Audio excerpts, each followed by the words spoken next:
Caught my fiancé rehearsing vows with my best friend. I, 29F, was 2 months away from marrying my fiancé Jake, 31.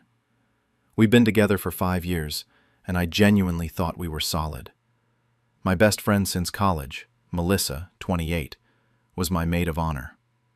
She'd been in my life for over a decade at that point. She was there when I got my first real job, when my dad died 3 years ago, when Jake proposed on that beach where I literally lost my shoe in the sand and we had to search for it in the dark. She was supposed to be family. The venue we booked was this restored barn about 20 minutes outside the city. It cost way more than we originally budgeted for, but Jake's parents chipped in, and we'd spent over a year planning every single detail. I had color-coded spreadsheets for everything. My Pinterest board had almost 900 pins. Melissa was involved in all of it. She came to every cake tasting, helped me pick out invitations, even drove 3 hours with me to some random warehouse sale to find the perfect centerpieces. Looking back now, I realized she was way more invested than a normal maid of honor would be, but I just thought she was being a good friend. 3 weeks before the wedding, I decided to drop off some decorations at the venue early. The coordinator had told us we could come by whenever to gradually set things up, since we'd rented it for the whole weekend. It was a Thursday night around 8. I hadn't told anyone I was going. Jake thought I was working late, and I'd told Melissa I was at my mom's place helping her with something. When I pulled into the parking lot, I immediately saw both their cars, Jake's truck and Melissa's silver sedan, parked right next to each other. My first instinct was that maybe they were planning some kind of surprise for me, like a special slideshow or a toast or something sweet. I actually felt excited for a few seconds. Then I heard laughing coming from inside the barn. I walked up to the entrance slowly, carrying 2 boxes of fairy lights I'd bought on sale earlier that week. The main door was unlocked. I pushed it open just enough to hear what was going on inside, and I stayed back in the shadows near the entrance where they couldn't see me. Jake's voice came first. He said something like, Okay, let me try again. Melissa, from the moment I saw you." She cut him off, giggling. She told him that was too obvious, and he had to make it sound like he was talking about me, at least at the beginning. I felt my stomach drop so hard I thought I was going to throw up right there in the doorway. Jake agreed with her and said she was so much better at this than I was. That's when I knew something was seriously wrong. I should have walked in and confronted them right then. I should have screamed or thrown something or done literally anything normal. But instead, I just stood there and pulled out my phone. I started recording. I watched them through the crack in the door for about 4 minutes. They were standing at the altar we'd already assembled, holding printed papers that were clearly vows. And Melissa was wearing my veil. The expensive one I'd spent $300 on and kept in a special protective bag in my closet. She read from her paper about promising to love him the way he'd always deserved, not the way I did, which she called blind and naive. She said she'd love him fully and completely, whatever that meant. Jake stepped closer to her and said he couldn't wait for it to be real. He said 2 more months, and I'd never have to know, and they could just start over together. Melissa whispered that she'd waited so long to finally call him hers. Then he kissed her. Right there under the arch, I'd spent an entire weekend decorating by myself because Jake said he was too busy with work. I backed out of the barn as quietly as I could, got in my car, and drove home. I didn't cry. I didn't scream. I didn't even feel angry yet. I just felt this weird, cold clarity, like everything had suddenly clicked into place and I could see exactly what I needed to do. When I got home, Jake was already there on the couch watching some basketball game. He smiled at me and asked how work was. I told him it was exhausting and said I was going to bed. That night I laid there next to him while he snored, and I watched that video 5 times in a row. Then I started planning what came next. For the entire next week, I acted like nothing had happened. I went about my normal routine like I was still the happy bride-to-be. It was honestly easier than I thought it would be. I went to my final dress fitting with Melissa that Saturday. She kept going on about how beautiful I looked and how lucky I was, and how she couldn't wait to stand next to me on the big day. I smiled and thanked her for everything. I told her I couldn't have done any of this without her. She actually hugged me at one point while I was still in the dress. She said I was going to make such a beautiful bride, and I hugged her back. I looked her right in the eyes and told her she was the best friend I could ever ask for. Jake was even easier to fool. He was stressed about some project at work, so he barely noticed that I'd completely stopped asking him about wedding details. I played the supportive fiancé role perfectly. I cooked his favorite dinners, asked about his day, laughed at his dumb jokes. He had no idea. On Tuesday, I told him I wanted to add a special slideshow to the rehearsal dinner. Just some photos of us, our families, our friends, something sweet and sentimental before the big day. He thought it was a great idea. He kissed my forehead and said I thought of everything. I told him I really did. That whole week I was busy doing 3 main things. First, I made sure all our wedding vendors knew there was a possibility I might need to cancel last minute. I didn't give them details, just said there might be a family emergency. Second, I quietly started removing my name from any joint accounts we had and moved money into my own account. We didn't have much shared financially since we weren't married yet, but I wanted to be careful. Third, I edited that video from the barn into a clean 2-minute clip. I added captions to the best parts, just in case the audio wasn't clear enough over whatever chaos was about to happen. The rehearsal dinner was scheduled at this upscale Italian restaurant that Jake's parents had reserved months ago. 50 people were invited, both of our families, the entire wedding party, and our closest friends. Everyone showed up dressed nice, drinking wine, laughing and celebrating. The restaurant had set up a projector screen for toasts and speeches, which worked perfectly for what I had planned. Melissa showed up in this blue dress that I'd actually helped her pick out a few weeks earlier. She kissed me on the cheek when she arrived and asked if I was nervous about the wedding. I told her I wasn't nervous anymore. Jake was across the room with his groomsmen, laughing about something. He looked completely relaxed, like everything in his life was going exactly the way he wanted. Jake's dad went first with a toast about love and commitment and building a life together. My mom got up next and cried a little while talking about how proud my dad would have been to walk me down the aisle. Then it was Melissa's turn to give her maid of honor speech. She talked about our friendship and how she'd watched Jake and me fall in love over the years. She said something about how some people are just meant to be together and how she knew our love was real. Everyone in the room was smiling and nodding. A few people were tearing up. When she finished and sat back down, I stood up. I thanked everyone for coming and said the past few weeks had been really eye-opening.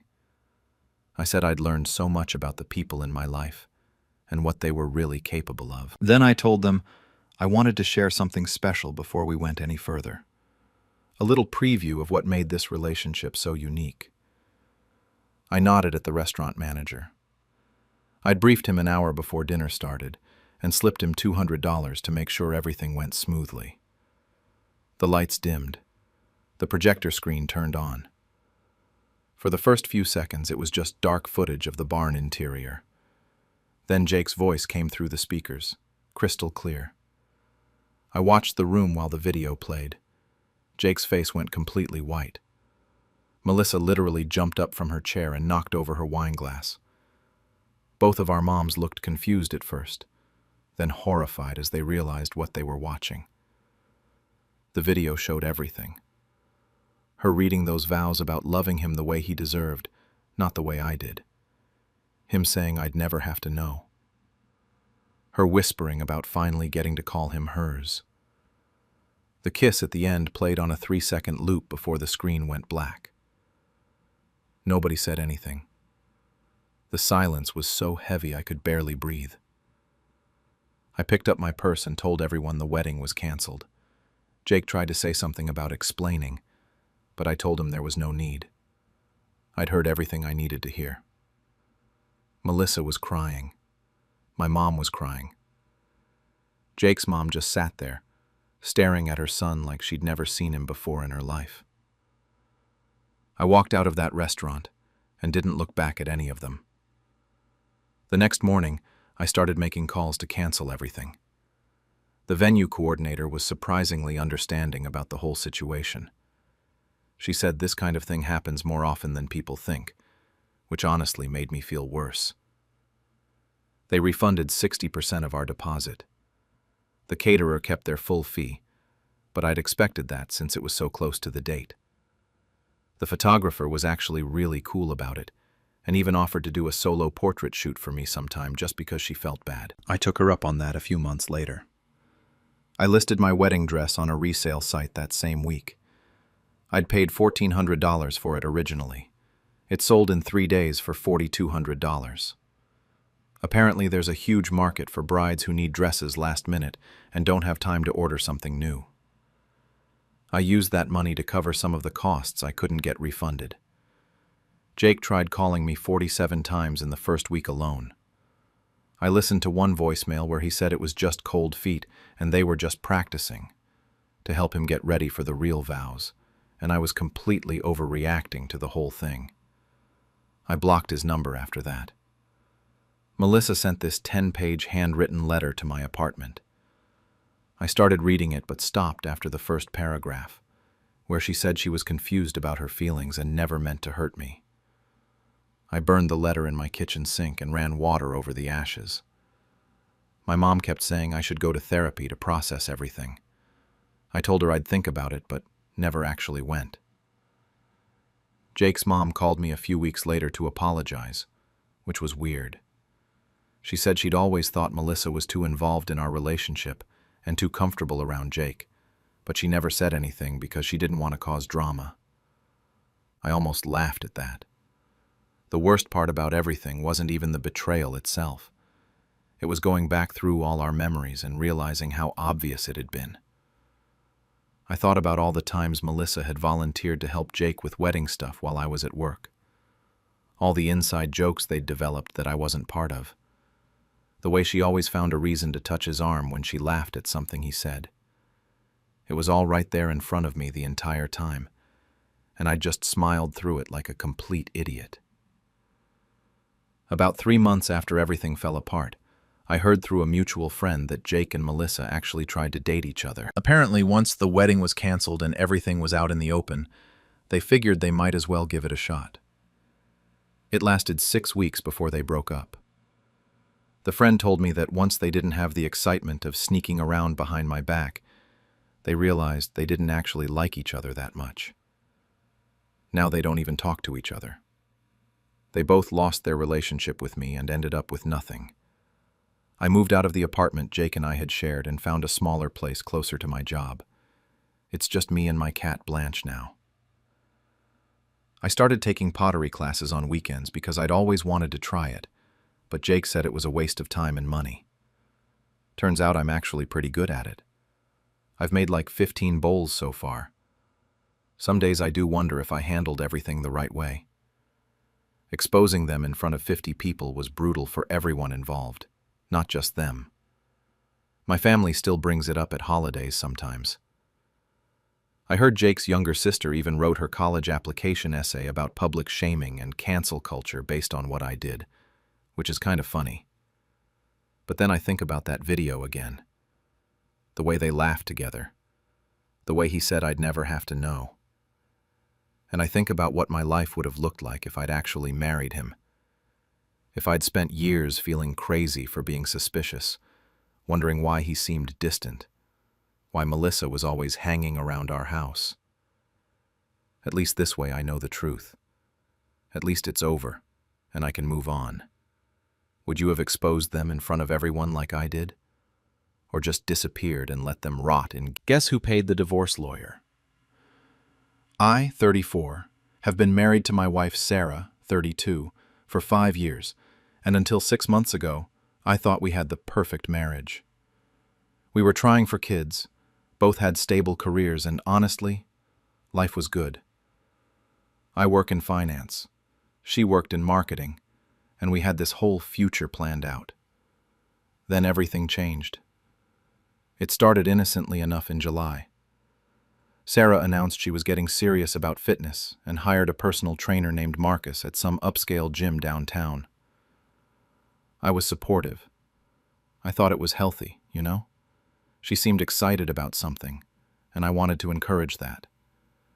But looking back now, that excitement should have been my first red flag.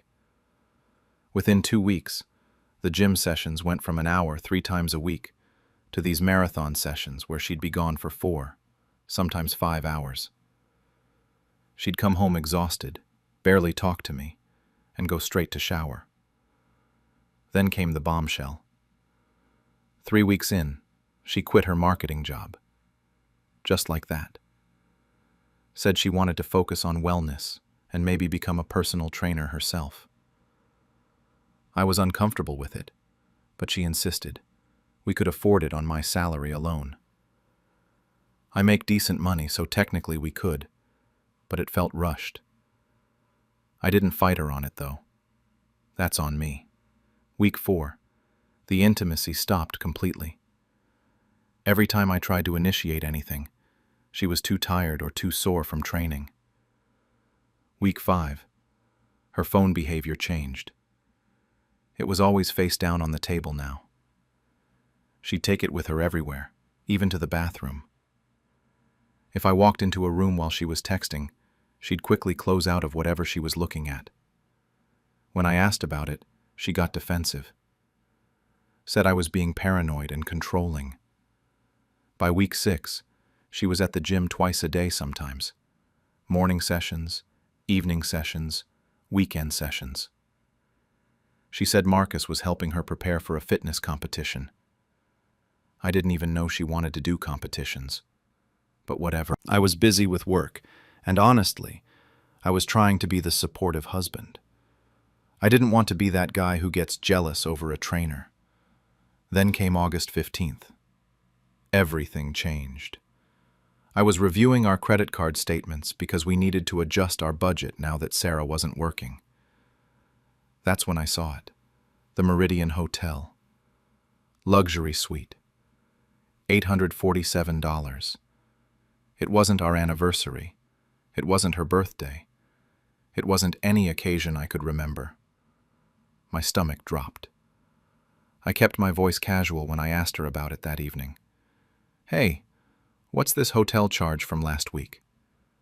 She looked up from her phone, and for just a second, I saw panic in her eyes. Pure panic. But she recovered fast. Too fast. Oh, the gym had a wellness retreat thing. Team building with the trainers and clients. She smiled and went back to her phone like it was nothing. But that look on her face told me everything I needed to know. That wasn't the face of someone remembering a work event. That was the face of someone who just got caught. That night, I couldn't sleep. Sarah was passed out next to me, and I just kept staring at the ceiling, replaying that moment over and over. Around 2 a.m., I got up and went to my office. I pulled up the credit card statement again and just stared at that charge. The Meridian Hotel. I knew that place. It's not some budget chain. It's the kind of hotel you go to when you want privacy and luxury. I did something I never thought I'd do. I called the hotel the next morning after Sarah left for the gym. I posed as her assistant, said she'd lost her reservation details and needed them for expense reporting. The front desk guy was helpful. Too helpful. Oh yes, Mrs. Anderson, your standing Wednesday reservation with Mr. Marcus Thompson. Would you like to confirm next week's booking? Standing reservation. Wednesday. Marcus. I thanked him and hung up. My hands were shaking. Wednesdays were her longest gym days, her private intensive sessions that ran from early afternoon until evening. Every single Wednesday for 2 months, she'd been at that hotel with her trainer. On my credit card. I sat in my office for probably an hour, just processing it. Then I called a private investigator that my lawyer friend had recommended once. Paid him $3,500 for 1 week of surveillance. When he asked how detailed I wanted the report, I told him everything. I needed to be absolutely sure before I made my next move. The PI worked fast. Wednesday, August 17th, he sent me the first batch of photos. Sarah and Marcus entering the Meridian at 1:47 p.m. They didn't leave until 6:23 p.m. The photos were time-stamped, clear as day. There was one of them in the lobby, his hand on her lower back. Another of them laughing together by the elevator. My wife looked happier in those photos than she'd looked at home in months. Friday came more pictures. A coffee shop across town, sitting close in a corner booth. His hand was on her thigh under the table, but the angle caught it. She was leaning into him, that smile on her face. The smile I used to get. Monday, she showed up at his apartment building. 10:17 a.m. arrival, 2:44 p.m. departure. The PI got shots of her leaving, hair messy, wearing different clothes than she went in with. Wednesday rolled around again, and sure enough, back to the Meridian. But the photos weren't even the worst part. The PI also managed to get screenshots of text messages because Sarah had left her iPad synced to her phone. She'd been sloppy. I paid him extra for those. I read through them in my office with the door locked. Sarah to Marcus. He's so boring. Just works and talks about having kids. You make me feel alive. Marcus back to her. Leave him. You said he makes good money. Get half and we'll start over. I had to read that one twice. They were planning this. They were planning to take me for everything. Then I found the one that made my blood run cold. Sarah to Marcus. I'm working on it. Once I'm pregnant, I'll have leverage for years. She wasn't trying to have my baby because she wanted a family. She was trying to baby trap me for child support and alimony. Every time we'd been intimate in the past few months, every time she'd suggested we try again, it wasn't about us. It was about securing a payout. I had 3 days until our anniversary on August 28th. I sat with all this evidence, and I just got very, very calm. My lawyer friends tell me I went into finance mode. Cold, calculated, methodical. I looked at the situation like a balance sheet. Sarah had quit her job. She had no income. She was completely dependent on me financially. And we lived in a state where the house was mine because I'd bought it 2 years before we got married. I'd never added her name to the title. I called my divorce lawyer that afternoon, asked him what I could legally do right now before filing papers. He walked me through it. I could separate our finances. I could secure my premarital assets. I could document everything. So that's exactly what I did. First, I moved all my direct deposits to a new bank account in just my name. Left exactly $500 in our joint checking account. Then I called the title company to confirm what I already knew. The house was 100% in my name. She had no legal claim to it. The car she'd been driving, the SUV she loved, was also in my name only. I'd bought it before we got married. Finally, I called our phone carrier and scheduled her line to be disconnected on September 1st. She noticed nothing. She was too busy sneaking around with Marcus to pay attention to what I was doing. Our anniversary came. I acted completely normal that morning, told her I had a special surprise planned for dinner. She seemed nervous but played along. She probably thought I was going to give her an expensive piece of jewelry or something. I made a reservation at the same restaurant where I'd proposed to her. Seemed appropriate. I spent that afternoon at the lawyer's office filing the divorce petition. Then I went to the print shop and had them make nice glossy 8x10s of the PI photos. I printed out the text messages too. highlighted the really damning parts. Finally, I wrote her a note on nice cardstock, the kind she'd used for our wedding invitations, actually. I put everything in a manila envelope. At 7 p.m., we sat down at the restaurant. She was dressed up, wearing perfume, putting on this whole act like everything was fine. We ordered wine, made small talk. She kept checking her phone under the table, probably texting Marcus. After the appetizers came, I slid the envelope across the table. "Your anniversary gift," I said. She smiled at me, that fake smile she'd been giving me for months, and opened it. I watched her face change as she pulled out the divorce papers first, then the photos, then the texts, then my note. The color drained from her face completely. She looked up at me like she couldn't believe what she was seeing. She tried to grab my hand across the table. Her voice came out shaky and desperate. "Baby, wait. I can explain." I pulled my hand back and kept my voice level. "Explain what? The standing Wednesday hotel reservation? Or the part where you were planning to baby trap me for child support?" Her eyes went wide. She looked around the restaurant, realizing other people were starting to notice. She stammered something about how I got this information. Where did these photos come from? But I was already standing up.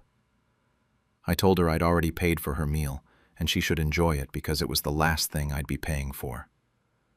Then I walked out and left her sitting there with the divorce papers spread across the table. The next 48 hours were insane. She called and texted nonstop. I blocked her number. She showed up at the house around 11 p.m. that first night, pounding on the door. I'd had the locks changed that afternoon while we were at dinner. She was screaming through the door about how this was her house too, and I couldn't do this. I texted her through the door that she should check the state's property laws regarding premarital assets, and that my lawyer was CC'd on the message. She finally left around midnight. The next morning, she tried to use the car to go somewhere. I deactivated the spare key fob the day before. She called me from a neighbor's phone, absolutely losing it. I didn't answer. She left a voicemail saying I was trapping her, that this was abuse, that she'd call the cops. I saved that voicemail and forwarded it to my lawyer. By Friday, August 30th, she'd moved on to trying Marcus for help. That's when things got really interesting. He blocked her immediately, just completely ghosted her. She actually went to the gym and tried to confront him about it. The gym manager ended up kicking her out because her membership payment had bounced. Turns out she'd been putting the $287 monthly gym fee on her personal credit card, the one I wasn't paying anymore. Marcus apparently told the gym owner she was harassing him, and they banned her from the property. Within 2 weeks, she'd moved back in with her parents. I heard this through mutual friends. Her parents were furious with her, embarrassed by the whole situation. She had no income, no car, no phone plan of her own. Her personal credit card had racked up $8,400 in debt between the gym fees, hotel charges she'd put on there, and shopping she'd done to impress Marcus. Her parents refused to pay it off. She had to take a retail job at the mall, her first job in 4 months. Our mutual friends mostly took my side after I showed select people the evidence. A few said I should have just divorced her quietly, that the public humiliation was too much. But most understood why I did it the way I did. The divorce moved forward fast. She couldn't afford a good lawyer. She tried asking for alimony, but my lawyer presented the affair evidence and the texts about baby trapping me. Even though we're in a no-fault divorce state, adultery still affects spousal support decisions. She ended up signing papers that gave her a $5,000 settlement and nothing else. Her lawyer apparently advised her to take it because going to court would cost more than she'd ever get. It's been 3 months now. November. I'm still in the house, living peacefully for the first time in what feels like forever. I've been on a few dates, taking it slow. Some friends still say I went too far with the anniversary ambush. Others call me a hero for how I handled it. My parents are proud I was smart about it. Her parents actually sent me an apology letter last month. They said they were mortified by what she did, and they understood why I reacted the way I did. I saw Marcus at a coffee shop 2 weeks ago. He looked terrified when he spotted me and left immediately without ordering. That gave me more satisfaction than it probably should have. Last week, Sarah sent an email to an old account I barely check anymore. Subject line: "I'm sorry, can we talk?" I haven't opened it. I don't know if I will. My friends are split on it. Half say delete it and move on. The other half says I should at least read it for closure. My therapist calls what I did protective detachment and says whether I read that email is entirely up to me, and there's no wrong answer. So that's my story. Some call it petty. Some call it justice. I call it making sure I didn't get destroyed by someone who saw me as a paycheck. The email is still sitting there, unread. Part of me is curious what she has to say. Part of me thinks this chapter is already closed. Finding my girlfriend's cousin in our bed made me plan a revenge that shattered her perfect little lie. I, 30, work as a mechanic at a shop downtown. My girlfriend Tessa, 28, does social media marketing, influencer stuff, brand deals, the whole package.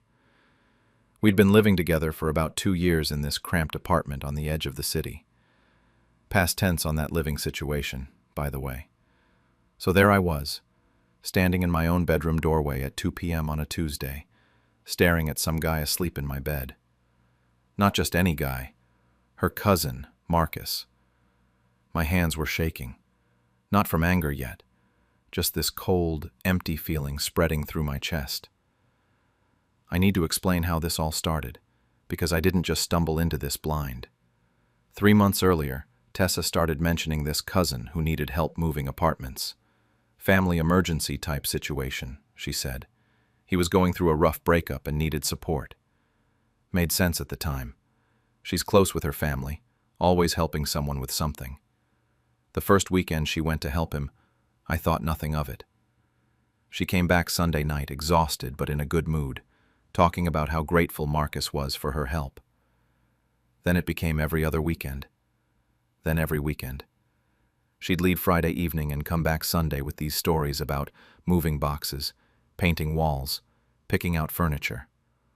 Always exhausted, but happy. Glowing even. I remember thinking it was nice that she had family she could be there for like that. My buddy Jake started making comments around the 6-week mark. We were at a bar after work and I mentioned Tessa was helping Marcus again. Jake just looked at me and said, "Man, she talks about this cousin a lot." I brushed him off, told him he didn't understand how close some families are. He dropped it, but I could tell he wasn't convinced. The weekend trips kept happening. She'd kiss me goodbye Friday, tell me she loved me, and head out. I'd spend the weekend working on cars or hanging with friends. It was fine. We were fine. Or so I thought. 2 weeks before the bedroom incident, Jake texted me at midnight. Just a photo, no message. I opened it and felt my stomach drop. Tessa and Marcus at a bar across town. He was kissing her forehead. She was leaning into him, both of them laughing at something. The way she looked at him. I'd seen her look at me like that maybe twice in 2 years. I stared at that photo for an hour straight. My first instinct was to call her, to drive over to wherever she was and demand answers. But something stopped me. Maybe I didn't want to believe it. Maybe I wanted more proof before I destroyed everything. I texted Jake back and asked where he got the photo. His coworker had been at that bar and recognized Tessa from meeting her once at a work barbecue. Small world. I should have confronted her right then. I know that now. But I didn't. I played dumb for a whole week. That week was surreal. Tessa came home that Sunday like always, tired and happy. She told me about helping Marcus hang curtains. She kissed me. She made dinner. She acted completely normal. And I acted normal back, even though every time I looked at her I saw that photo. Him kissing her forehead, her leaning into it. The following Tuesday she sat me down after dinner and told me Marcus needed to crash at our place for a few days. His new apartment had some issue with the lease timing and he needed a place to stay while it got sorted out. She seemed nervous asking, like she expected me to say no. I said yes immediately. Told her of course he could stay, family's important, whatever he needs. The relief on her face was almost funny. She hugged me and thanked me and said I was the best boyfriend ever, that I was so understanding. The plan formed pretty quickly after that. If she was going to bring this guy into my home, into my space, then I was going to get the proof I needed. Real, undeniable proof. The next morning was a Wednesday. She kissed me goodbye before I left for work and said she'd be gone all day, helping Marcus move his stuff into storage. Said she probably wouldn't be back until evening. I told her to take her time, that I'd probably work late anyway. I didn't work late. I told my boss I was feeling sick around noon and headed home. Her car was in the parking lot when I pulled in. That cold feeling from earlier started creeping back in. I walked up the stairs to our apartment, key in hand, trying to think of innocent explanations. Maybe she came back early. Maybe the moving fell through. Maybe she forgot something. I opened the door as quietly as I could. The apartment was silent, except for the faint sound of water running. The shower. Our bedroom door was half open. I walked to the doorway and looked in. Marcus was in our bed. My side of the bed, actually. Asleep, covers pulled up to his chest. His clothes were on the floor next to Tessa's. The shower kept running in our bathroom. That's when the anger finally hit. Not hot anger. Not the kind where you yell and break things. Cold. Calculating. The kind that settles in your bones and makes you think clearly for maybe the first time in months. I backed out of the apartment as quietly as I'd entered. Got in my car. Drove to a coffee shop 3 blocks away and sat there for 2 hours, staring at my phone. I didn't cry. Didn't call anyone. Just sat there letting it all sink in. She'd lied for months. Brought him into our home. Into our bed. And she'd done it all while looking me in the eye and telling me she loved me. I wasn't going to yell. I wasn't going to break down and beg for explanations. I was going to make this hurt the way it hurt me. And I knew exactly how to do it. I came back to the apartment around 6 p.m. Gave them plenty of time to clean up their mess, I guess. When I walked in, Tessa was in the kitchen cooking dinner. Pasta, from the smell of it. She had music playing softly and was humming along like it was just another Wednesday evening. Like she hadn't spent the afternoon in bed with another man. She smiled when she saw me. Asked how work was. I told her it was fine, just long. Then I asked where Marcus was, keeping my voice as level as possible. She froze for just a second. Her hand stopped stirring the pot. Then she recovered and said he'd left a few hours ago to handle some apartment stuff, that he'd probably be back later to grab his things. Her voice was normal, too normal. I walked over to the counter and leaned against it, looked right at her and said I came home early today, around 2 p.m., said I wasn't feeling well. The color drained from her face. The spoon slipped from her hand into the pot.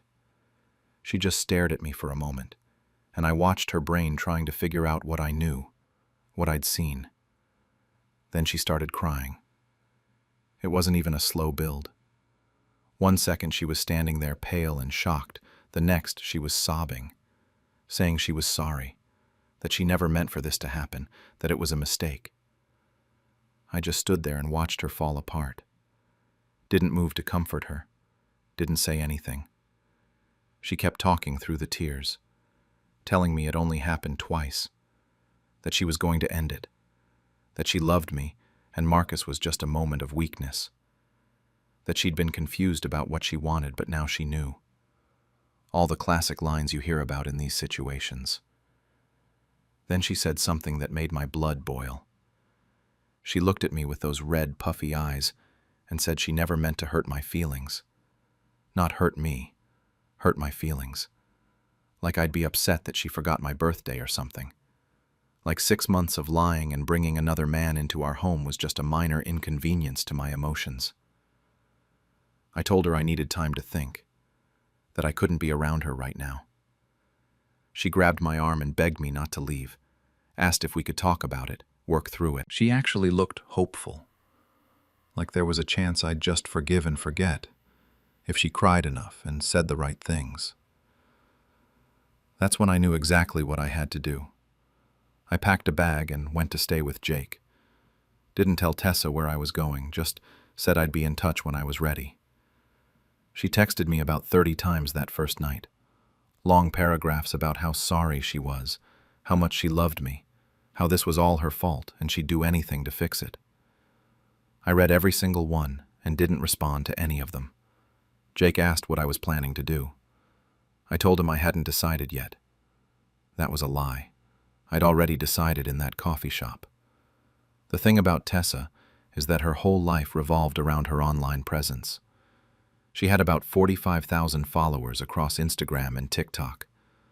3 active brand deals at the time, some skincare line, a fitness app, and a sustainable fashion company. Her whole brand was built on authentic living and real relationships. She'd post about us sometimes, about how important honesty and communication were in a relationship, about being your genuine self online and in life. The irony wasn't lost on me. Over the next 3 days, I went back to the apartment when I knew she'd be out. She'd texted me her schedule, probably hoping I'd show up so we could talk. Instead, I used that information to avoid her entirely. I needed evidence, real, documented proof. I remembered her phone passcode from months ago when she'd asked me to check a message while she was driving. She'd never changed it. Her phone was sitting on the nightstand, charging. I unlocked it and started digging. The screenshots took about 20 minutes to gather. Messages between her and Marcus going back 6 months, way longer than the 2 times she'd admitted to. They'd been planning this for half a year, meeting up during her family help weekends, talking about how guilty they felt but how they couldn't stay away from each other. There were photos, too, in a hidden folder she probably thought was secure. Pictures of them together. Intimate ones. I sent everything to my email and deleted the sent messages from her phone. Put it back exactly where I found it. That night, I created an anonymous email account. Spent hours crafting the perfect message. It wasn't angry or emotional. It was professional, almost journalistic. The subject line was simple. A case study in influencer authenticity. The email talked about the disconnect between online personas and reality, how influencers sell authenticity while living completely fabricated lives. I used Tessa as a specific example, explained how she'd built a following on honest relationships and genuine living while conducting a 6-month affair she'd told everyone was her cousin. I attached the screenshots, the photos, time-stamped evidence of her lies. I sent it to all 3 of her brand partners, to their PR departments, their marketing teams, anyone I could find an email address for. I also sent it to 4 different influencer gossip accounts that I knew had decent followings. Then I waited.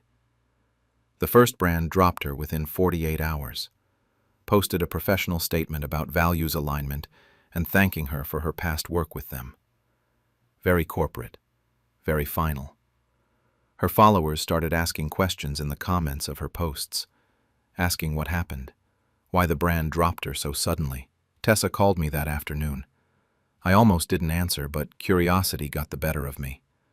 She was hysterical, screaming about how someone had sent lies about her to her sponsors, asking if I'd told anyone what happened, if I'd talked to my friends about us. I told her I hadn't said a word to anyone, and that was technically true. I hadn't told a single person. I'd told several companies and gossip accounts, but No people in my personal life besides Jake. The second brand dropped her 3 days later, then the third one the day after that. Her follower count started dropping. Not dramatically at first, just a steady decline. A few hundred here, 1,000 there. The gossip accounts had started posting about it. No names at first, just blind items about an influencer who'd been caught in a major lie. But her followers were smart. They connected the dots. I went back to the apartment one more time. We had this shared Instagram account she'd created about a year into our relationship. One of those couple pages that made me uncomfortable, but I went along with because she wanted it. She'd stopped posting there around the time the affair started. The account still had about 8,000 followers. I logged in and posted one of the photos from her hidden folder. Tessa and Marcus, clearly together, his arm around her waist, both of them looking at each other like they were the only two people in the world. The caption was simple. Family ties, right? With a white heart emoji. I didn't tag anyone, didn't explain anything. Just let it sit there for people to see and interpret however they wanted. Then I logged out and deleted the account credentials from my phone. She moved out within 3 days of that post going live. Didn't even try to fight for the apartment or ask to talk things through. Just showed up with Marcus and some guy I didn't recognize, loaded her stuff into a U-Haul, and left. I wasn't there when it happened. Jake texted me that he'd seen the truck outside our building, and I decided to stay away. Gave her space to get her things without another confrontation. When I finally went back, the apartment felt empty in a way that had nothing to do with her missing furniture. Her side of the closet was cleared out. Bathroom counter where she kept all her products was bare. The only things she left behind were a few books and this ceramic mug I'd bought her on a trip we took to the coast. Seeing that mug sitting in the cabinet felt worse than all the empty spaces combined. Her follower count dropped by about 12,000 in the first 2 weeks. All 3 brand deals were gone. I checked her Instagram a few times. I'm not proud of that. And saw she'd lost several smaller sponsorships too. Posts that used to get thousands of likes were barely breaking 100. Her comments were either turned off or heavily filtered because the few that showed were all supportive friends telling her to stay strong. Marcus disappeared from the picture entirely. I heard through someone who knew someone that he wanted nothing to do with the drama once it went public. Apparently having an affair is one thing, but being part of a public scandal was where he drew the line. Tessa's friends started reaching out about 2 weeks in. Some were angry, calling me vindictive and cruel, telling me I'd ruined her life over a mistake. Others were just curious, probably hoping I'd give them details they could share in their group chats. I ignored most of them. But one friend, Sarah, actually met me for coffee. She seemed genuinely conflicted about the whole thing. Told me she'd known Tessa was unhappy, but didn't know about Marcus. Then she said something that stayed with me. She told me Tessa had been complaining about me for months before the affair started. Said I was boring, that I didn't understand her creativity or her ambitions, that Marcus got her in ways I never could. That hurt more than I expected. Not the boring part. I can accept that I'm not the most exciting person. But the idea that she'd been tearing me down to her friends while acting like everything was fine at home. That she'd been building a narrative where I was the problem and Marcus was the solution. Jake asked me one night if I felt better, if the revenge had been worth it. I didn't know how to answer that. The satisfaction lasted maybe a week. That first brand dropping her felt like justice. Watching her online presence crumble felt like she was finally facing consequences for her choices. But after that initial rush wore off, it just felt empty. I still couldn't sleep in our bed. Every time I tried, I'd see Marcus there on my side, Tessa in the shower like it was the most natural thing in the world. I ended up buying a new mattress about 3 weeks in. Didn't help as much as I thought it would. Her stuff that she didn't take kept haunting me. That mug, a sweater she left in the back of the closet, a half-empty bottle of her shampoo in the shower. I couldn't bring myself to throw any of it away, but seeing it every day was slowly driving me crazy. 2 weeks after she moved out, I got a long text from her. Just one message, no follow-ups. It said I'd destroyed her career over a mistake, that I'd taken something she'd built for years and burned it to the ground because I was hurt, that she hoped I was happy now, that she hoped the revenge was worth it. No apology, no acknowledgement of the lying or the 6 months of betrayal, just blame, like I was the villain in her story for refusing to quietly accept what she'd done. I read that text probably 50 times, started typing responses and deleted them all. Eventually, I just left it on read. It's been a month now. She moved to another city, or at least that's what I gathered from seeing someone's Instagram story where Tessa was tagged in the background of some coffee shop 2 hours away. Good for her, I guess. Fresh start, somewhere people don't know what happened. I'm still at the shop, still living in the apartment. Rent's harder to cover alone, but I'm managing. Started seeing a therapist about 2 weeks ago. Didn't expect to need that, but Jake suggested it, and he was right. Talking to someone neutral about everything has helped more than I thought it would. My friends are split on what I did. Half think she deserved it, that you don't get to destroy someone's trust and walk away without consequences. The other half think I went too far, that ruining her career was disproportionate to what she did to me, that 2 wrongs don't make a right, and all those other sayings people use when they're uncomfortable with justified anger.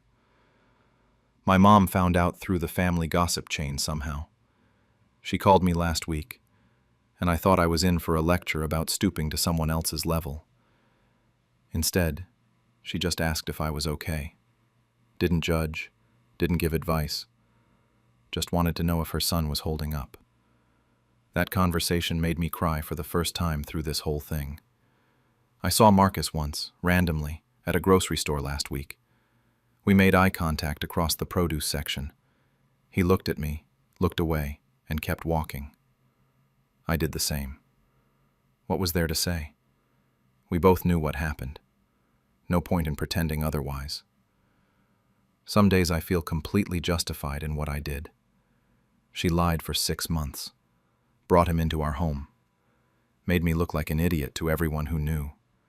She built her whole online presence on authenticity and honest relationships while living the exact opposite. Taking that away from her felt like the only real consequence she'd face. Other days I wonder if I became someone I don't recognize, someone who destroys people's livelihoods because they got their heart broken. The version of me from a year ago wouldn't have done this. That guy would have just broken up with her and moved on. But that guy also didn't know what it felt like to be betrayed this completely. Jake asked me yesterday if I regret it. I told him I didn't know. That's the honest answer. I don't regret exposing her lies. I don't regret showing her that actions have consequences. But I do regret that it came to this. That the person I loved enough to live with for 2 years turned out to be someone I barely knew. I keep thinking about what she said in that final text, that I destroyed her career over a mistake. But was it really just about the cheating? Or was it about the lies, the manipulation, the way she made me feel crazy for suspecting anything, the way she brought him into our home and expected me to just accept it? I wanted her to feel what I felt, to understand that you can't just hurt people and walk away clean. Mission accomplished, I guess. Her career took a hit. Her reputation tanked. She had to start over somewhere new. But here's what I can't figure out. Was I wrong for going after her public image, her career, everything she built? Part of me thinks I was justified, that she made her choices and I simply made sure those choices had consequences. And part of me wonders if I'm just as bad as she is now. If revenge, no matter how satisfying in the moment, just makes you into a different kind of liar.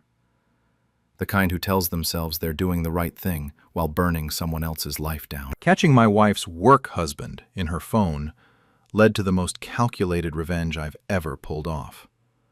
I'm a 35-year-old software engineer, and my wife Sarah is 33. We've been married for 6 years, together for 10 total.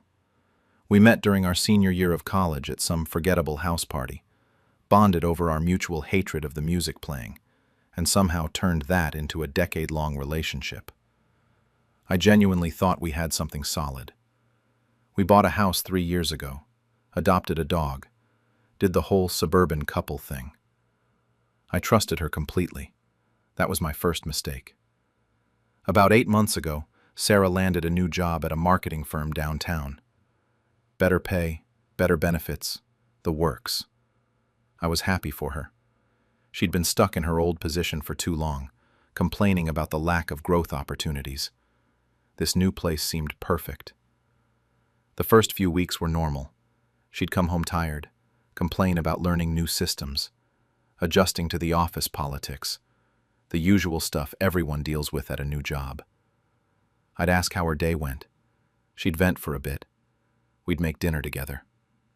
It was fine. It was normal. Then around month 2, a new name started appearing in basically every conversation. Derek. At first, it was innocent enough, or at least that's what I told myself. She'd mentioned that Derek showed her this great lunch spot near the office. Derek had the funniest stories about his last company. Derek thought she should apply for that senior position that was opening up. I didn't think much of it initially. People have work friends. I have work friends. I talk about them at home. It's normal. But then it escalated in a way that made my stomach turn, though I kept trying to rationalize it. She started calling him her work husband, with this little laugh, like it was the cutest thing in the world. She'd say it in front of our actual friends at dinner parties. The first time she said it, everyone kind of laughed awkwardly, and I felt like an idiot sitting there smiling along with it. But she kept saying it, over and over. My work husband this, my work husband that. Like I was supposed to think it was endearing. The late nights at the office became a regular thing. Always some project deadline, always some client presentation to prep for, always something urgent that required her to stay until 8 or 9 p.m. I work in tech.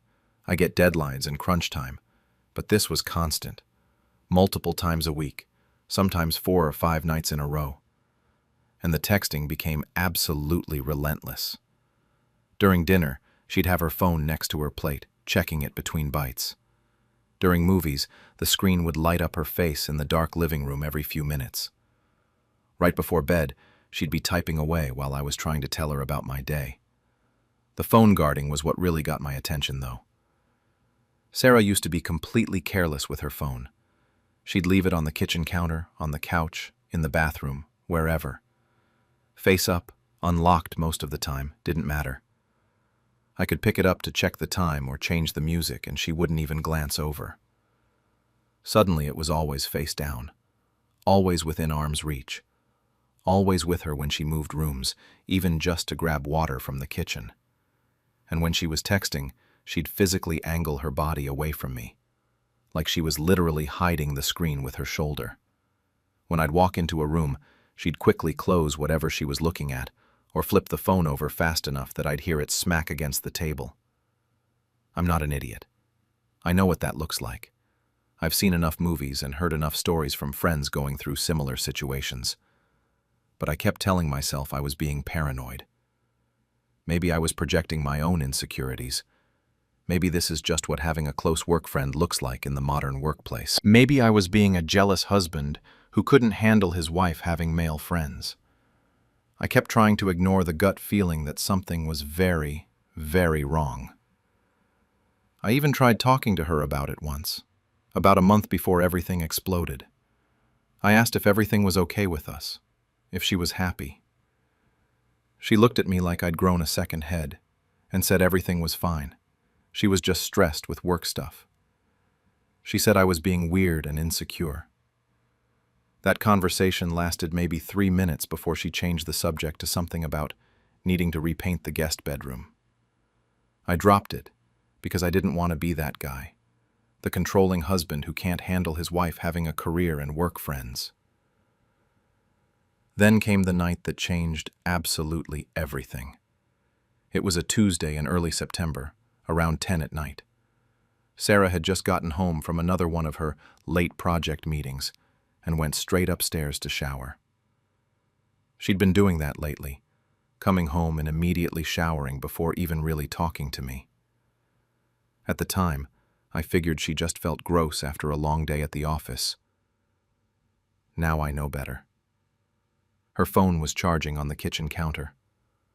I was loading the dishwasher, just cleaning up after the dinner I'd eaten alone while she was at her meeting. I wasn't trying to snoop. I wasn't even thinking about her phone. I was literally just putting plates in the dishwasher when the screen lit up with a text notification. It was right there in my direct line of sight, maybe 2 feet from my face. The preview read, "I can still taste you. Same time tomorrow?" I froze with a plate still in my hand, soap and water dripping onto the floor. I stared at that message for what felt like an hour but was probably 5 seconds. The sender's name at the top of the notification. Derek, with a heart emoji next to it. A heart emoji on my wife's phone, from her work husband. I could hear the shower running upstairs, the sound of water hitting tile. She was up there, probably washing off evidence of whatever the hell "I can still taste you" meant. My brain went into this weird autopilot mode where I wasn't really thinking, just acting on pure instinct. I picked up her phone. She'd never changed her passcode from our anniversary date, which would be funny if it wasn't so pathetic. I opened the messages and my hands started shaking immediately. The most recent message was the one I'd just seen. I scrolled up. More messages. Flirting that got progressively worse, then explicit content. Photos I definitely did not need to see. References to hotel visits during her team meetings. Inside jokes about their time together. Plans for their next meetup. All of it right there in black and white. I pulled out my own phone and started taking photos. Screenshots weren't enough in my head. I wanted backups of backups, something she couldn't claim was photoshopped or manipulated. My hands were shaking so badly that the first several photos came out blurred, and I had to retake them. I scrolled back through months of messages. The affair had been going on since at least May, maybe longer. There was a whole pattern to it. They'd meet at hotels during her supposed late work nights. They'd have lunch dates at restaurants across town where no one from either of their offices would see them. I opened her email on her phone and found receipts. Hotels, dinners, even a weekend getaway to some bed and breakfast 2 hours away that she'd told me was a mandatory company retreat. I'd stayed home that weekend, watched the dog, ordered takeout, and played video games. Meanwhile, she was off screwing Derek at some romantic inn. I spent 20 minutes going through everything while the shower ran upstairs. Every message, every photo, every receipt, every calendar entry. I documented all of it. When I heard the water finally turn off, I put her phone back on the counter exactly where it had been, made sure it was positioned the same way, and walked to the living room on legs that felt like they might give out. She came downstairs about 10 minutes later in her pajamas, hair wet, smelling like her lavender body wash. She walked over to where I was sitting on the couch, kissed me on the forehead like nothing was wrong, grabbed her phone from the kitchen, and said she was exhausted and heading to bed. I said goodnight. My voice sounded normal somehow. She smiled at me and went upstairs. I sat on that couch until 3 in the morning, staring at the photos on my phone, feeling like my entire life had just been revealed as a performance. Everything I thought was real was fake. Every late night, every work husband joke, every time she'd pulled away from my touch or said she was too tired, it was all because of him. I felt like I was going to throw up. Instead, I just sat there in the dark, looking at the evidence of my wife's betrayal, and started planning my next move. The next morning, I called in sick to work. I never call in sick. I'm the guy who shows up with a cold and works through it. But I could not sit at my desk and pretend to care about code while my marriage was imploding. Sarah left for the office around 8, kissing me goodbye and telling me to feel better, asking if I needed her to pick up anything on her way home. I said I was fine, just needed rest. The second her car pulled out of the driveway, I was on my phone Googling divorce lawyers. I need to explain something about myself here because it's relevant to why I handled things the way I did. I'm a planner. It's literally what makes me good at my job. I see systems. I identify problems. I find the most efficient solution. And sitting in that lawyer's office later that morning, looking at this guy in his expensive suit explaining my options, I realized something important. Confronting Sarah emotionally would accomplish absolutely nothing. Sure, I could scream at her. I could throw her stuff on the lawn. I could blow up at Derek, Maybe even drive to his office and punch him in the face. But then what? She'd cry. She'd apologize. She'd swear she'd ended. Maybe she actually would for a while. And then I'd spend the rest of my life wondering, checking her phone, questioning every late night, never trusting a single thing she said. That's not a marriage. That's not even a life. That's just slow torture. So sitting there in that office, I made a decision. I was going to treat this like a project at work. Identify the problem, gather the data, execute the solution cleanly. The lawyer was this straightforward older guy who'd clearly seen this exact situation 1,000 times. He barely reacted when I showed him the photos on my phone. He just nodded, made some notes, and laid out my options.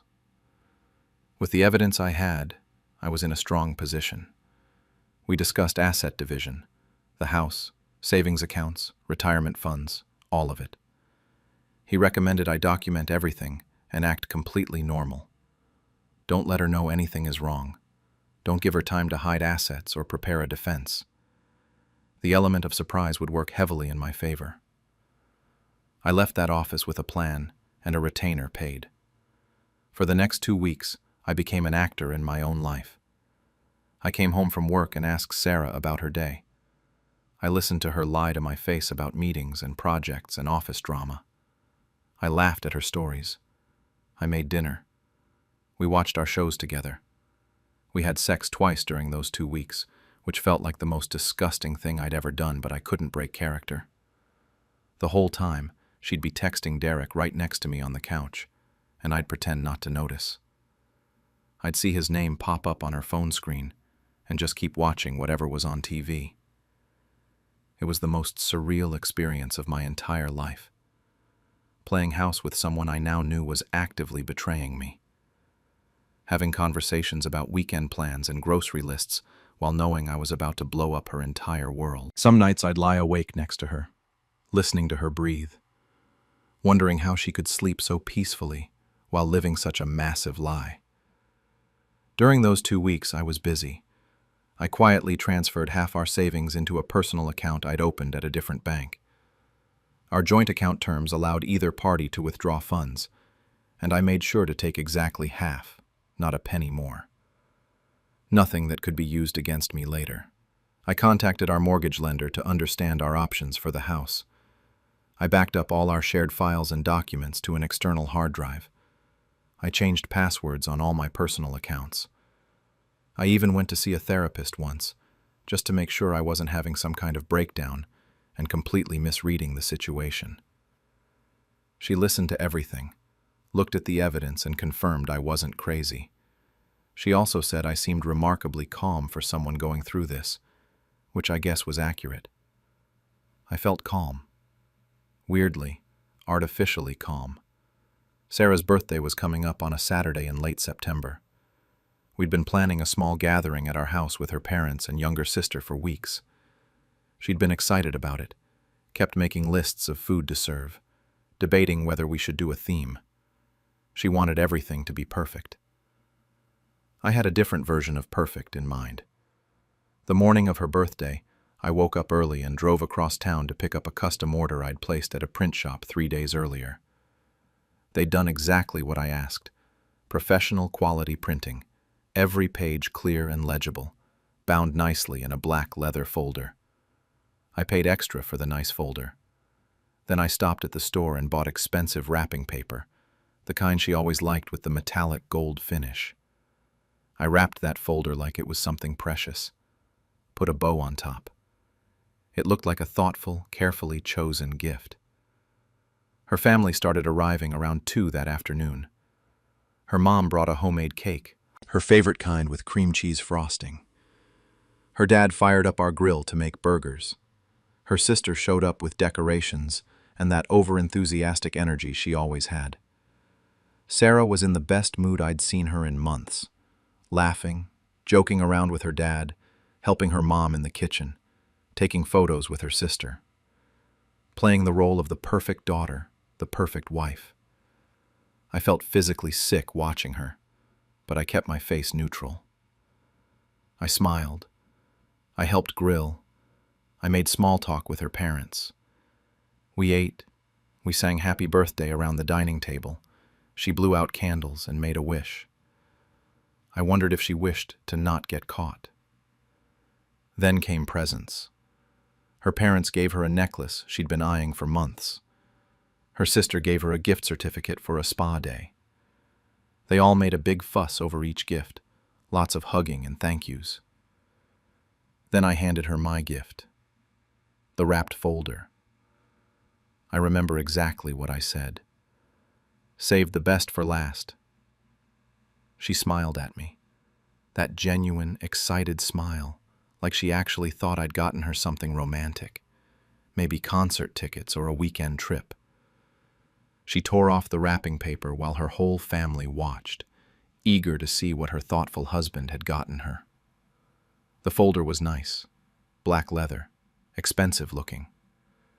She opened it, and I watched her face change in real time.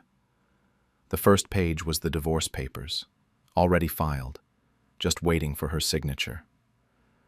Behind that were printed screenshots of her messages with Derek, organized chronologically. Then hotel receipts. Then calendar entries with their coded meetups. Every single piece of evidence I'd gathered, printed and labeled and arranged neatly. It probably looked like a presentation deck. I watched her face go from confused to horrified in about 3 seconds. Like her brain was trying to process what she was seeing, but couldn't quite catch up. The color drained from her face completely. Her hands started shaking so hard the papers rustled. I kept my voice calm and even. Happy birthday. I'm giving you the gift of freedom. Now you can be with Derek full time. No more sneaking around. Her mom grabbed the folder before Sarah could close it or hide it. I heard her gasp, this sharp intake of breath. Her dad looked over her shoulder, and his expression went from confused to absolutely furious in about 2 seconds. His face turned red. Her sister just stared at Sarah with her mouth hanging open, then grabbed the folder from their mom and started flipping through pages. With each page, her expression got more disgusted. Sarah tried to speak, but nothing came out at first. Just this strangled sound. Then stammering, "This isn't... we were just..." I cut her off. "You were just what? Friends? Work spouses?" Because I have about 4 months of documented evidence that says otherwise. Her dad slammed his beer bottle down on the table hard enough that I thought it might break. Her mom looked like she was going to cry, or throw up, or both. Her sister was still flipping through the folder, shaking her head. Sarah's mom found her voice first. "How long?" She was looking at Sarah like she'd never seen her before. Sarah was crying now, full breakdown mode, mascara running down her face. She reached for me across the table. I stepped back, moved away from her completely. I answered before Sarah could. 6 months that I found, give or take. Could be longer. That's just what I documented. Sarah finally managed to form words through the crying. Please, please, we can fix this. I'll end it right now. I'll do anything. Please don't do this. I was so calm it almost scared me. I know you will. You'll sign those papers. My lawyer will contact you next week to discuss the house and dividing our assets. Until then, I'll be staying at a hotel. You should probably start figuring out your living situation. I grabbed my keys from the hook by the door and picked up the duffel bag I'd pre-packed that morning from the bedroom closet. I'd already loaded my car with my laptop, important documents, things I'd need. I'd planned every detail. Sarah was standing now, trying to come toward me, but her dad actually put his arm out to stop her. Her mom was crying. Her sister looked shell-shocked. I walked out the front door while her entire family sat there in stunned silence, and Sarah sobbed.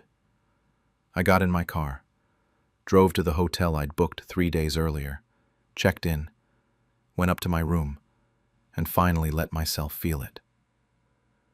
I sat on the edge of that generic hotel bed with its scratchy comforter, and I cried for probably 2 hours straight. Cried harder than I'd cried since I was a kid. Then, I ordered pizza, turned on the TV, and started figuring out what the hell my life looked like now. That was 2 months ago. Feels like 2 years. The divorce is nearly finalized now. Sarah tried to fight it at first, hired her own lawyer and everything. She wanted to drag it out, maybe hoping I'd change my mind, or we could go to counseling, or whatever fantasy she'd constructed in her head. But then her lawyer apparently sat her down and explained exactly how screwed she was with all the evidence I had. After that conversation, she gave up, signed everything. We're splitting assets 50-50, which is fair. I could have pushed for more given the circumstances, but I didn't want to be that vindictive. I just wanted out. I'm keeping the house. She didn't want to fight for it after everything, and honestly, I think her parents pressured her not to. They were absolutely mortified by the whole thing. Her mom actually called me about a week after the birthday incident. That was a weird conversation. She apologized for her daughter, said she didn't raise her to be like this, that she was ashamed. I didn't really know what to say to that. I told her I appreciated the call and that I didn't blame her or Sarah's dad for any of this. She cried on the phone. I felt bad for her. None of this was her fault. The Derek situation resolved itself in the most predictable way possible, which honestly gave me more satisfaction than it probably should have. Turns out Sarah wasn't the first co-worker he'd gotten involved with. Apparently this was his pattern. He'd done it at his previous company too, and the one before that. Someone at Sarah's company found out about their relationship. I don't know if Sarah reported it herself or if someone else figured it out, and HR launched an investigation. They started digging and discovered he'd been pulling this same move for years at different companies. Serial workplace affair guy. Real winner Sarah chose there. He got fired about 3 weeks ago for inappropriate workplace conduct and violation of company fraternization policies. When I heard, I felt this weird mix of satisfaction and emptiness. Like I'd won something, but the prize was just more confirmation that my marriage had been destroyed over someone who wasn't even worth it. Sarah called me that same day, absolutely hysterical. I saw her name on my phone and my first instinct was to answer, which shows how ingrained that habit still is. But I didn't. I let it go to voicemail. She left this long, rambling message about how Derek had ghosted her immediately after getting fired. Blocked her number, blocked her on everything, completely cut her off. She said she realized she'd destroyed her marriage for someone who didn't actually care about her at all. She said she was in therapy now, that she was working on herself, that she finally understood the magnitude of what she'd done. She begged me to talk to her, even just for 5 minutes. Said she didn't expect me to take her back, but that she needed closure or forgiveness or something. I deleted the voicemail without finishing it. I don't owe her closure. I don't owe her forgiveness. She can work that out with her therapist. She's living with her parents now. The apartment she'd moved into after I kicked her out of the house was apparently too expensive on just her salary. From what I've heard through mutual friends, most of whom sided with me after the full story got out, she's struggling pretty badly. Lost her marriage, her affair partner, and a decent chunk of her friend group, all within a few weeks. Part of me feels bad about that for maybe 5 seconds. Then I remember those messages, and the feeling evaporates completely. I've been doing okay, all things considered. Some days are better than others. Therapy has been helping a lot. My therapist keeps telling me I need to actually process the anger instead of just staying in this calm, controlled mode all the time. Apparently, my coping mechanism of treating my divorce like a work project isn't entirely healthy long term. Who knew? Work has been a good distraction. I threw myself into a major project, and it's actually going really well. My boss even commented that I seem more focused lately, which is ironic. I've been going to the gym more consistently than I have in years. Lost about 15 pounds. Started reconnecting with friends I'd kind of neglected during my marriage. Went to a concert last weekend with my buddy from college. It was good. Normal. I'm doing all the things you're supposed to do after a divorce, the self-improvement montage portion of the breakup process. But some days are still really hard. I'll see something that reminds me of Sarah, or I'll instinctively start to text her about something funny, before remembering we're not those people anymore. We're not anything anymore. Sometimes I'll be at the grocery store and automatically reach for something she liked before catching myself. The muscle memory of being married to someone for 6 years doesn't just disappear. My friends are pretty split on how I handled the whole thing. About half think the birthday reveal was brutal, but completely deserved. They say she had it coming, that public humiliation was appropriate given what she did. The other half think I should have confronted her privately, that embarrassing her in front of her family was taking it too far. A couple friends have even suggested that my calculated approach was kind of cold, and maybe I should have let myself be more emotional about it. Her family definitely thinks I'm an asshole, except for her dad, weirdly enough. I heard through the grapevine that he told Sarah she got exactly what she deserved, and that he would have done the same thing in my position. Her mom and sister apparently aren't speaking to me, which is fine. I never have to see them again anyway. I don't know if I'm proud of what I did or ashamed of it. That's the honest truth. Some days it feels like justice, like I handled an impossible situation in the best way I could. Other days it feels like I let my hurt and anger turn me into someone cold and calculating, someone I don't totally recognize when I look in the mirror. I keep going over it in my head, wondering if there was a better way, if confronting her privately would have been more mature, if giving her a chance to explain before destroying her birthday would have been the right thing to do. But then I remember her lying to my face for months, and I think maybe she didn't deserve consideration, or privacy, or a gentle letdown. The divorce should be final in about 3 weeks. Then I'll officially be single for the first time in a decade. That's a weird thought. I've been with Sarah for my entire adult life, basically. I don't really know how to be a single guy in his mid-30s. I went on exactly 1 date since all this happened. My friend set me up with someone from her office. Nice woman, pretty, good job, funny. It was a complete disaster. I spent the entire dinner comparing her to Sarah. Not in a good way either, just constant hypervigilance. She checked her phone once to see the time, and I immediately wondered who she was texting. She mentioned a male co-worker, and my brain went straight to worst-case scenario. I couldn't relax at all. She definitely picked up on it because there was no second date. Can't say I blame her. Trust issues are fun like that. I know logically that not everyone is going to cheat. I know Sarah's actions are her responsibility, not representative of all women or all relationships. My therapist has explained this to me multiple times. But knowing something intellectually and actually believing it emotionally are two different things.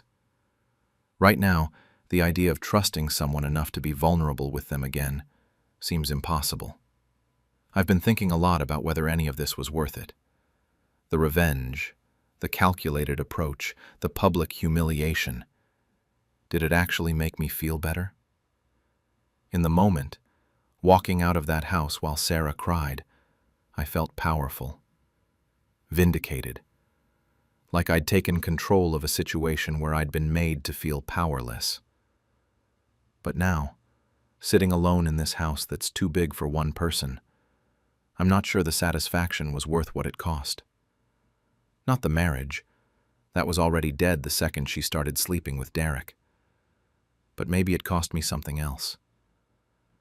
Some part of myself that used to be warmer, more trusting, less cynical. I look at who I was 2 months ago, carefully documenting evidence and planning my revenge down to the gift wrapping, and sometimes I don't recognize that person. That version of me was so controlled, so methodical about destroying someone I'd loved for 10 years. And I'm not sure if that was strength, or if it was something darker that I'll have to deal with eventually. The house is quiet now, just me and the dog. I'm doing okay. That's what I tell people when they ask, and most of the time it's even true. Guess who forgot to log out of iCloud? I, 28, have been with my boyfriend Jake, 29, for almost 4 years now. We've been living together for 2, and lately we've been having those marriage conversations. The serious ones about timelines and kids, and whether we'd hyphenate our last names. We met through mutual friends at some rooftop party I didn't even want to go to. He works in tech and trades crypto. I work remotely in marketing.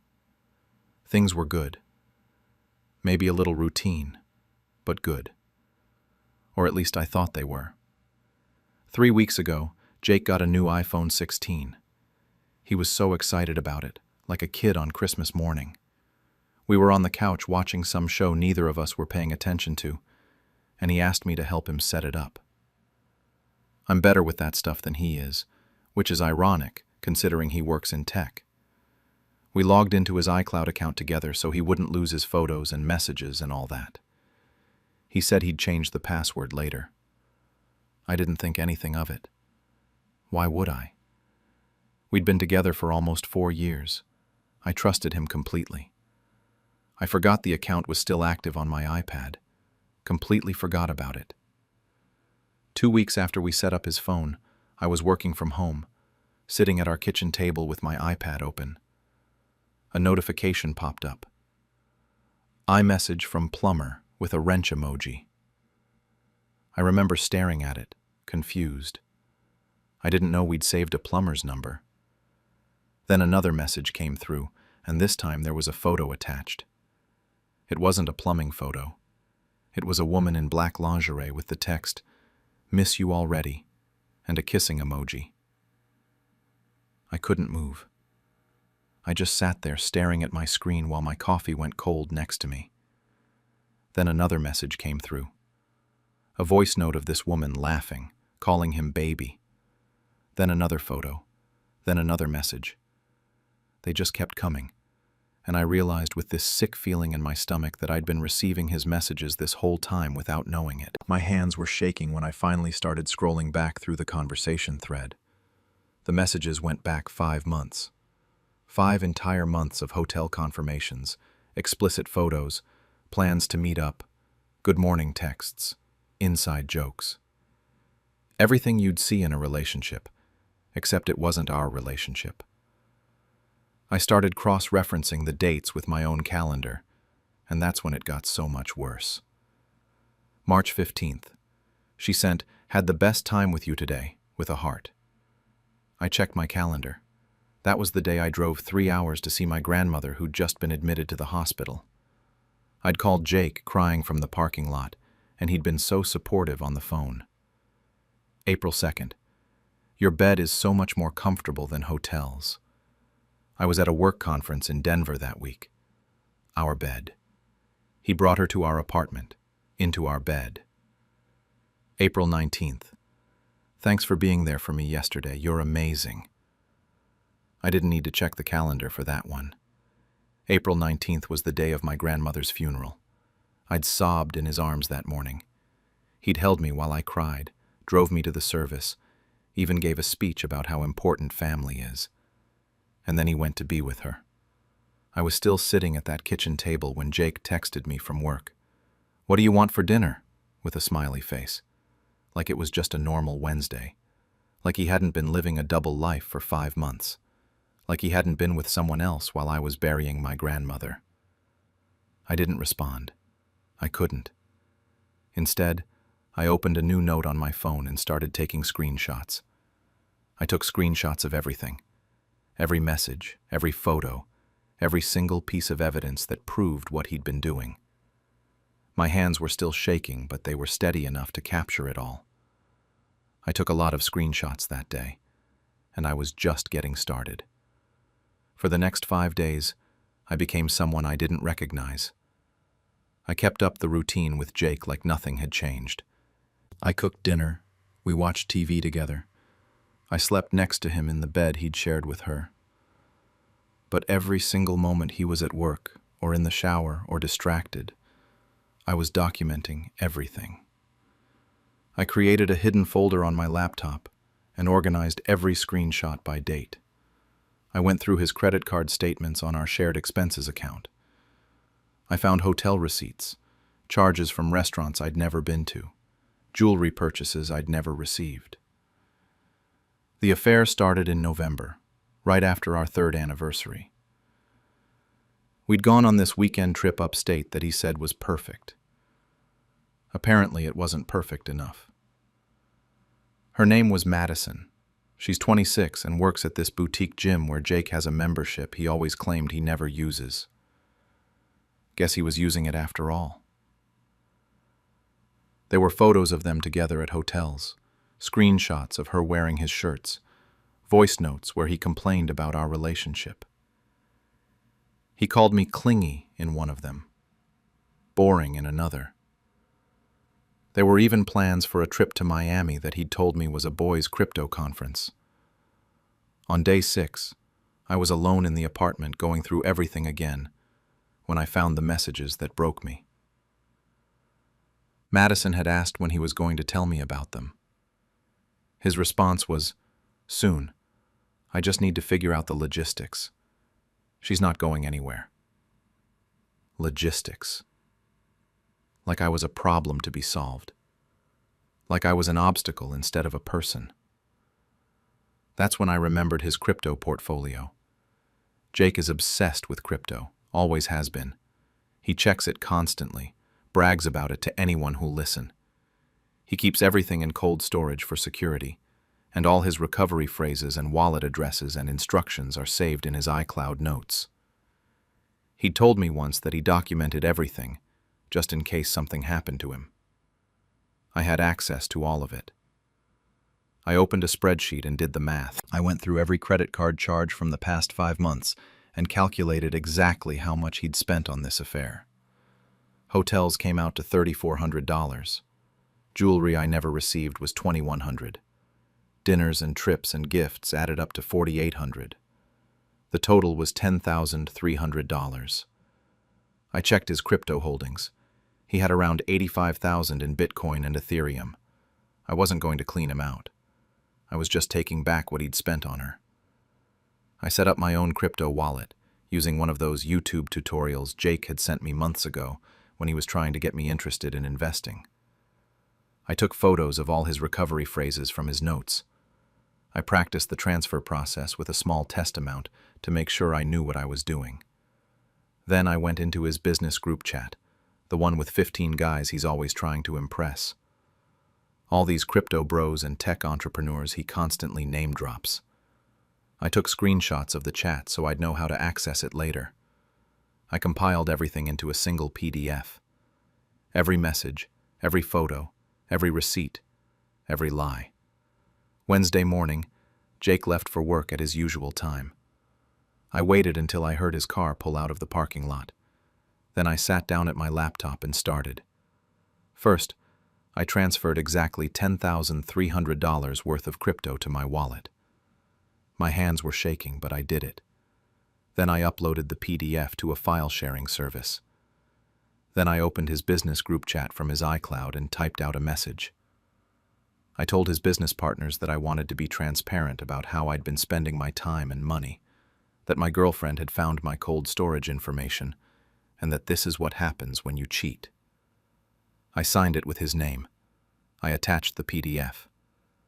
My finger hovered over the send button for 10 seconds. I thought about my grandmother's funeral. I thought about him calling me clingy and boring. I thought about the word logistics. I pressed send. Messages flooded the chat immediately. Shocked reactions, angry messages, someone asking if he'd been hacked. I watched for 5 minutes, then closed it. I started packing my essentials into my car. Clothes, my laptop, important documents, photos of my grandmother. I was out of the apartment by 11 in the morning. I left my key on the kitchen counter and the iPad open to the plumber conversation on the coffee table.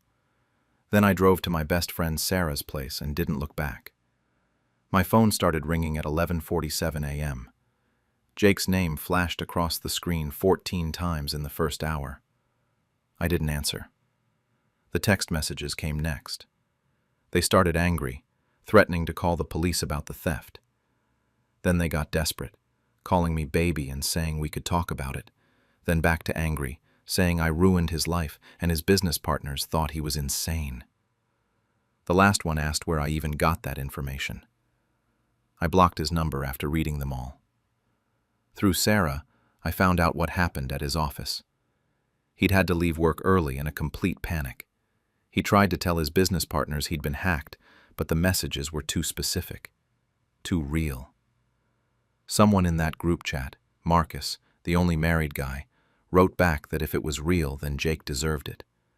That cheating while someone's grandmother died was sociopath behavior. Jake apparently tried to call the police about the crypto, but what was he going to say? That his girlfriend accessed his account after he let her set up his iCloud and she took back the money he spent cheating. No police report was ever filed. His business group chat became a running joke in our social circle. Someone started calling him the plumber's apprentice, and it stuck. The nickname spread fast. 3 of his business partners cut ties with him completely. Even Madison blocked him after she found out he was that publicly messy. 2 weeks went by. I stayed with Sarah and started looking at apartments. I blocked Jake on everything, blocked his friends, disappeared from his life completely. My own friends brought wine and helped me pack and offered their couches for as long as I needed. One of them sent me a screenshot of Jake's Instagram story. He was at the gym with a caption about focusing on himself. The top comment said to make sure the plumber doesn't break anything with a wrench emoji. I laughed for the first time in weeks. The crypto is still sitting in my wallet, all $10,300 of it. I haven't touched it. Part of me wants to keep it. Part of me wants to donate it. Part of me wants to forget it exists. I don't know what I'm going to do with it yet. Jake kept trying to reach me. He contacted my mom, and I shut that down immediately. He somehow found Sarah's address and sent a letter that I never opened.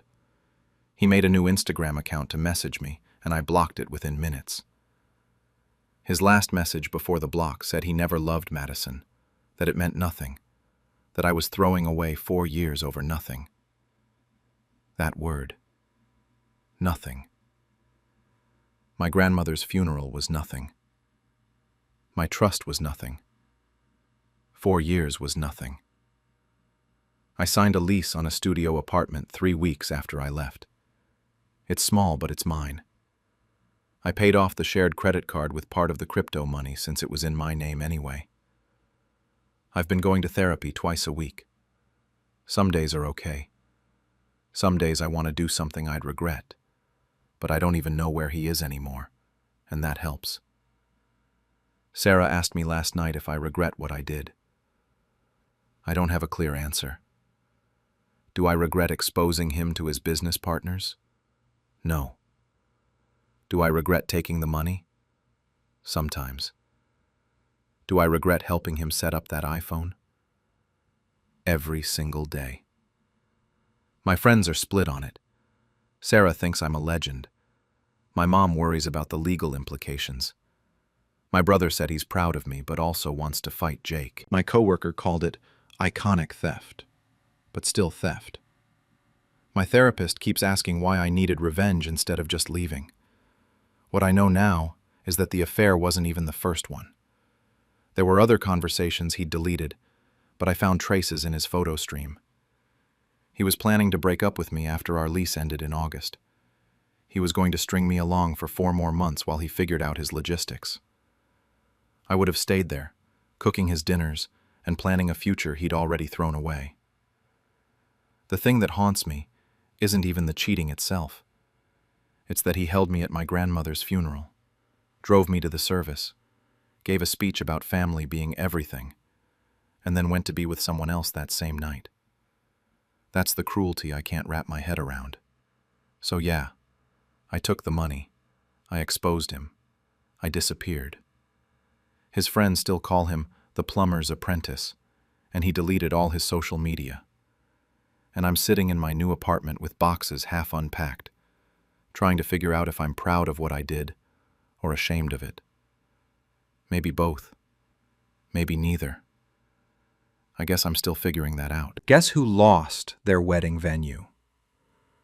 I'm 28F, and I was supposed to get married 3 months from now to my fiancé Jake, who's 30. My maid of honor was supposed to be Sarah, my best friend since we were 7 years old. Notice how I'm using past tense for all of this. Let me back up to when we got engaged about a year ago. Everything seemed perfect. Jake proposed at this beautiful restaurant, got down on one knee, the whole thing. I was so happy I cried. We started planning the wedding immediately, and I had this whole vision in my head of how it would go. Here's where the first problem started, but I didn't see it as a problem at the time. Jake told me he couldn't really contribute financially to the wedding because he was saving money for our future. He had all these plans about buying a house, maybe starting a business, building our life together. It sounded romantic and responsible, so I just said okay. I make decent money at my job, and I had some savings. I figured I'd cover the wedding costs, and we'd both benefit from his savings later. So I paid for everything. The venue was $12,000. Catering was $8,000. Flowers, photographer, DJ, decorations, the honeymoon resort in the Bahamas. I'm talking about $45,000 total, all coming out of my bank account. Jake kept thanking me and talking about our future, so I felt good about it. Sarah was over the moon when I asked her to be my maid of honor. She hugged me and said she'd been waiting for this moment since we were kids. She threw herself into helping with wedding planning, and honestly, she was great at first. She came to every vendor meeting, helped me pick out decorations, gave opinions on everything. She even offered to help Jake plan some surprises for me, which I thought was sweet of her. Everything was completely fine until about 6 weeks ago. That's when I started noticing Jake acting differently. His phone became this untouchable thing. He'd always have it face down on tables. If I walked into a room while he was on his phone, he'd immediately close whatever he was looking at or flip it over. When I asked about it, he'd say he was talking to vendors about wedding surprises or dealing with work stuff. He started taking calls outside or in the garage. He'd come to bed hours after me, saying he had things to finish up. Sarah's behavior changed too. She was at our place all the time, which wasn't unusual because we'd always been close, but now it felt different. She and Jake were constantly huddled together, whispering about these so-called wedding surprises. They'd stop talking the second I walked into a room. I'd see her touching his arm when they talked, laughing at things he said. This uncomfortable feeling would settle in my stomach, but I kept pushing it away. I told myself I was being paranoid. Wedding planning is stressful. I was imagining things. 3 weeks ago, I woke up around 2 a.m. because I was thirsty. I headed downstairs to get water and heard voices coming from the kitchen. I stopped in the hallway because something about their tone felt off. It was Jake and Sarah, whispering to each other. I couldn't hear everything, but I caught pieces. Something about me not suspecting anything. Something about a few more weeks. Something about all the money I was spending. My heart was racing. I walked into the kitchen and they literally jumped apart like I'd caught them doing something wrong. I asked what they were doing up so late. Jake said they were finalizing a surprise for the wedding. Sarah nodded along, but neither of them would look directly at me. The energy in that kitchen was so weird. I went back to bed but couldn't sleep. The next morning, I convinced myself I was overreacting. They were planning something nice for me. That had to be it. Then yesterday morning, everything came crashing down. My bridesmaid Emily texted me at 8 a.m. The message just said, "Call me now." I called her immediately, and she sounded terrified. She said she needed to show me something but wanted to do it in person. We met at a coffee shop an hour later. Emily pulled out her phone and her hands were shaking. She turned the screen toward me. Screenshots. Dozens and dozens of text messages between Jake and Sarah. I couldn't process what I was seeing at first. Then I started reading and my entire world fell apart. I could barely hold Emily's phone because my hands were shaking so badly. The first screenshot was from 2 months ago. Sarah had texted Jake saying she couldn't stand watching me plan this stupid wedding and asking if I really thought they were going to let it happen.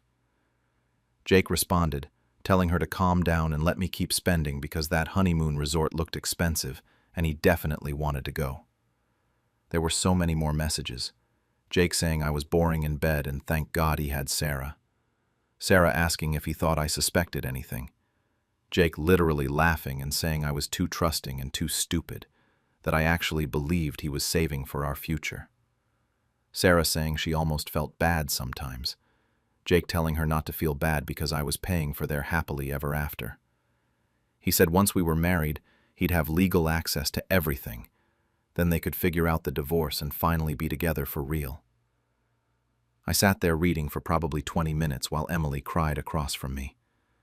She kept apologizing over and over. She explained that Sarah had gotten drunk at a girls' night last week and left her phone unlocked on the table. A message from Jake popped up, saying he loved her and couldn't wait until this charade was over. Emily had grabbed Sarah's phone and screenshot everything she could find before Sarah came back from the bathroom. The messages went on and on. They called me the ATM. They made fun of my wedding dress. They talked about having sex in my house, in my bed, while I was at work. Sarah had apparently been the one encouraging me to pay for everything, telling me it was romantic to invest in our future. They thought that was hilarious. The worst message was from 3 days ago. Jake told Sarah just 3 more months and they'd be golden to keep playing her part. Sarah responded saying she couldn't wait to see my face when I realized, then said actually she could wait because she wanted the honeymoon first. Emily asked me what I was going to do. Was I going to confront them? I looked up at her and something just went cold inside me. I told her no. I wasn't going to confront them. I went home and acted completely normal. I smiled when Jake kissed me hello. I texted Sarah about bridesmaid dress fittings. I asked Jake if he wanted to finalize the guest list. They had no idea anything was wrong. That night, after Jake fell asleep, I went into my office and got to work. I called the venue first, told them there was a family emergency and I needed to postpone indefinitely. The coordinator was really understanding, and because everything was already paid in full and I'd been such an easy client, they refunded me the entire $12,000. Then I called the caterer, got $8,000 back, then the florist, the photographer, the DJ, the decorator. One by one, I canceled every single vendor and got my money refunded. Most of them were sympathetic and said they'd be happy to work with me in the future when I was ready. Some even offered to rebook me for free later, since I was being so professional about the cancellations. The honeymoon resort was the tricky one. I called and told them there had been a change of plans. I asked if I could transfer the reservation to a different date, 2 weeks from now instead of 3 months from now. They said no problem at all. I gave them only my name, had them remove Jake completely from the reservation, and then I used some of the refund money to upgrade to an ocean view suite. Then I called Emily and asked if she wanted to come with me on an all-expenses-paid vacation. Over the next week, I became a detective. I forwarded all the screenshots Emily had sent me to my personal email. I went through Jake's credit card statements and found charges at hotels on days he'd told me he was working late. I found receipts in Sarah's car when she left it at our place. Receipts from expensive romantic restaurants on nights she'd claimed she was visiting her sick grandmother. Jake and Sarah had absolutely no idea. They kept playing their parts perfectly. Sarah came over multiple times to discuss last-minute wedding details. Jake talked about how excited he was to finally marry me and start our life together. They were so confident, so smug. They really thought they'd gotten away with it. 3 days ago, I told Jake I needed to visit my parents for a week because my mom was having some health issues. He looked relieved, probably excited to have me out of the house. I packed my bags, kissed him goodbye, and drove to a hotel 30 minutes away instead. Yesterday was supposed to be my wedding day. I woke up in that hotel room and checked my phone. Right on schedule, the text blast I'd set up went out at 9 a.m. to every single person on our guest list. The text went to everyone. Every single wedding guest. Both families. All the bridesmaids and groomsmen. Jake's co-workers. Sarah's entire family. The message was simple and straightforward. It said the wedding was canceled and here's why, followed by every screenshot, every receipt, every piece of evidence I'd collected over the past week. Then I turned off my phone completely, finished packing my suitcase, and drove to the airport. I kept my phone off during the entire flight. When I finally landed at the resort and turned it back on, I had 847 text messages and 134 missed calls. I didn't read most of them right away. Emily had stayed behind, and she sent me a full recap of what happened at the venue. Apparently, guests started showing up around 10:30 a.m. The building was completely locked. No decorations, no catering staff, no wedding coordinator, nothing. People were standing around confused, double-checking their invitations to make sure they had the right location and time.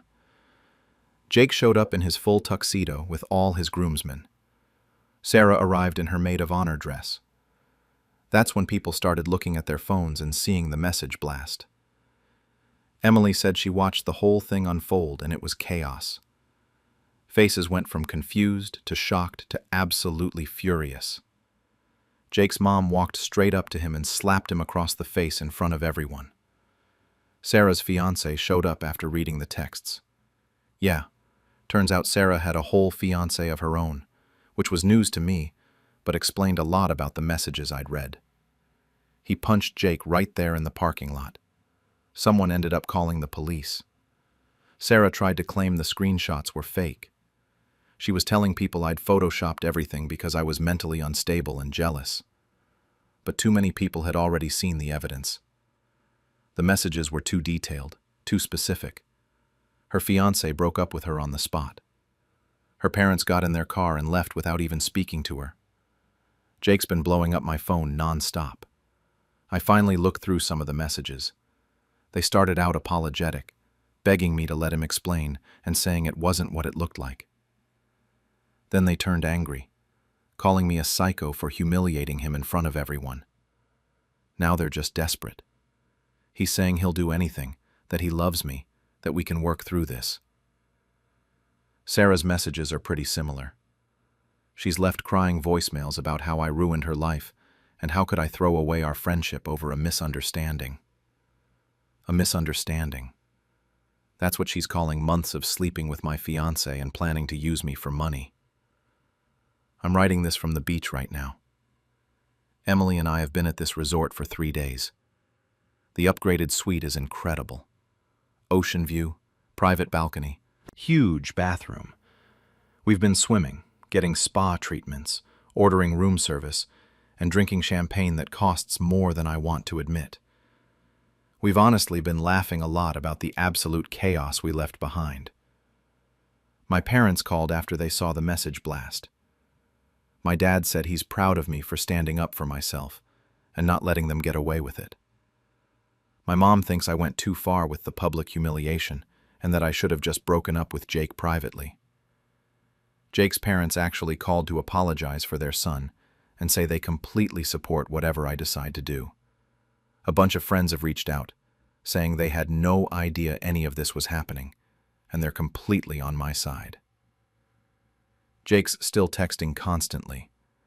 His latest messages are claiming that I led him on, and that I'm vindictive for embarrassing him instead of just ending things quietly. He says I stole his honeymoon, and he's going to sue me for emotional distress.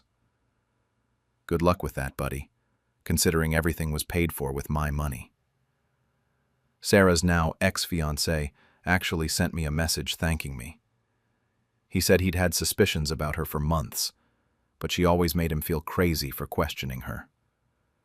Now he knows he was right all along, and he's glad he found out before they got married. I've got 4 more days at this resort. My lawyer's already working on officially ending the engagement. Most of the wedding guests have told me to keep the gifts they sent, since they were meant for me anyway. I'm getting STD tested next week, because apparently Jake and Sarah weren't being careful. I'm not going back to the house I shared with Jake. Emily's letting me stay with her until I find my own place. Jake can keep all the furniture for all I care. The refund money I got back, minus what I spent upgrading this honeymoon, is about $40,000. I'm thinking about using it as a down payment on my own condo. People keep asking if I feel guilty, or if maybe the public humiliation was too much. Honestly, I sleep better now than I have in months. Guess who signed the divorce papers? I, 35M, thought I had my life figured out with my wife Sarah, 33F, until one random Tuesday afternoon turned everything upside down. We'd been married for 5 years, no kids yet because we both agreed to wait until we were more financially stable. I was working 60-hour weeks as a construction manager, coming home exhausted most nights around 8 or 9. The plan was simple. Work hard now, build our savings, then start our family when we hit that 100K mark. We were at 73K before everything fell apart. Looking back, I should have seen the signs earlier. About 3 months before that Tuesday, Sarah started changing. She joined a gym and went religiously 5 days a week, which was weird because she'd always hated exercise. Then there were the packages, expensive lingerie orders that kept showing up. I found the receipts once while looking for a warranty card. She never wore any of it for me. Her phone was always face down on tables, and she'd do this thing where she'd be texting late at night, then quickly lock her screen whenever I walked into the room. The girls' nights ramped up too, from maybe once a month to 2 or 3 times a week. The arguments started getting worse around that time. Her main complaint was always the same. I was never home. I didn't make time for us. I was prioritizing work over our marriage. I kept trying to explain that I was doing this for our future, for the house we wanted to buy outright someday, for the kids we'd eventually have. She'd just look at me with this cold expression and say something like, "What's the point of a future if there's no present?" I didn't get it then. I thought she was just being dramatic. My best friend Mike had been around since college, 12 years of solid friendship. He started stopping by the house more often, usually when I wasn't there. Sarah mentioned a few times that he was helping her fix things around the house, which seemed nice of him. I didn't think anything of it. Why would I? He was my best friend. Then came that Tuesday. I'd rushed out the door that morning and left my lunch sitting on the kitchen counter. Around 1:30, my stomach was growling, and I figured I'd just run home real quick during my break. It was only a 20-minute drive. I usually called ahead, but my phone had died and was charging in my truck. I pulled into the driveway and immediately noticed Mike's truck parked down the street. Thought it was odd, but figured maybe he was working on something Sarah had mentioned. The front door was unlocked, which was strange because Sarah always locked it during the day. The house was quiet, except for some sounds coming from upstairs. I climbed the stairs slowly. Our bedroom door was cracked open. That's when I saw them, tangled up in our sheets, in our bed. My wife and my best friend. They didn't notice me at first. I just stood there in the doorway, completely frozen, trying to process what I was seeing. Sarah gasped and clutched the sheets to her chest. Mike scrambled for his boxers, panic all over his face. I didn't move, didn't say anything, just stood there, silent. Mike started stammering something about how this wasn't what it looked like, which was almost funny because it was exactly what it looked like. Then he did the most ridiculous thing. He literally jumped out of our second-story bedroom window, half naked, just his boxers, crashed through the bushes below. I heard him yelp when he hit the ground. He limped to his truck and sped off, leaving one of his shoes behind in our yard. Sarah was crying, still wrapped in the sheets, begging me to let her explain. She kept saying it was a mistake, that it just happened, that they didn't mean for it to go this far. She actually had the nerve to yell at me not to walk away when I turned toward the door. I felt nothing, just this weird numbness, like I was watching everything happen to someone else. I looked at her for a long moment, then walked downstairs, picked up my lunch from the kitchen counter, and drove back to work. Sat in my truck at the construction site for 30 minutes, staring at the steering wheel. That's when I realized something important. I wasn't going to explode. I wasn't going to yell or break things or have some dramatic meltdown. I was going to plan. I came home that evening at my normal time, around 8. Sarah had been crying all day. Her makeup was smeared, eyes red and puffy. She tried to start the conversation immediately, saying we needed to discuss what happened. I told her I was tired and asked if we could talk that weekend instead. I needed time to process everything. She looked confused by how calm I was, but agreed to wait. The next few days, I kept up the normal routine. Came home, ate dinner, went to bed. Sarah kept trying to bring it up, and I kept delaying. I wasn't ready yet. Give me space. I think she took my calmness as a sign that I was willing to work things out. That's exactly what I wanted her to think. 3 days after I caught them, I used my lunch break to meet with a divorce attorney. A coworker had given me the name of a guy named Marcus, who had a reputation for being ruthless but fair. First thing Marcus asked me was whether I had proof. I told him what I saw, and he explained that eyewitness testimony was good, but documentation was better. That's when I started really digging. I checked our phone records online. We were on a shared family plan, and I was the account holder, so I had access to everything. Downloaded months of text messages between Sarah and Mike before she could think to delete them. Over 2,000 messages in the past 3 months alone. Sexting, planning meetups, talking about their future together. One message from Mike stuck with me. He'd asked when she was going to leave me. Her response was that she just needed to figure out the right time. Next, I talked to our neighbor, Mrs. Chen. She's this sweet older lady, probably late 60s. I asked her if she'd noticed anything unusual lately. She got quiet for a second, then admitted she'd seen Mike's truck at our house multiple times during weekdays. Tuesdays and Thursdays, like clockwork, around 1 in the afternoon. She said she almost mentioned it to me, but didn't want to assume anything. I asked if she'd be willing to write a statement, and she agreed immediately. The financial stuff was what really got me angry. I started going through our credit card statements and bank records, found out Sarah had opened a secret credit card about 5 months earlier. $15,000 in charges, hotels, restaurants, expensive gifts. She'd been paying the minimum payments by taking small amounts from our joint savings account. $200 or $300 at a time, nothing I'd notice. But it added up. Our savings were supposed to be at $73,000. We were actually closer to $60,000. Marcus told me that with proof of financial infidelity on top of the adultery, I had a solid case for getting the house. We'd bought it 3 years ago with $60,000 down from my inheritance, and I'd been paying 80% of the mortgage since then. The lawyer said we could argue for sole ownership. 2 weeks after that Tuesday, I had everything ready. Divorce papers drafted, evidence packet compiled with screenshots and statements and financial records, house transfer documents prepared.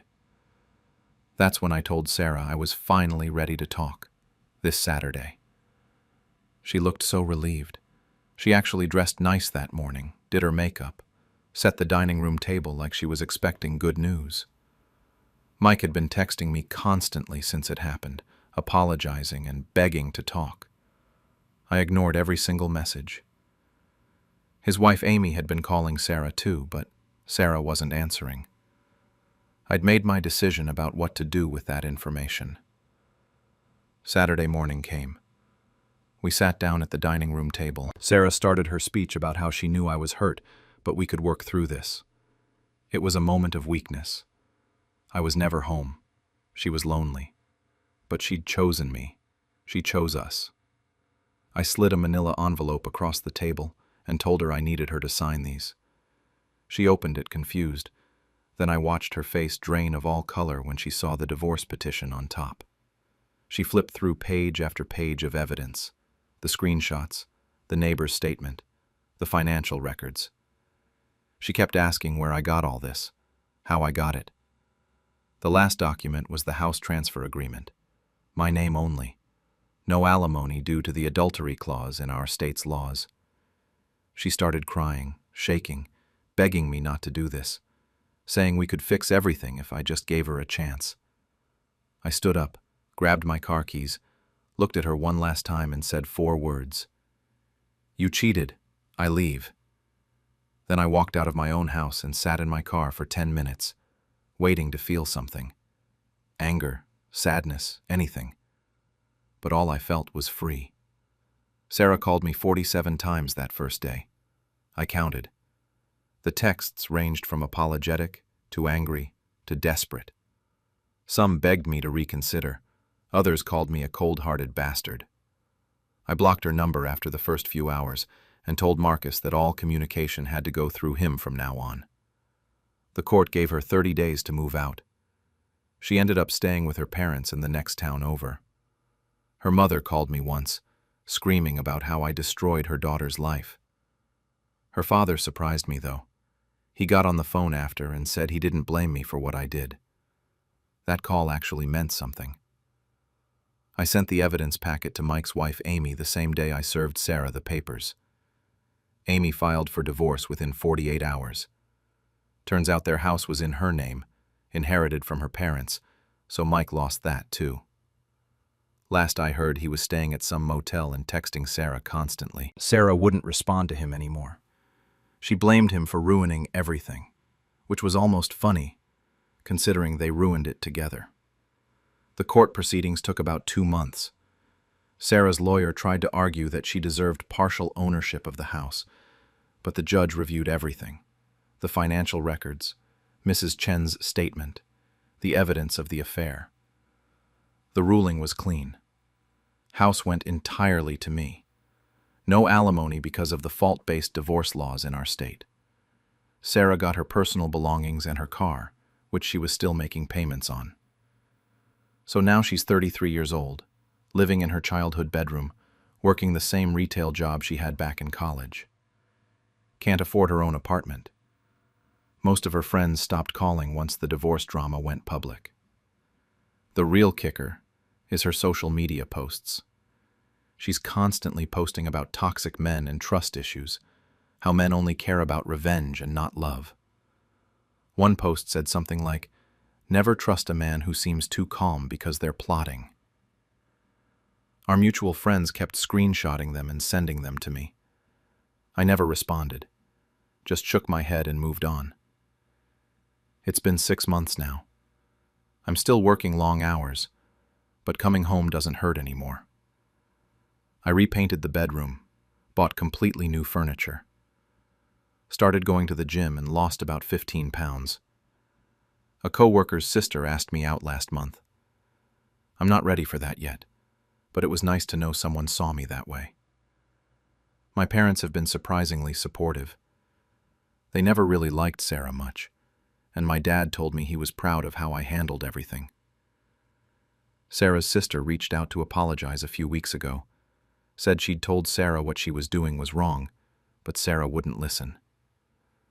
Some of our old friends picked sides. I lost a few, but the ones who stuck around respect me more now.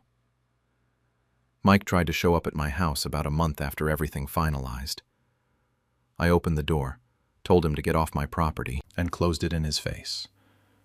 He sent me this long email later trying to explain himself, something about being weak and Sarah pursuing him.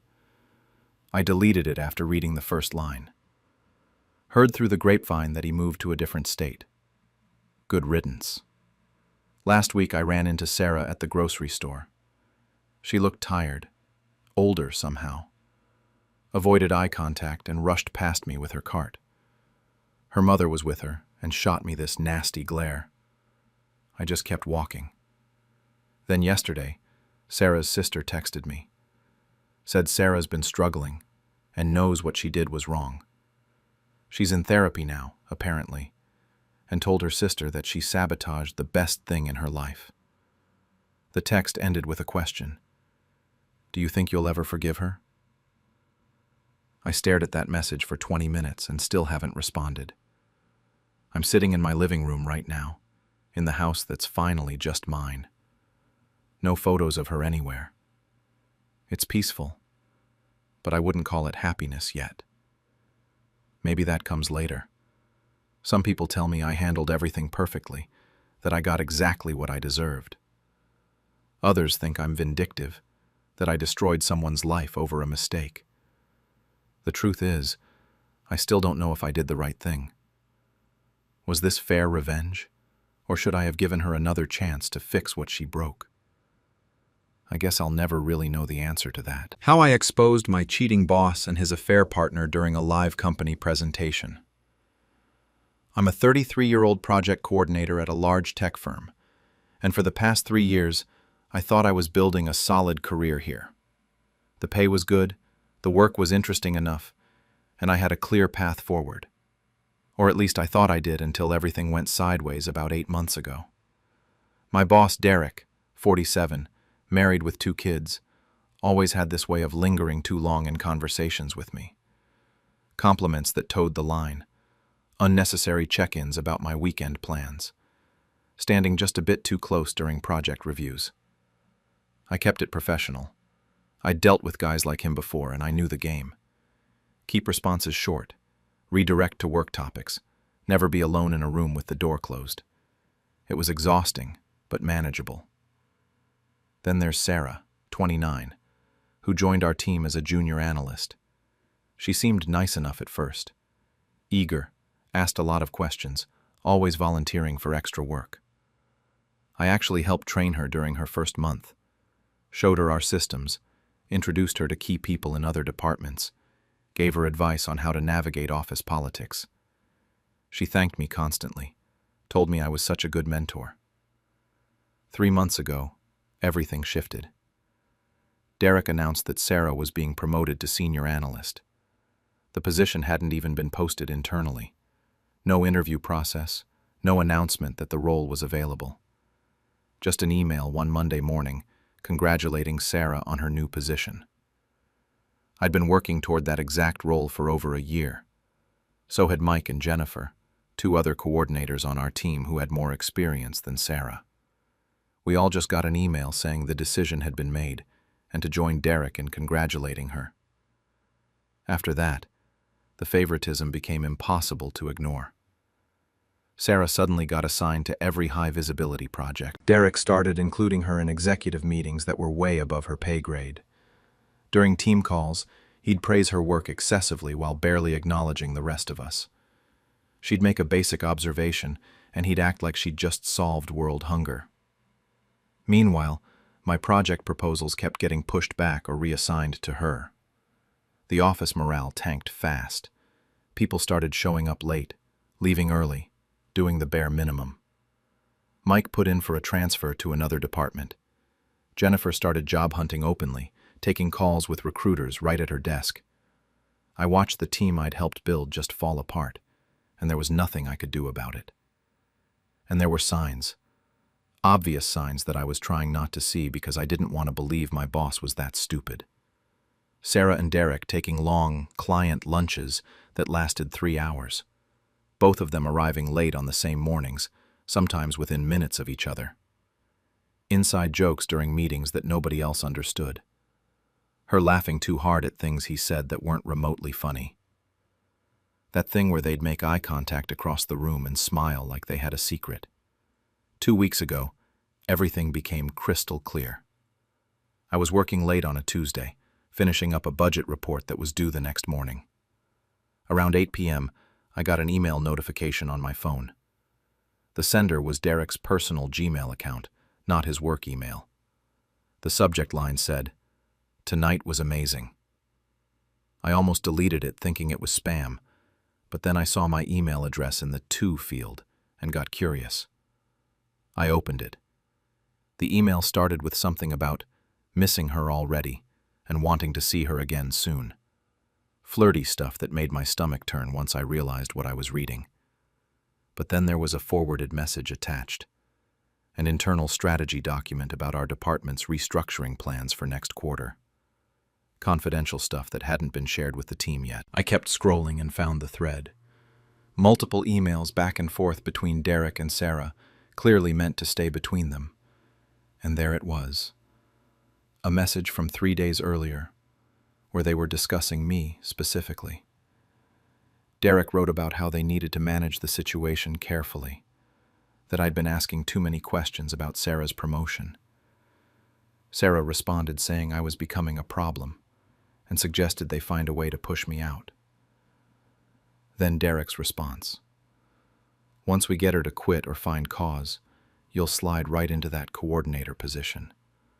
More money, and we can finally work side by side without suspicion. Just need to be patient a little longer." I read that email maybe 10 times sitting at my desk in the empty office. My hands were shaking. 3 years of work, of proving myself, of mentoring someone who was actively plotting to take my job while sleeping with my married boss. And they were discussing it so casually, like I was just an obstacle to remove. That night I couldn't sleep. I kept thinking about going to HR first thing in the morning, marching in there with the email and demanding action.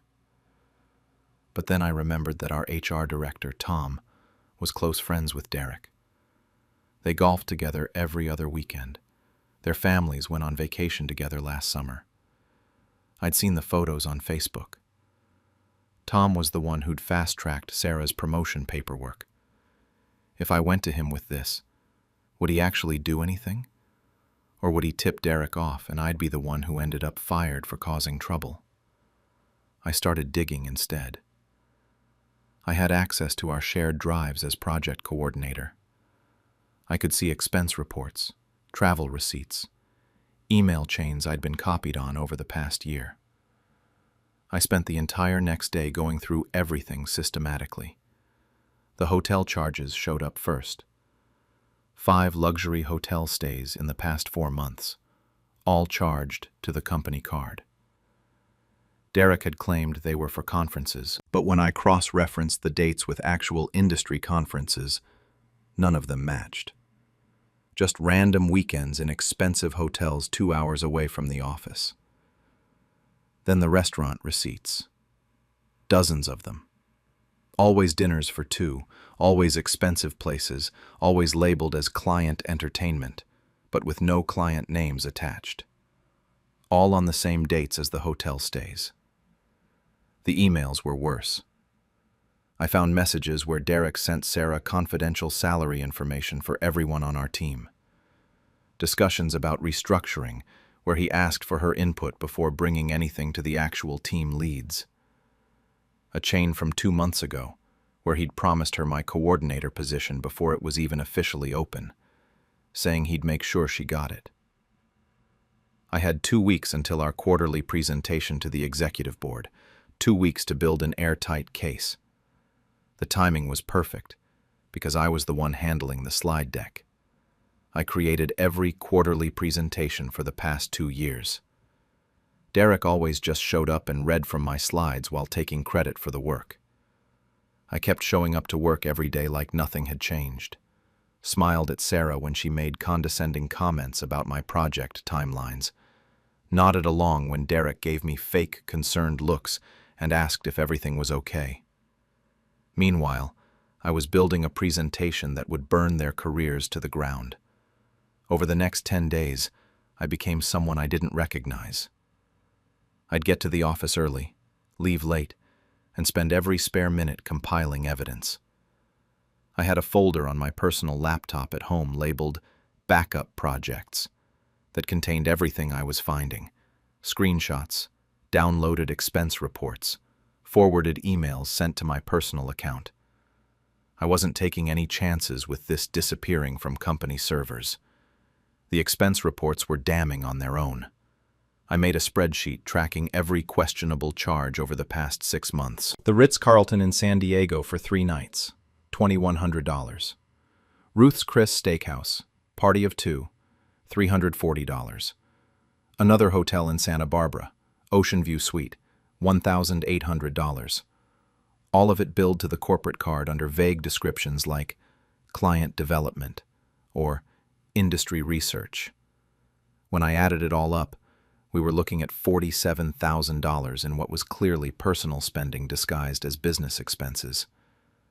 But the emails were the real gold mine. There was one chain where Derek sent Sarah the salary ranges for every position in our department before annual reviews. She responded asking if he could bump her up to the highest tier, and he said he'd make it happen. Another thread showed him giving her advance notice about projects before they were announced to the team, so she could prepare proposals that would look impressive.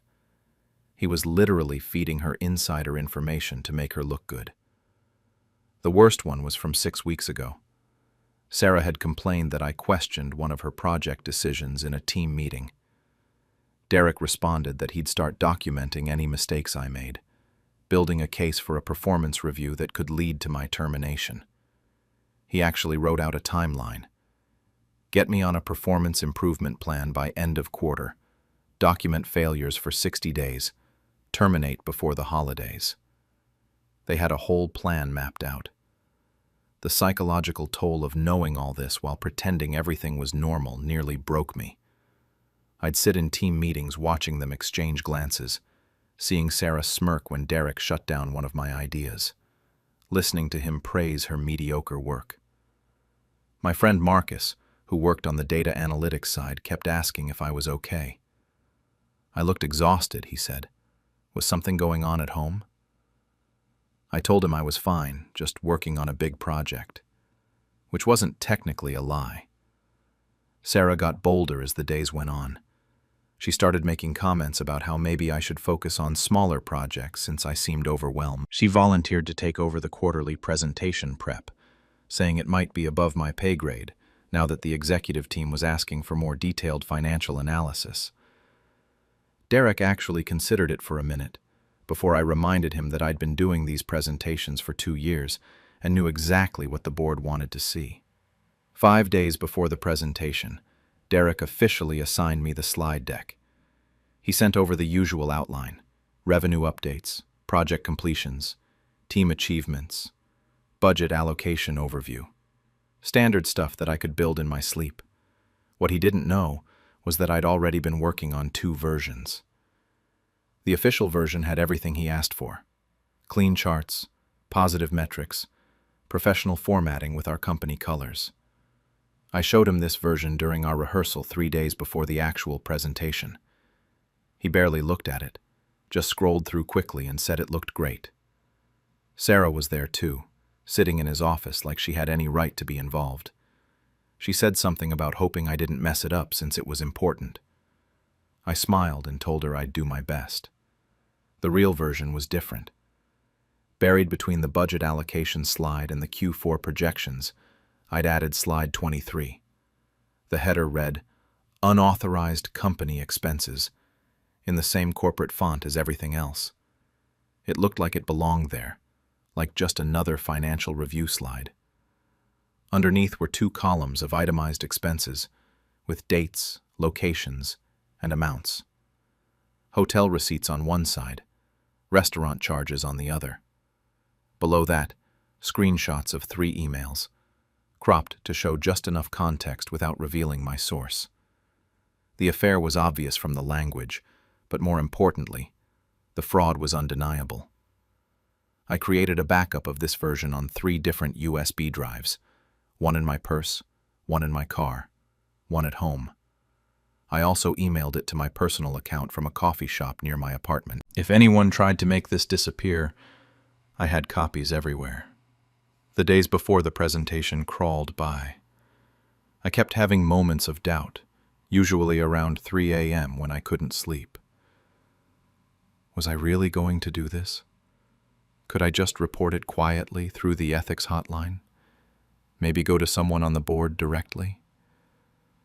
But then I'd remember that email about getting me fired before the holidays, and the doubt would disappear.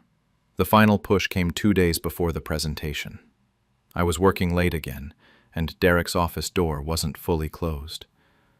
I could hear him and Sarah talking inside. He was saying something about the timeline, asking if she was ready to take on more responsibility. She laughed and said she'd been ready for months.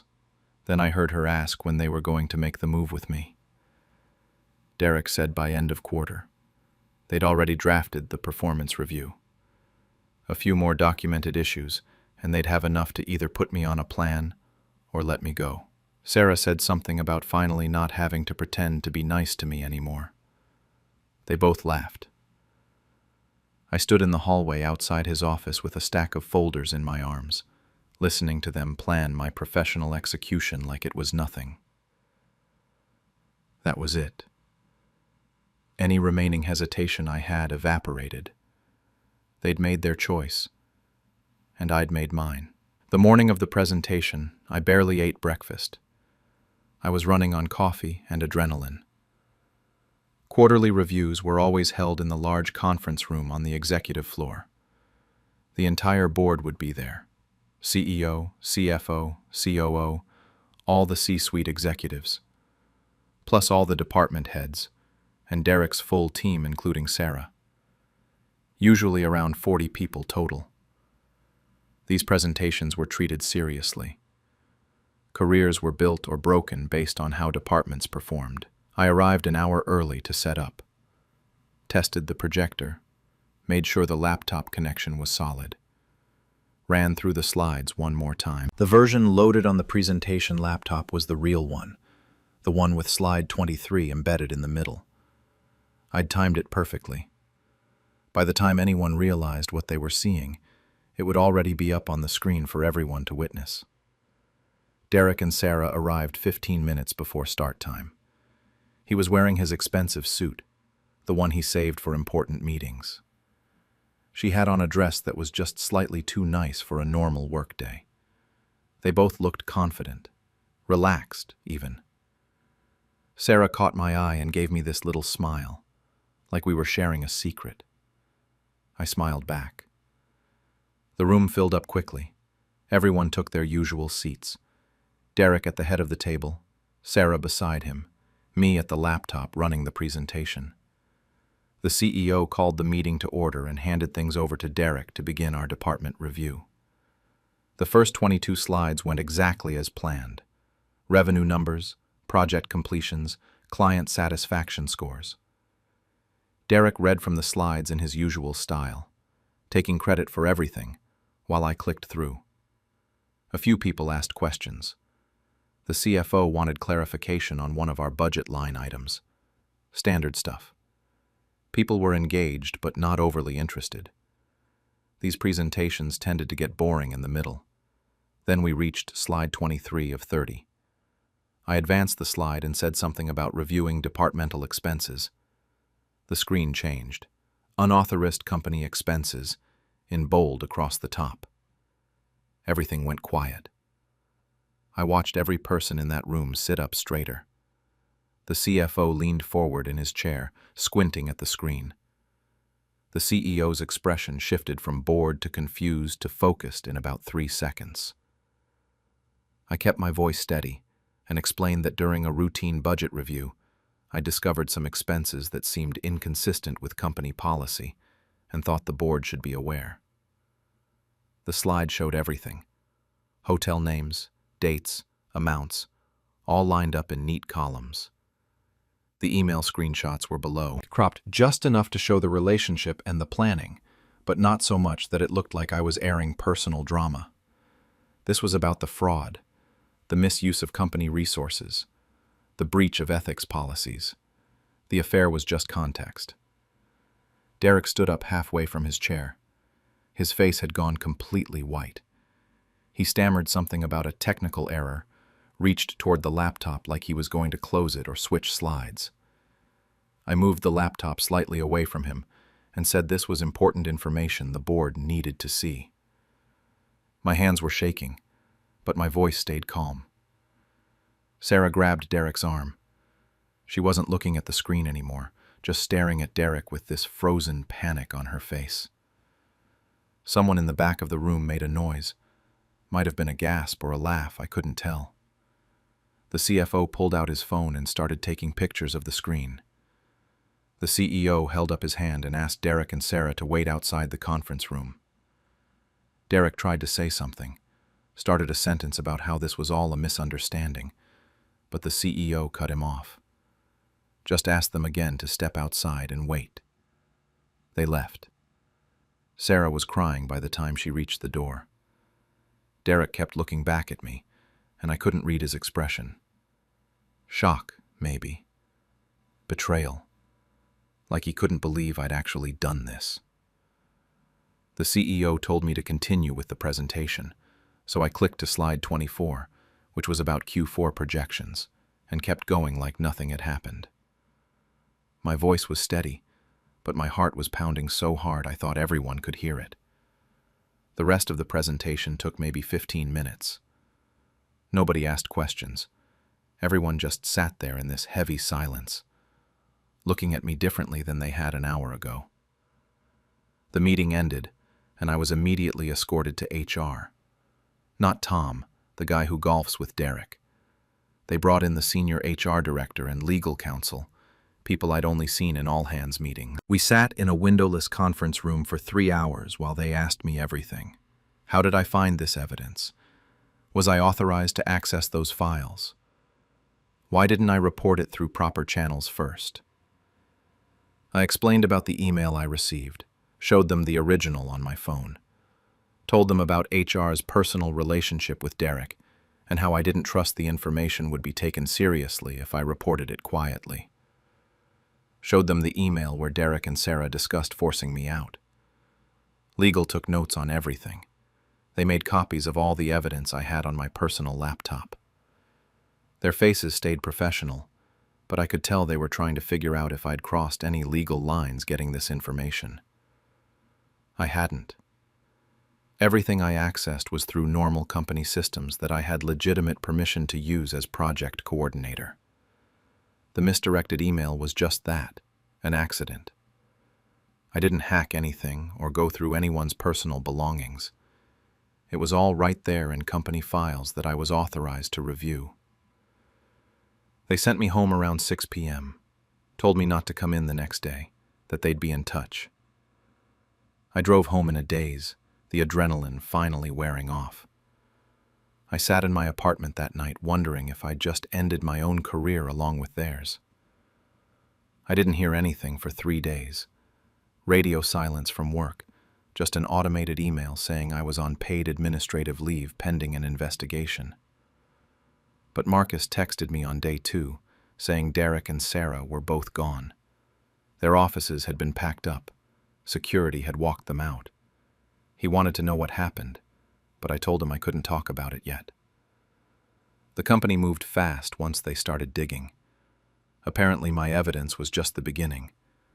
They pulled phone records from company devices and found text messages between Derek and Sarah that were even more explicit. They audited Sarah's entire employment file and found that her starting salary was 40% higher than anyone else at her level. Derek had personally approved bonuses for her that weren't tied to any performance metrics. There were other expense reports, trips I hadn't even found, dating back almost to when Sarah started. A week after the presentation, I got the official email. Derek and Sarah had both been terminated for cause. The list of violations was long: expense fraud, misuse of company resources, conflict of interest, creating a hostile work environment. Derek was being required to repay the $47,000. Both of them were potentially facing legal action, depending on what else the investigation uncovered. The office grapevine filled in the rest. Derek's wife filed for divorce within a week of his termination. Someone saw the court documents posted online. Sarah apparently tried to get another job in our industry, but word travels fast in tech. Last anyone heard, she'd moved to another state. 2 weeks after everything went down, they offered me Derek's position. Interim department director at first, then permanent after a month. Better title, significant pay increase, my own office with a door that actually closed. It should have felt like a victory, and it did, partially. But it came with costs I hadn't fully anticipated. Some people treated me like a hero. Marcus said I did what no one else had the guts to do.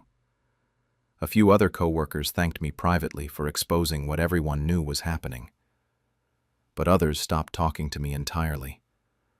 I'd hear whispers in the break room that would stop when I walked in. Someone wrote on an anonymous company forum that I was vindictive, that I'd destroyed 2 careers just because I was jealous. The word snitch got thrown around.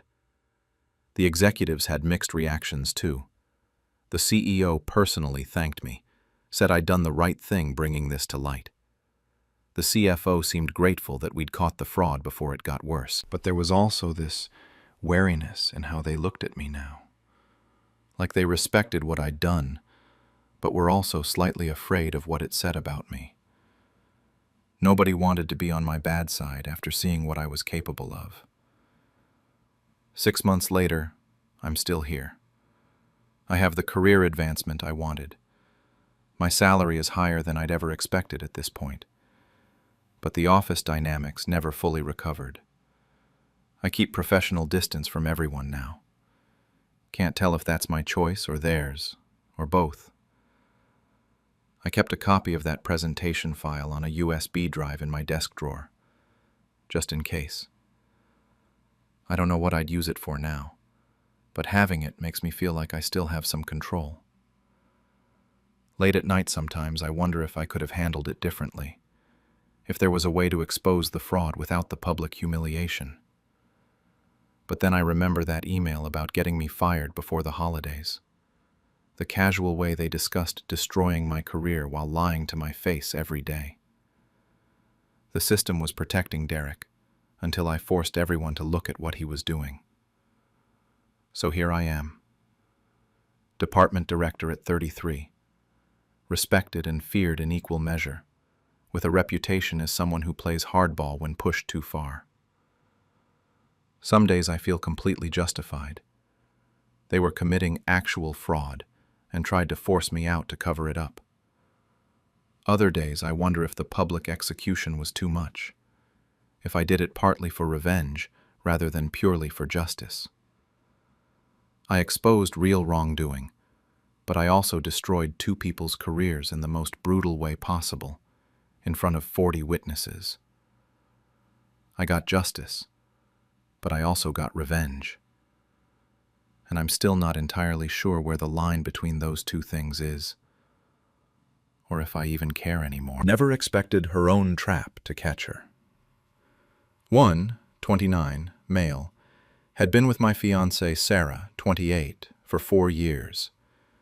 We were 3 months out from our wedding when everything started falling apart. It started with little accusations. We'd be eating dinner and she'd suddenly ask where I was at lunch. I'd tell her I was at my desk, working, same as always, and she'd get this look on her face, like she didn't believe me. Then it was about why I didn't answer her text right away, or why I came home 20 minutes later than usual. I'm an accountant. My life is boring. But suddenly I was defending myself constantly for absolutely nothing. The accusations got worse over the next couple weeks. She'd ask who I was texting when I was literally responding to my mom. She wanted to know why I smiled at my phone once. I wasn't even smiling. I was reading an email about quarterly reports. I started feeling guilty, even though I knew I hadn't done anything wrong. That's what really messed with my head, feeling like I needed to prove my innocence when I was completely faithful. Then her behavior changed. She changed all her passwords on everything. Our Netflix, Hulu, even her laptop password that I'd known for years. When I asked why, she said she just wanted more privacy. Fine, whatever. But then the work dinners started. 2, sometimes 3 times a week, she'd text me saying she had to stay late or meet colleagues for dinner. Sarah worked in marketing, and sure, they had clients, but this felt excessive. Her phone became this protected object, always face down on the table. She'd take calls in the bathroom or go outside to talk. If I walked into a room while she was texting, she'd flip her phone over fast or minimize whatever she was looking at. The irony wasn't lost on me. She was accusing me of cheating while acting exactly like someone who was cheating. About a month into this nightmare, we were having dinner at home. The tension was thick. She barely looked at me. Then out of nowhere, she said we needed to install a tracking app on both our phones. For trust, she said, so we could always know where the other person was, and there would be no more doubts or questions. I didn't want to. The whole thing felt invasive and weird. But she pushed hard. She said if I had nothing to hide, why would I care? She made it sound like refusing meant I was guilty of something. So I agreed. I figured it would prove I was faithful and maybe she'd finally calm down and we could get back to normal. We downloaded the app that evening, sitting on our couch. She walked me through setting it up, making sure I enabled all the permissions. Location services, notifications, the works. What she didn't know was that I also synced the app to my email account. I'm not even sure why I did it. Maybe some instinct told me something was off. The app had more features than she showed me, including live location tracking, and even a microphone feature buried in the settings. That same night, she said she was meeting her sister for drinks. She kissed me on the cheek and left around 8. I sat there for a bit, then pulled out my phone and opened the app. Her location showed a hotel downtown. Not a bar, not her sister's apartment. A hotel. My stomach dropped. I stared at the little dot on the map for a few minutes, refreshing it to make sure it wasn't an error. The dot didn't move. She was definitely there. Then I remembered the microphone feature. I enabled it and put in my headphones. I heard her giggling. Then a man's voice called her babe. There was the sound of glasses clinking, music in the background, intimate conversation I couldn't quite make out. I listened for 20 minutes before I had to turn it off. I just sat there in our living room in the dark, feeling like the floor had disappeared beneath me. She came home around midnight. Her hair was messier than when she left. She smelled like cologne that wasn't mine. She kissed my forehead and said her sister was doing great, thanks for asking, and went to take a shower. I didn't confront her. I didn't yell or demand answers or throw her stuff out like maybe I should have. Because right then, sitting on our bed listening to the shower run, I realized something. She had handed me the evidence. She had insisted on the tracking app. She had given me the tools to catch her, and I was going to use every single one of them. The next morning I woke up with a plan. I wasn't going to confront her yet. I was going to document everything. I went to work like normal, kissed her goodbye like normal, texted her during lunch like normal. But I was checking that app constantly. Every work dinner she claimed to have showed up as a hotel or a restaurant nowhere near her office. I screenshot every single location with timestamps. Thursday night work dinner was actually the Marriott on 5th Street at 9 p.m. Tuesday client meeting was the Hilton Bar at 7:30. I saved everything to a cloud drive she didn't have access to. I started using the microphone feature sparingly because I didn't want to drain her battery and make her suspicious. But when I did listen, I got names. Jake. Her coworker, Jake from the sales team. I'd met him once at her company holiday party. He'd seemed like a regular guy. Now I knew he was the one calling my fiancé babe in hotel rooms while I was at home meal prepping our dinners for the week. Then I remembered we had a shared family iCloud plan. I'd set it up a year ago so we could share storage, and it was cheaper. I logged into the account and found her backup. Everything was there. I went through her messages with Jake, and my hands were shaking so bad I almost dropped my phone. The messages went back 4 months. 4 months of planning hotel meetups and talking about me behind my back. There was one where she called me a backup plan, another where she said I was financially stable, and that mattered more than passion.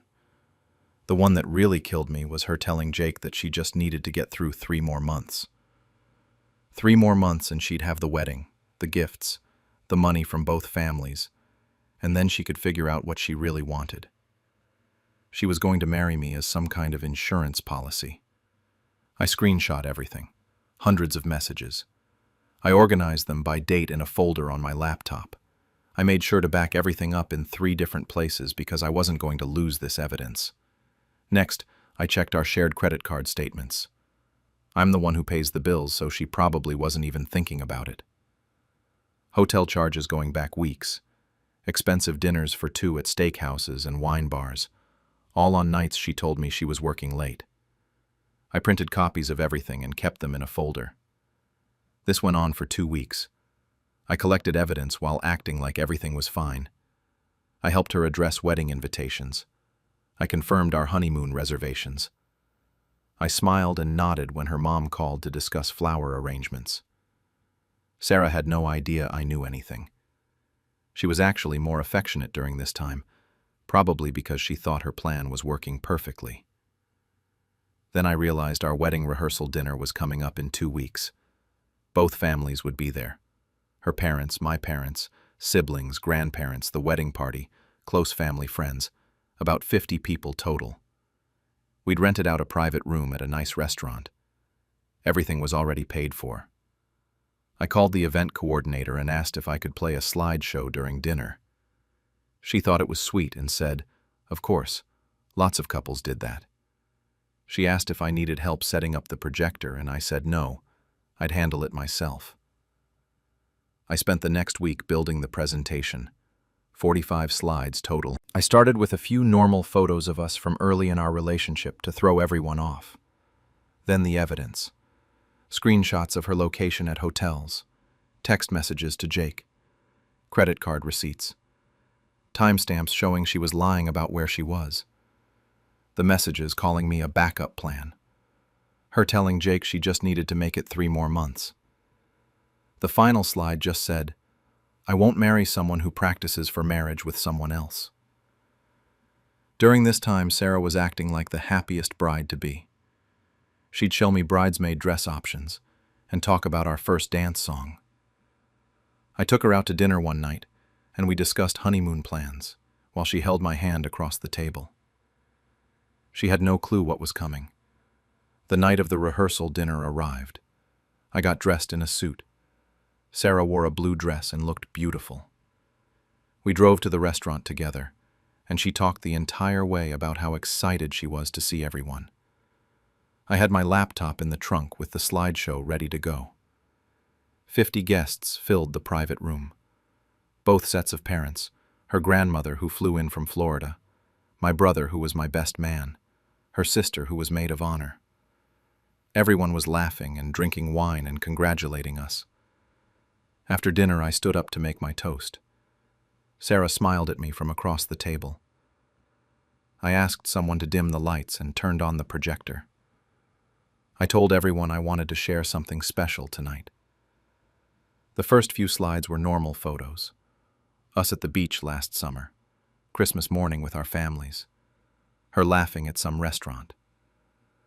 Sarah was smiling next to me, her hand resting on my arm. A few people in the crowd said, "Aw."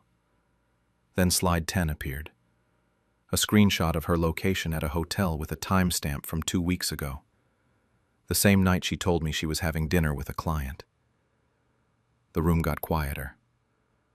Slide 11 was a text message to Jake saying I had no idea and that she just needed to keep me happy until the wedding. Sarah's face went completely white. She reached for my laptop, but I moved it away from her. The slides kept going. Hotel receipts from our shared credit card. More messages where she called me the safe choice and said I was boring but financially stable. A screenshot of her telling Jake that 3 more months and she'd have everything she needed. Her mother gasped. I heard it clearly across the room. Her father stood up and his chair scraped against the floor. Sarah was saying something. "Please stop. Please let me explain." But I didn't look at her. I just let the slideshow continue.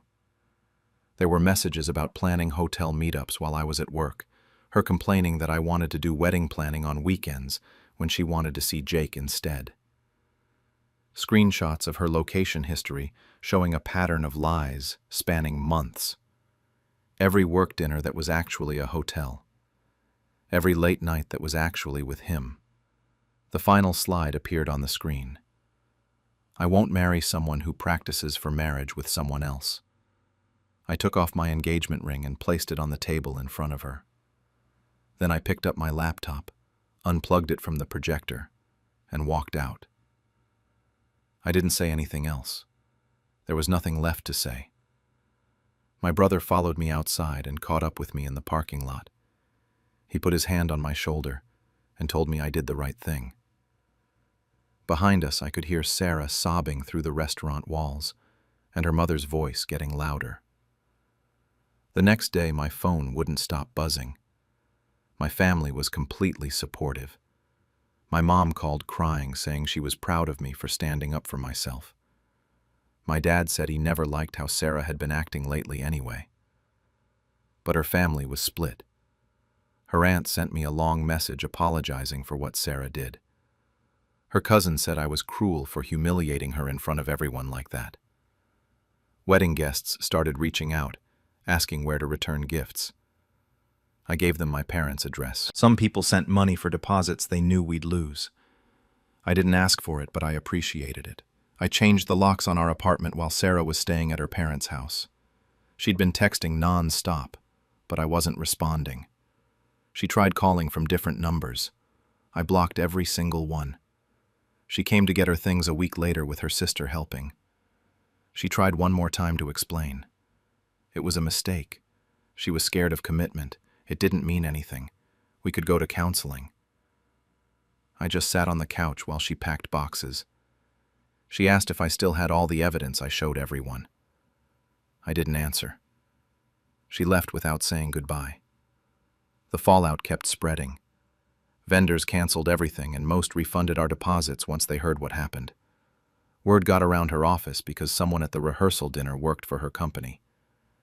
Jake apparently wanted nothing to do with her once everything became public. She ended up moving to a different department to avoid him in the gossip. Mutual friends took sides. Most of them sided with me. She posted vague things on social media about betrayal and public humiliation. I blocked her on everything. 2 months later, I moved to a new apartment. Started going to therapy to process everything, because turns out having your entire relationship revealed as a lie does some damage. My friends kept telling me I dodged a bullet. Sometimes I believed them. Other times I wondered if the public reveal was too much. My mom said I humiliated her family unnecessarily. My brother said she deserved worse. Her friends still message me sometimes, calling me vindictive and cruel. But here's what I keep coming back to. She demanded the tracking app. She insisted on trust and transparency. She set the trap herself. All I did was actually use the tool she wanted us both to have. She trapped herself, and I just showed everyone what she caught. So I'm putting this out there because I genuinely don't know. Some days I feel justified. Some days I feel guilty. Most days I feel both. Never thought a smart TV would expose them. I'm a 32-year-old guy who's been living with my girlfriend Sarah, 30, for 3 years now. Pretty standard setup. I work from home doing software consulting. She works at a marketing firm downtown. We had a good thing going. Talked about marriage, had a comfortable routine, the whole deal. I thought we were solid. 2 weeks ago, we bought a new 75-inch smart TV. One of those fancy ones with all the bells and whistles. It had this feature where both our phones could automatically sync media to a shared folder on the TV. Photos, videos, everything just saves there for easy access. We set it up together one Saturday afternoon. She thought it was cool. I thought it was convenient. No red flags. Just seemed like a nice quality of life upgrade. Life was normal.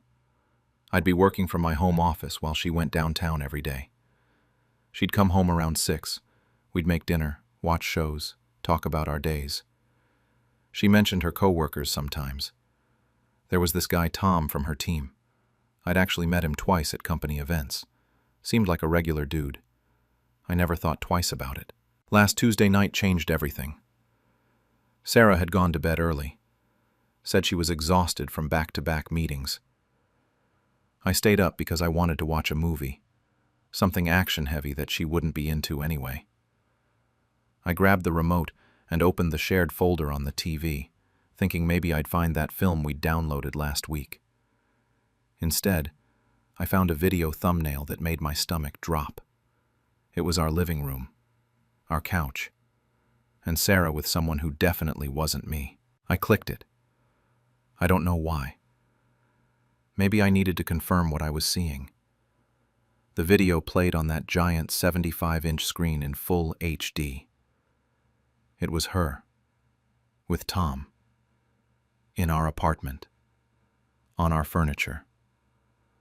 The timestamp said it was from 3 weeks ago, middle of the afternoon when I'd been out meeting a client. I sat there frozen. Then I checked the folder again. There were more. Different dates going back almost 2 months, different angles, different rooms. Some from days when I thought she was working late, some from afternoons when I'd run errands. They weren't even trying to hide it, or maybe they just didn't know the TV was saving everything. I watched them for 2 hours, all of them. Every single video that had synced to our shared folder. My relationship died on a 75-inch screen at 1 a.m, while my girlfriend slept peacefully in our bedroom. When I finally stopped, I just sat in the dark. Didn't cry, didn't punch anything, just sat there feeling numb. Around 3, I went to the guest room and stared at the ceiling until sunrise. The next morning I acted completely normal. Made coffee, said good morning, asked how she slept. She didn't notice anything was wrong. Kissed me goodbye before heading to work like it was just another Wednesday. I watched her leave and realized something. I wasn't going to confront her. Not yet. I spent that day copying every single video to a USB drive, organized them by date, made sure the quality was good, backed everything up twice. Meanwhile, the TV kept syncing. A new video appeared Thursday, then another Friday. Almost daily now. They were comfortable, laughing, using my home like a hotel. Thursday's video was filmed in our bedroom. That's when I stopped watching them all together. But I kept my routine. Worked my normal hours, made dinner when she got home, watched TV together in the evenings. She was affectionate, happy even. Started talking about her birthday next week, how she wanted to have a small gathering with close friends. Nothing big, just 8 or 10 people coming over for cake and drinks. She hugged me from behind while I was doing dishes one night and mentioned she'd made a cute photo montage of our relationship. Asked if I could play it during the party on our new TV. Show everyone our favorite memories together. I said sure. I'd take care of all the tech stuff. The ring I'd bought 3 months ago was still hidden in my sock drawer. I'd been planning to propose on her birthday. Had the whole thing mapped out in my head. Now it just felt like a prop from someone else's life. I kept going through the motions. Started apartment hunting on my phone during lunch breaks. Quietly moved some money around. Packed a few things into boxes in the garage. Said I was organizing if she asked. She never asked. The week leading up to her birthday was surreal. I'd wake up next to someone I didn't recognize anymore, make small talk over breakfast, then watch her leave for work knowing exactly what she'd been doing in our home. The videos kept syncing. Tuesday, Wednesday, Friday. I stopped checking the dates. Just let them pile up on that USB drive. She texted me cute messages during the day. Heart emojis, inside jokes, complaints about meetings. One afternoon, we were having dinner at our usual Thai place when Tom texted her. I saw the notification flash on her screen. She flipped the phone over fast, laughed it off as work stuff. I just nodded and kept eating my pad thai like nothing happened. The apartment hunting got serious. Found a place across town, put down a deposit, signed a lease for the 1st of next month. My brother knew what was happening. I had to tell someone. He offered to help me move out, no questions asked. I told him to keep his schedule clear for the day after her birthday. Every night felt like playing a character in a play. She'd curl up next to me on the couch, the same couch where those videos were filmed, and rest her head on my shoulder. We'd watch whatever show we were binge-watching. Sometimes she'd mention the party, ask if I thought 10 people was too many, or if we needed more wine. I'd tell her it sounded perfect. I tested the TV setup multiple times when she wasn't home. Made sure I knew exactly which input played from USB, how fast the videos loaded, whether the remote was responsive. Changed the batteries just to be safe. Checked the video files one more time to confirm they'd play properly. They did. Crystal clear, perfect audio, no corruption. Her birthday fell on a Saturday. She was excited all week, texting her friends, planning the menu, making sure everyone could come. Some co-workers were invited, but not Tom. That detail felt almost funny. She'd bought a new dress for the party. Asked me 3 times if I liked it. I said she looked beautiful. She did. That was the worst part. The morning of her party, she was buzzing around the apartment, setting things up. Bought flowers, arranged snacks, chilled champagne. I helped move furniture, set up the TV area so everyone could see the screen. She thanked me for being so supportive, said she was lucky to have me. Kissed my cheek while holding a tray of cupcakes. People started arriving around 7. Her close friends, a couple of co-workers, her college roommate who flew in as a surprise. Everyone was in good spirits, laughing, drinking, wishing her happy birthday. I played the perfect boyfriend. Refilled drinks, chatted with guests, took photos. Her best friend told me I was a keeper. Around 8:30, after we'd done cake and she'd opened a few gifts, Sarah turned to me with this big smile. She announced to everyone that I'd helped put together a special photo montage of our relationship. Her friends got excited, grabbed their drinks, gathered around the TV. Someone dimmed the lights for ambiance. She handed me what she thought was her USB drive. I was already holding mine. I walked to the TV, plugged in my drive, and grabbed the remote. Sat down on the arm of the couch with my beer. I hit play. The first video started. Our living room in daylight. The angle from the bookshelf where her phone must have been propped. It took people a few seconds to understand what they were watching. Then someone gasped. Sarah's face went white. She lunged for the TV, but I had the remote. Just sat there taking a sip of my drink while Video 1 kept playing on that massive 75-inch screen. Her friends screamed at me to turn it off. Sarah was trying to grab the remote from my hand, yelling my name. I switched to Video 2. Different day, same couch, same guy. The room exploded. People shouting, someone crying, her college roommate calling her a disgusting person. 2 people left immediately. One of her coworkers stood there with her mouth open, drink forgotten in her hand. Sarah was hysterical now, begging me to stop, trying to unplug the TV. I queued up Video 3, the bedroom one. Her best friend threw her drink in Sarah's face. That's when I finally turned it off. I stood up, placed the remote on the coffee table, and grabbed my jacket. Sarah was on the floor sobbing, mascara running, her new dress soaked with champagne. Everyone was staring at either her or me. The silence was deafening. I looked at her once and walked toward the door. She grabbed my leg, literally grabbed my leg, begging me not to leave, saying we could fix this, that she loved me. I stepped out of her grip and left. Drove straight to the hotel I'd booked that morning. My phone exploded with calls and texts that night. Sarah called 17 times before I turned it off. Her friends were messaging me, some calling me cruel, others saying she deserved it. I ignored all of it and slept better than I had in weeks. Sunday morning, I checked her work schedule on the shared calendar we still had synced.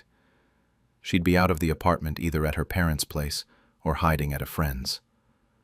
I called my brother, and we headed over with his truck. It took 3 hours to pack everything that was mine. Clothes, electronics, books, my desk set up from the home office. I didn't take anything that was ours together. Left the kitchen stuff, the decorations, the furniture we'd picked out. Just grabbed my life and loaded it into boxes. My brother didn't ask questions, just helped me carry everything down 4 flights of stairs. Before I left, I went to the bedroom one last time. Pulled that engagement ring from my sock drawer. It had cost me $4 grand. I'd picked it out 2 months before I found those videos, back when I thought I knew who I was marrying. I placed it on the kitchen counter next to the USB drive. Left my keys right there with them. No note, nothing to say. We drove across town to my new apartment. 1 bedroom, smaller than what we'd had, but it was mine. My brother helped me unload, ordered pizza, and sat with me for a few hours. He asked if I regretted it. I told him I didn't know yet. The calls started again Monday. I'd turned my phone back on because I needed it for work. 47 missed calls. Texts that started with apologies and spiraled into anger and back to desperate pleas. She was sorry. It meant nothing. It just happened. She was confused. I'd humiliated her, destroyed her life. Please, could we just talk? I blocked her number on Tuesday. Her friends kept reaching out, though. The messages were split pretty evenly. Half saying I was justified, that she'd been cheating in my home and deserved to be exposed. The other half calling me psychotic, saying public humiliation was abuse, that I'd handled it like a monster. Her college roommate sent me a 3-paragraph message about how betrayed she felt, how she'd always thought Sarah and I were perfect.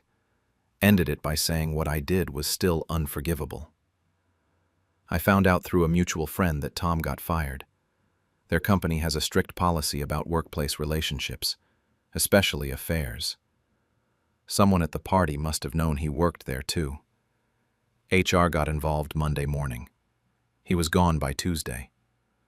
Sarah apparently had to sit through multiple meetings about it, but kept her job since she's not the one who's married. Tom's wife found out the same day. That whole situation imploded. Sarah moved back in with her parents by Wednesday. Couldn't afford the apartment alone, and probably couldn't stand being there anyway. I heard she told them I'd gone insane, that I'd fabricated everything. Her dad called me once. I didn't answer. He left a voicemail saying I was no longer welcome in their family.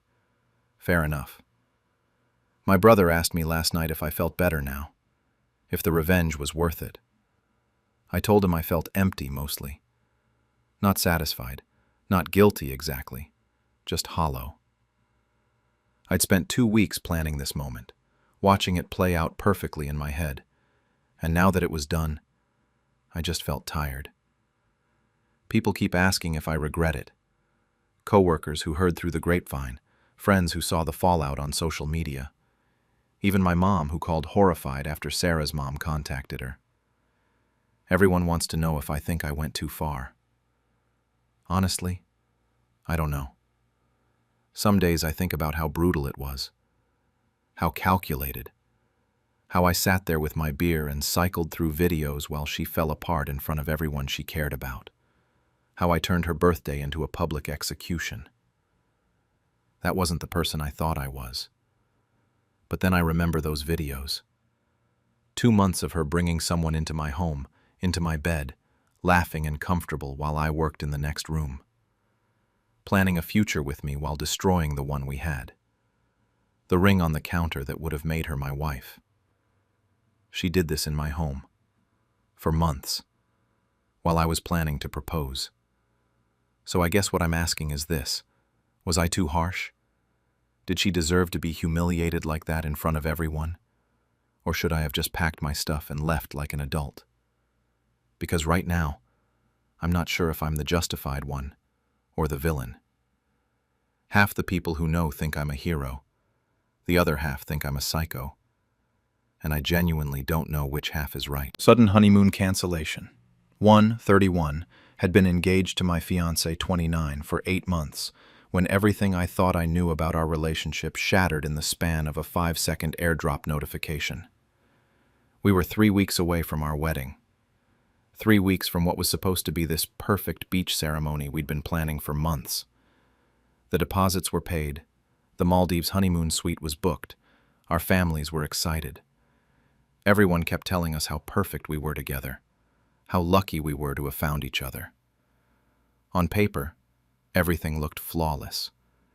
She was beautiful, successful. We got along well. We'd met 2 years prior and fell into this comfortable rhythm pretty quickly. I loved the idea of building something stable with her, and she always said she wanted the same thing. The night of her bachelorette party, I was at home on the couch watching some forgettable show on Netflix. My phone buzzed around 11 p.m. with an airdrop notification from a number I didn't have saved. I figured it was one of her bridesmaids sending me funny pictures from the party, so I accepted it without thinking twice. The first video loaded. It took me a second to process what I was seeing. My fiancé was in what looked like a hotel room, making out with some guy. Not just kissing. She was grinding on him, hands in his hair, his hands all over her. I felt my stomach drop, but I couldn't look away. I sat there frozen, watching this 5-second clip loop automatically. Then the second video started playing. This one was her sitting with her bridesmaids, drinks in hand, all of them laughing. She looked slightly drunk but completely coherent. And then I heard her voice say the words that changed everything. She told them I was stable, the safe choice, that some guy named Marcus was the one who actually made her feel alive, that marrying me was just practical. One of her bridesmaids asked if she was really going through with it, and my fiancé just laughed. She said, what I didn't know wouldn't hurt me, that she'd get the wedding and the house and the life she wanted. Everyone wins, she said. I watched both videos 3 times. My hands were shaking so badly I almost dropped my phone. Every instinct screamed at me to call her, to drive to wherever she was, to blow everything up right then and there. I started typing out a text, deleted it, started again, deleted it again. Then something clicked in my brain. She didn't know I had this. The maid of honor clearly sent it to the wrong person, probably meant to send it to her sister or another bridesmaid. Nobody knew this bomb had just landed in my lap. I sat there for probably 20 minutes, just staring at my phone, replaying those videos. The longer I sat there, the calmer I became. Not calm like peaceful, calm like cold, clear-headed. If I exploded right now, she'd have time to spin the story, to make excuses, to do damage control. She'd cry, blame the alcohol, say it didn't mean anything. And knowing her family, knowing my family, knowing how much money and planning had gone into this wedding, there'd be pressure to forgive, to move forward, to not throw away 2 years over one mistake. But this wasn't one mistake. This was her entire plan. I was the stability, the safe investment, the guy who'd give her the life she wanted while she kept her real passion on the side. She came home the next morning around 10 a.m., looking hungover and tired but happy. She kissed me on the cheek, asked if I'd missed her. I smiled and told her of course I did. She started talking about the party, how much fun the girls had, how they just stayed at the hotel bar and did some karaoke. Lie after lie, delivered with such ease. I asked her what she wanted for breakfast. She said she was too tired to eat, just wanted to nap. I told her I loved her and couldn't wait to marry her. She smiled, kissed me again, and went to bed. While she slept, I sat in the living room with those videos still on my phone. 3 weeks. I had exactly 3 weeks until the wedding. 3 weeks to either fall apart or get smart. I chose smart. The next few days I played the role of the perfect, excited groom. I asked her about centerpiece options, confirmed the final head count with her, even surprised her with flowers one afternoon. She had no idea. Every smile I gave her was calculated. Every kiss was just part of the performance. I reached out to her maid of honor through Instagram, keeping it casual. I told her I wanted to put together a surprise video montage for the reception and asked if she had any fun clips from the bachelorette party. She sent me a few safe ones, nothing incriminating.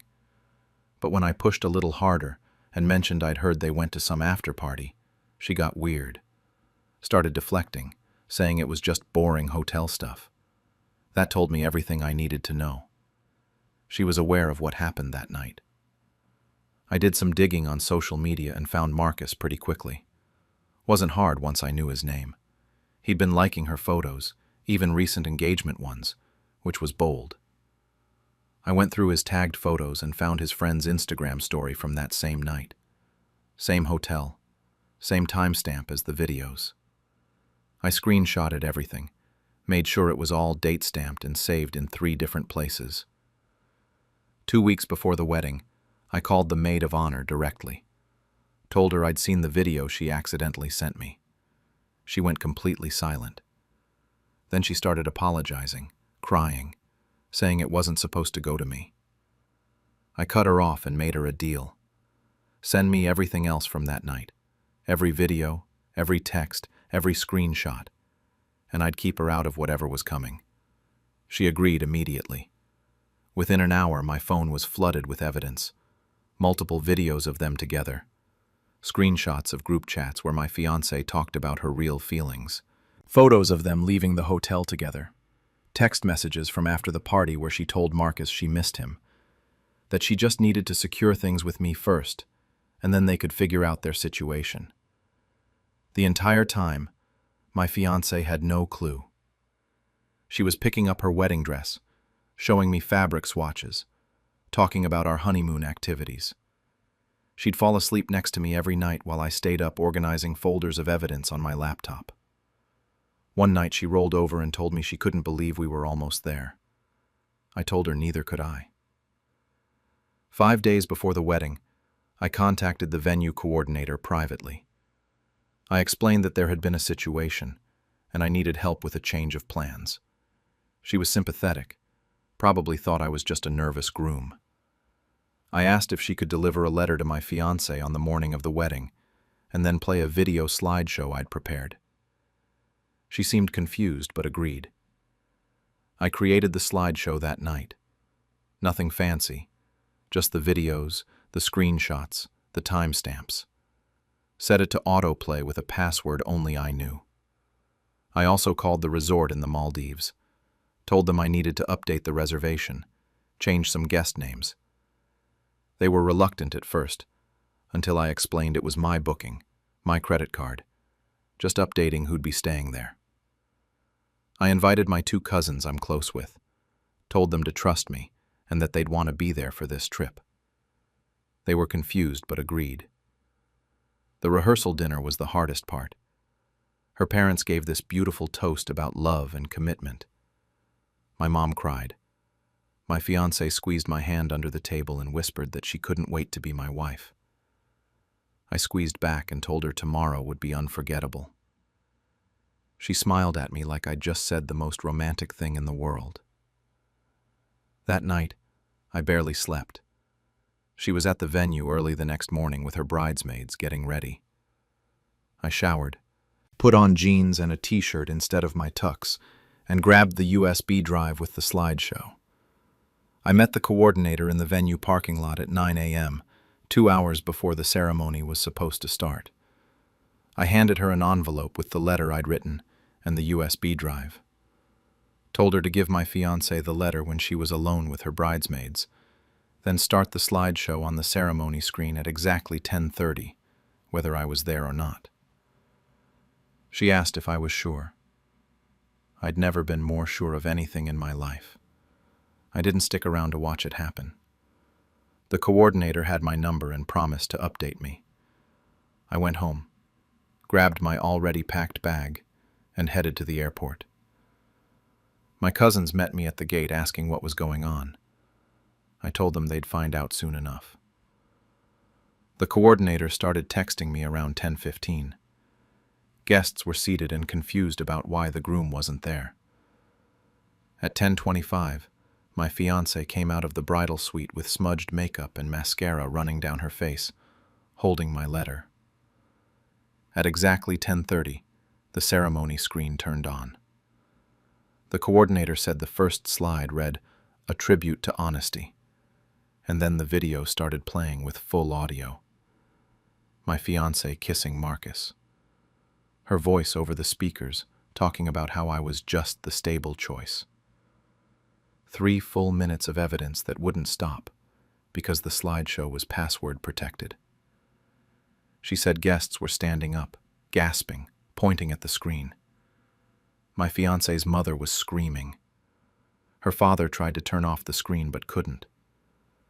My fiancé ran for the exit with her bridesmaids chasing after her. Her parents walked out without looking back. My family group chat exploded, but I'd already turned off my phone. We landed in the Maldives that evening. The resort staff congratulated me on my vacation when they saw I was checking in with my cousins instead of a bride. We got upgraded to the honeymoon suite automatically. That first night, we had champagne on the beach. My cousin told me I was either the coldest person he knew or the smartest. Maybe both, I said. For 5 days we swam and drank and didn't talk about what happened back home. I turned my phone back on during the flight home. 347 missed calls. Over 500 texts. She'd called 89 times. The messages ranged from angry to desperate to accusatory. Her parents sent messages about humiliation and cruelty. My parents were worried at first, but supportive once I explained everything. Friends had mixed reactions. Some thought I was justified. Others thought I'd gone too far. I blocked her number, her family, and the maid of honor. 2 weeks later, she showed up at my apartment. I almost didn't answer, but curiosity won. She looked terrible. No makeup, sweatpants, like she hadn't slept in days. I gave her 5 minutes. She tried every excuse, said she was drunk and didn't mean it, that it was just cold feet, that Marcus meant nothing.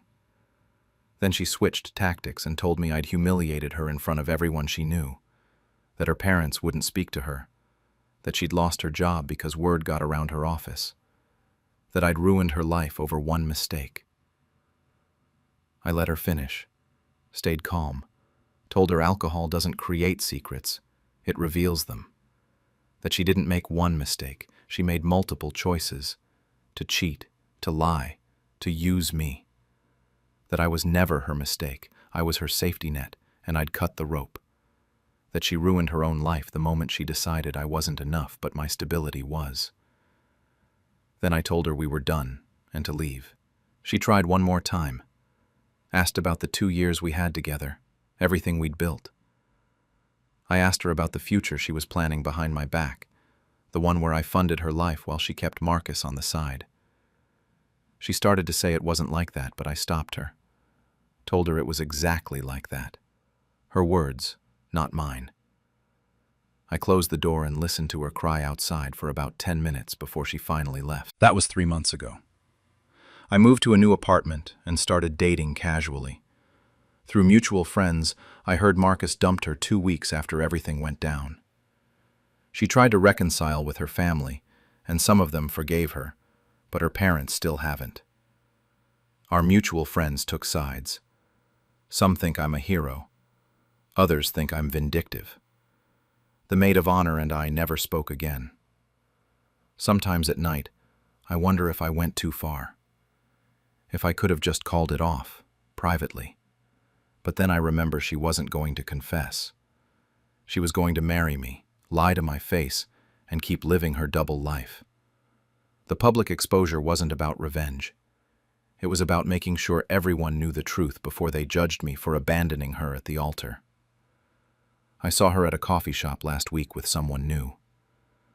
Part of me felt nothing. Part of me felt relieved. And a small part wondered if she ever actually loved me, or if I was always just the plan B, who almost made it to the finish line. Suddenly blocked, and then unblocked at the worst time. I, 33 years, never thought I'd be the person writing one of these posts, but I guess life has a way of surprising you. My husband Mark, 35 Meal, and I have been married for 6 years. Up until about 4 months ago, I thought we were solid, not perfect, but good enough that I wasn't worried about us. That's when things started shifting. Mark began staying late at work constantly. I'm talking every other night, sometimes 3 or 4 nights a week. He works in marketing, so the occasional overtime made sense. But this felt different. He'd text me around 6 saying he had to finish a project or sit in on a last-minute meeting. When he finally got home, he'd be on his phone the entire time, and he started keeping it on silent, which he'd never done before. When I'd glance over, he'd tilt the screen away like it was instinct. Then came the gym obsession. Mark had a membership to the place down the street, but he maybe went once a week if I'm being generous. Suddenly, he's going 5 or 6 times a week. On weekends, he'd go twice in one day.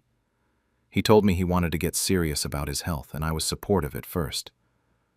But when I suggested joining him, or even just asking what his routine was, he'd get defensive. He said he needed that time for himself, that it was his way of decompressing. I backed off because I didn't want to be that wife who couldn't let her husband have his own hobbies. 3 weeks ago, I tried to tag Mark in a meme on Instagram, something stupid that I thought he'd find funny.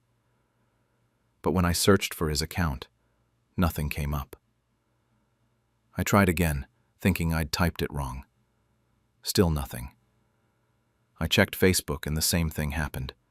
I was completely blocked. I confronted him that night as soon as he walked in. He looked confused, almost convincingly so. He said it must be some kind of glitch, that he definitely didn't block me. He grabbed his phone and made a show of tapping around, then told me he'd fixed it, and I should be able to see his profiles now. I wanted to believe him because the alternative was too awful to consider. So I dropped it. But that feeling in my gut wouldn't go away. You know the one. When you just know something's off, but you can't put your finger on exactly what. 2 days later, I was having lunch with my coworker, Sarah. I mentioned the blocking thing, trying to play it off as a funny tech mishap. Sarah didn't laugh. She looked at me seriously and asked if I wanted her to check his profiles from her account. Her Instagram was public, so Mark wouldn't know she was looking. I hesitated for maybe 5 seconds before I said yes. Right there in the restaurant, Sarah pulled out her phone and typed in Mark's username. Her face went completely pale. She didn't say anything, just turned the screen toward me. I saw everything. Posts from the last 2 months that I'd never seen before. Pictures at restaurants I didn't recognize. Coffee shops. Some hiking trail. And in almost every single one, there was a woman. She looked mid-20s, brunette, and in the earlier photos she was positioned just casually enough that you might think she was a friend. But the recent ones made it clear. Her head on his shoulder, his arm around her waist. 2 coffee cups with hand-drawn hearts on them. The most recent post was from 3 days ago. The caption said, "Found my forever friend," with a black heart emoji. I pulled up my calendar and started cross-referencing the dates. The hiking photo was posted on a Saturday when Mark told me he was doing a double gym day. The restaurant picture with the sunset in the background was from the night he said he had an emergency work meeting that ran until 11. I just sat there, staring at Sarah's phone. She was saying something, but I couldn't process it. All I could think about was how obvious it all was now. How many lies I'd believed. How stupid I'd been. I took screenshots of everything and sent them to my email. Then I finished my lunch and went back to work like nothing had happened. That night, Mark came home around 9. He said he'd had a long workout and kissed my forehead. He smelled like cologne. Not sweat. Cologne. He never wore cologne to the gym. I asked him how his workout went. He said it was great, that he really pushed himself. I told him I was proud of him for sticking with his fitness goals. Then I offered to start packing his gym bag in the mornings to make things easier for him. He looked surprised but happy about it. He said that would actually be really helpful.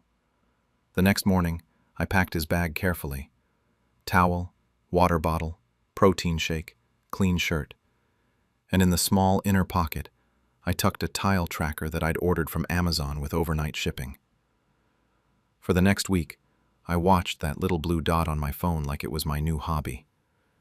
The tracker told me everything I needed to know. Mark wasn't going to the gym first. He was going to an apartment complex about 15 minutes across town. He'd spend 2 to 3 hours there after work, then actually go to the gym for about 40 minutes before coming home. Just long enough to work up a sweat and make his story believable. I had to admit, it was smart. I started digging into the woman from his photos. Her Instagram was public, which made things easy. Her name was Jessica, and she was 26. She worked at some boutique downtown. And here's the kicker. She was engaged. Her whole profile was filled with pictures of her and her fiancé, Tom. Wedding planning posts, venue tours, dress shopping. All of it posted regularly up until about 2 months ago. Then those posts just stopped. Right around the time Mark's secret posts with her started appearing. It hit me then that Mark hadn't just blocked me.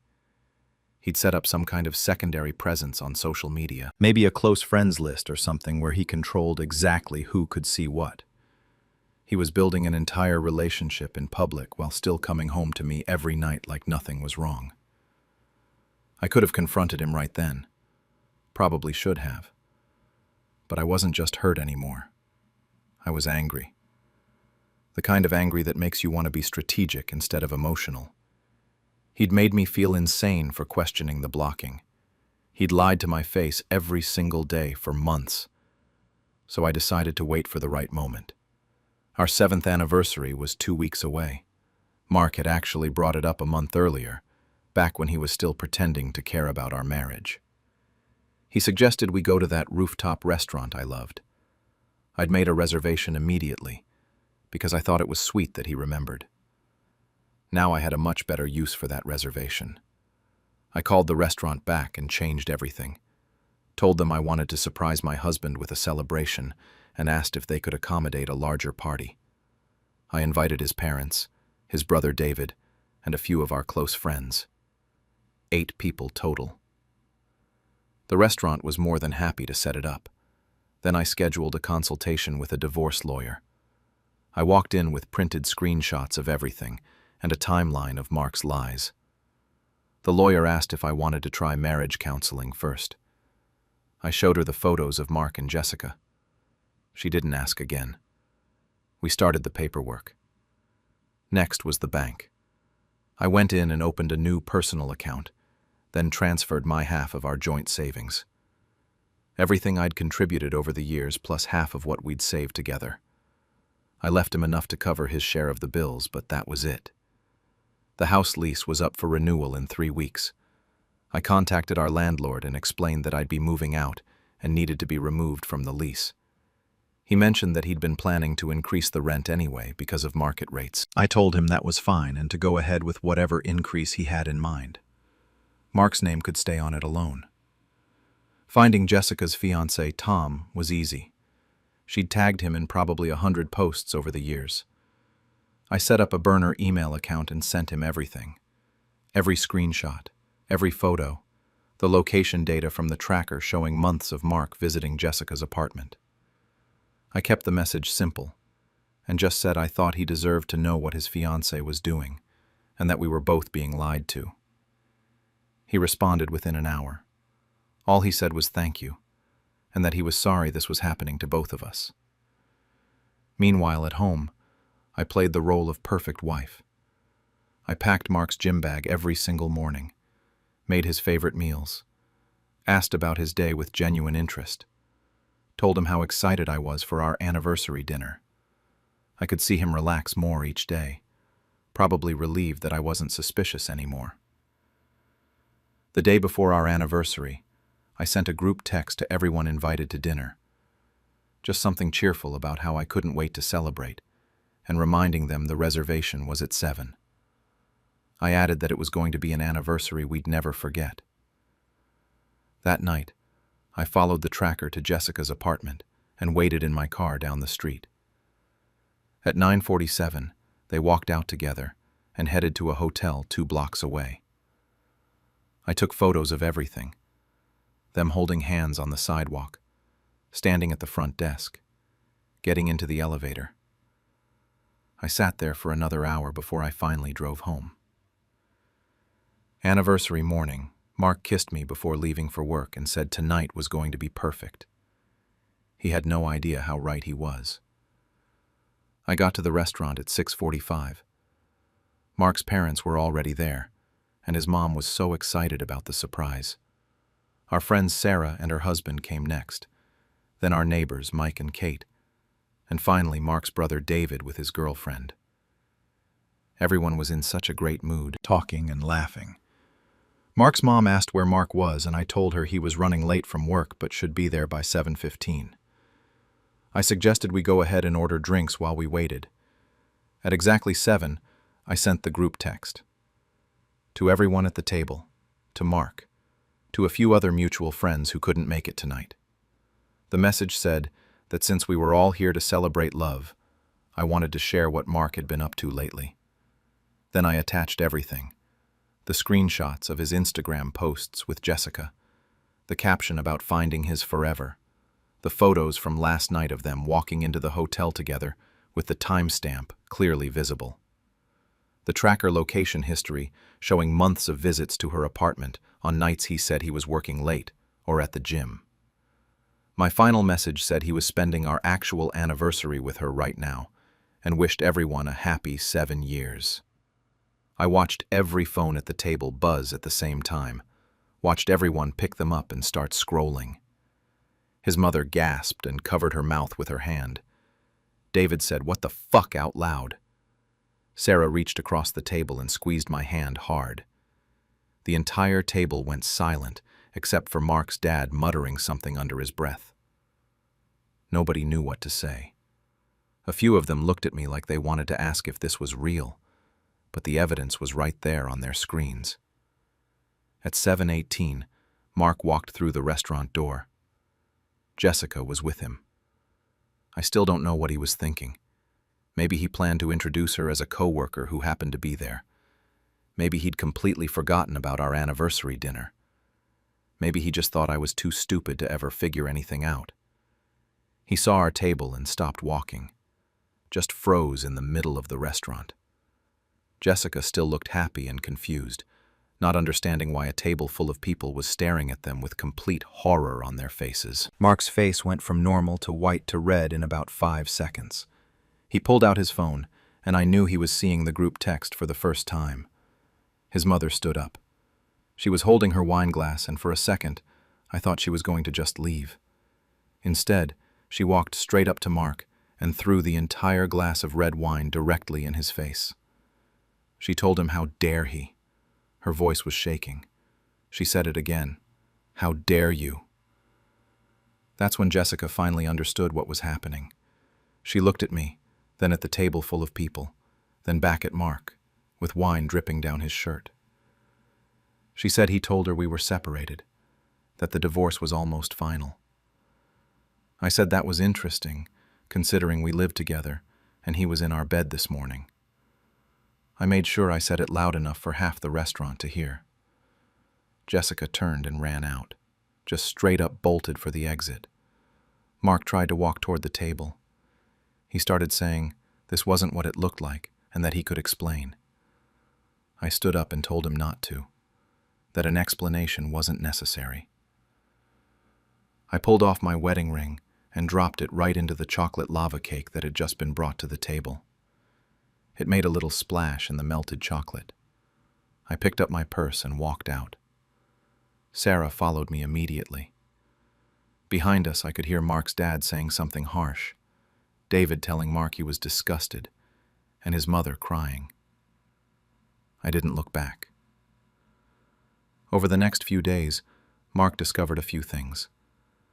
The lease renewal had gone through in his name only, with a $400 monthly increase. The joint bank account only had his contributions left. The credit card with all his work travel points was maxed out from my trip to Greece that I'd already booked. The restaurant charged his card for the entire anniversary dinner that nobody ate. And apparently Tom showed up at Mark's office and caused enough of a scene that HR got involved. I'm writing this from a beach in Santorini. The divorce papers are filed. My lawyer says it's straightforward since I have documented proof of everything. Mark has called 47 times. I haven't answered once. His last text asked if we could talk about this like adults. I told him sure, like how he talked to me about Jessica. Then I blocked him. For real this time, not a glitch. His brother texted yesterday saying I took it too far by humiliating Mark publicly, that I should have given him a chance to come clean. Some of our friends are saying the public shaming was cruel, but honestly, after months of gaslighting, I'm not sure I care. The day I made my cheating boyfriend's proposal blow up in his face. I'm a 27-year-old woman who thought I had my life figured out with my boyfriend Mark, 29. We'd been together for almost 5 years, living in a cramped 2-bedroom apartment in the city, and I genuinely believed he was the one. Everyone did. Our friends would joke about when he'd finally propose, and he'd always smile and say he was saving up for the perfect ring. Turns out, he was saving up for something else entirely.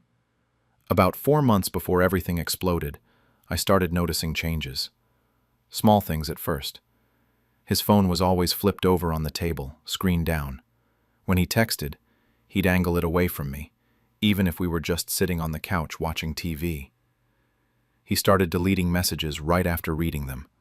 I could hear the swoosh sound constantly. Then came the late nights. He'd roll in around 10 p.m., claiming overtime at his marketing job, smelling like cologne I didn't recognize. Weekend work emergencies that had never been a thing in 4.5 years suddenly became weekly occurrences. My gut kept screaming that something was wrong, but I talked myself out of it every time. I didn't want to be that girlfriend, the paranoid one who checks phones and demands explanations. Our friends all said I was overthinking it, that he was probably just stressed about planning the proposal everyone knew was coming. I wanted to believe them. I really did.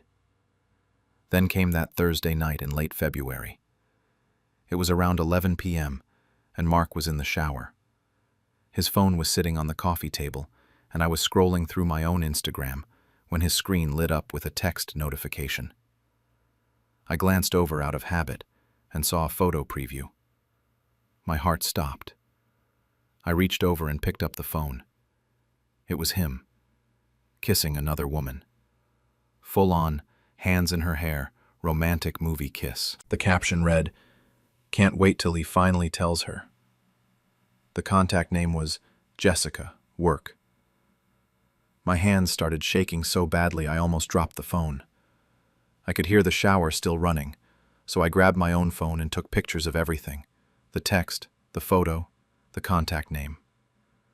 My heart was pounding so loud I thought he'd hear it through the bathroom door. When he came out in his towel, I was back on the couch, phone in my lap, acting like I was watching some cooking show. He kissed the top of my head and asked if I wanted tea. I said no, and pretended everything was fine. I didn't sleep that night. I just lay there next to him, watching him breathe, wondering how long this had been going on. Wondering who Jessica was. Wondering if I'd been the biggest idiot in the world. The next morning, he kissed me goodbye like always and headed to work. I called in sick, spent the entire day crying on the bathroom floor, then pulled myself together and started digging. I logged into our phone account online and looked at the records. Hundreds of texts to an unknown number over the past 6 months. Hundreds. I went through his Instagram follows and found her. Jessica, 25, blonde, marketing associate at his company according to her bio. I spent hours going through her posts, finding Mark's account, leaving comments that seemed innocent on the surface, but made my stomach turn.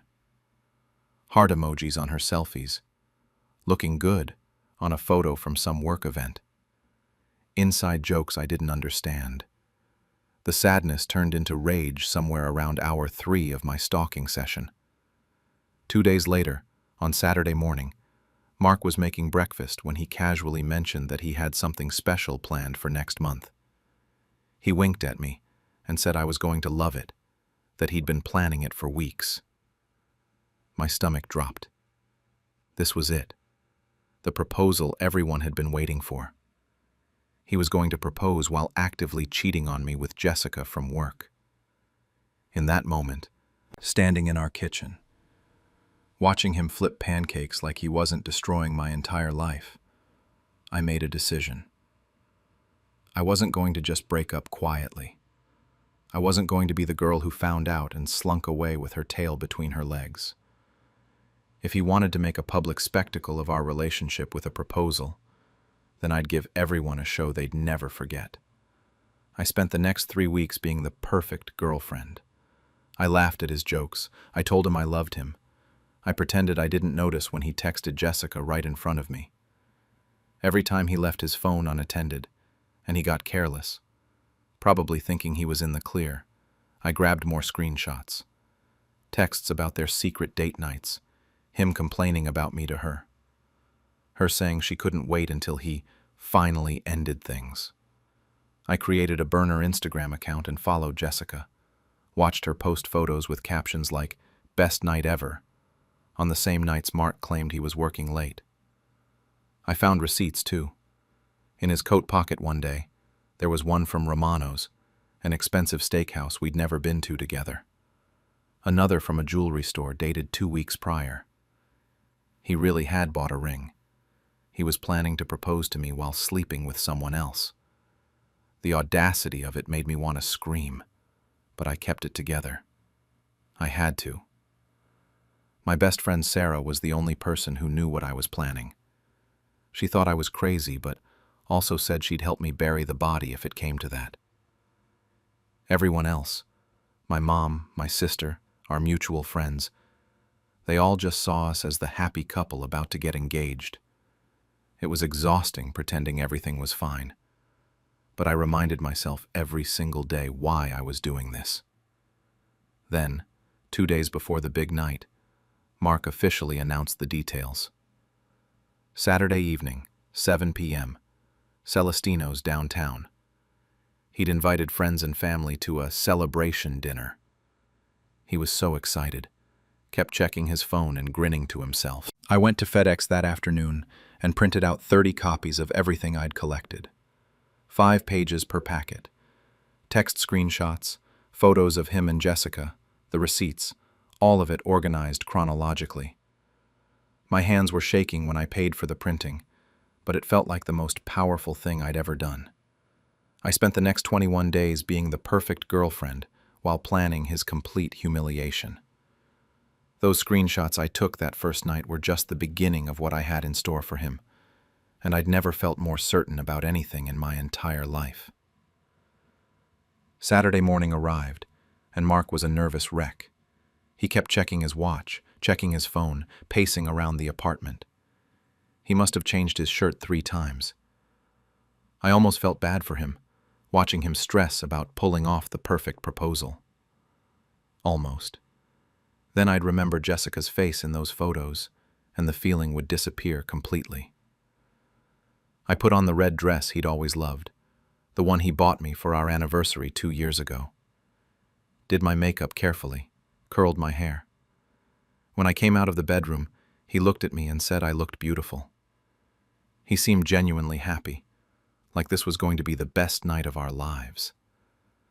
I smiled back and told him he looked handsome. For a split second, I wondered if I was taking this too far.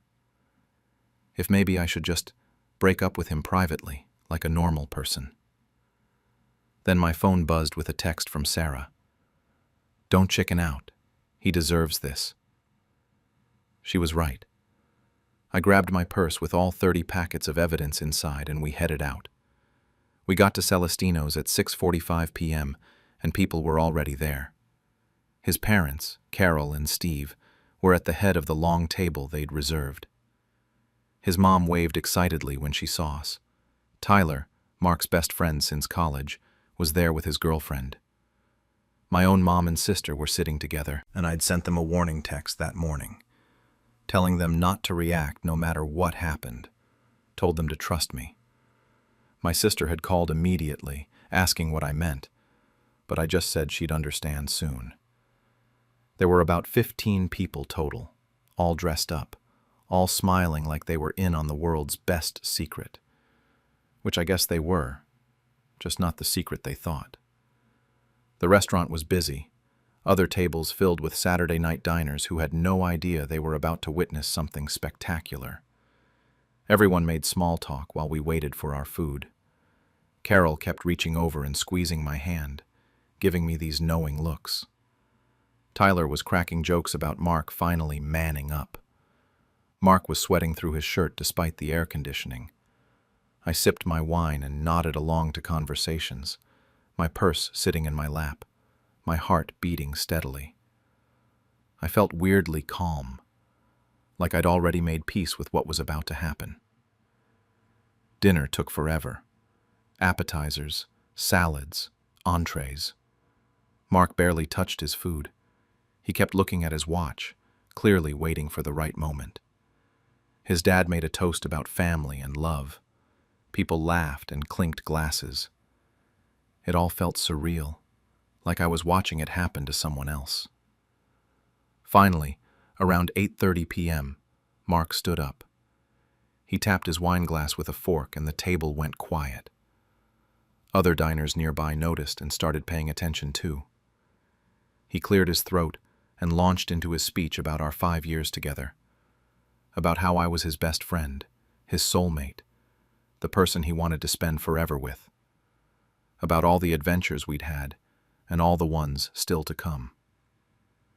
I watched him lie to everyone's faces, watched him play the role of devoted boyfriend while knowing he'd been texting Jessica probably an hour before we left the apartment.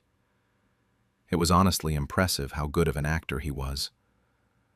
Then he got down on one knee, pulled out a small velvet box. The table erupted in gasps and excited squeals. Carol had tears in her eyes. People at other tables were pulling out their phones to record. Someone behind me whispered, "Oh my God, a proposal." Mark opened the box. The ring caught the light, sparkled. He looked up at me with those eyes that used to make me melt and asked if I would marry him. The whole restaurant seemed to be holding its breath. I smiled, took the ring box from his hands gently. He looked relieved for a second, like he thought I was about to say yes and this whole thing would go exactly as planned. Instead, I reached into my purse. I said, "Oh, Mark, I have a surprise too." His face changed. Confusion first, then something that looked like dread. Like he suddenly knew something was very wrong, but couldn't figure out what. I pulled out the stack of printed packets, 30 copies, held together with paper clips, looking official and damning. His eyes went wide. He tried to say something, but nothing came out. I started passing them around the table. One to Carol, one to Steve, one to Tyler, one to his girlfriend. Before I answer, I thought everyone should know who they're celebrating with. Carol grabbed hers first. I watched her eyes scan the first page, the text screenshots, then flip to the second page with the photos. Her hand flew to her mouth. She looked at Mark, then at me, then back at the papers. Tyler got his next, studied the photos of Mark and Jessica kissing outside some bar, looked up at Mark and said, "Bro, what the fuck?" Mark lunged forward, trying to grab the packets from people's hands, but they were already being passed around. His dad had one now, reading it with his jaw clenched. My mom was looking at hers with this sad, knowing expression. People were whispering, gasping. Someone at a nearby table was definitely filming the whole thing. Mark was stammering, trying to form words. "This isn't. You don't understand. It's not what it looks like."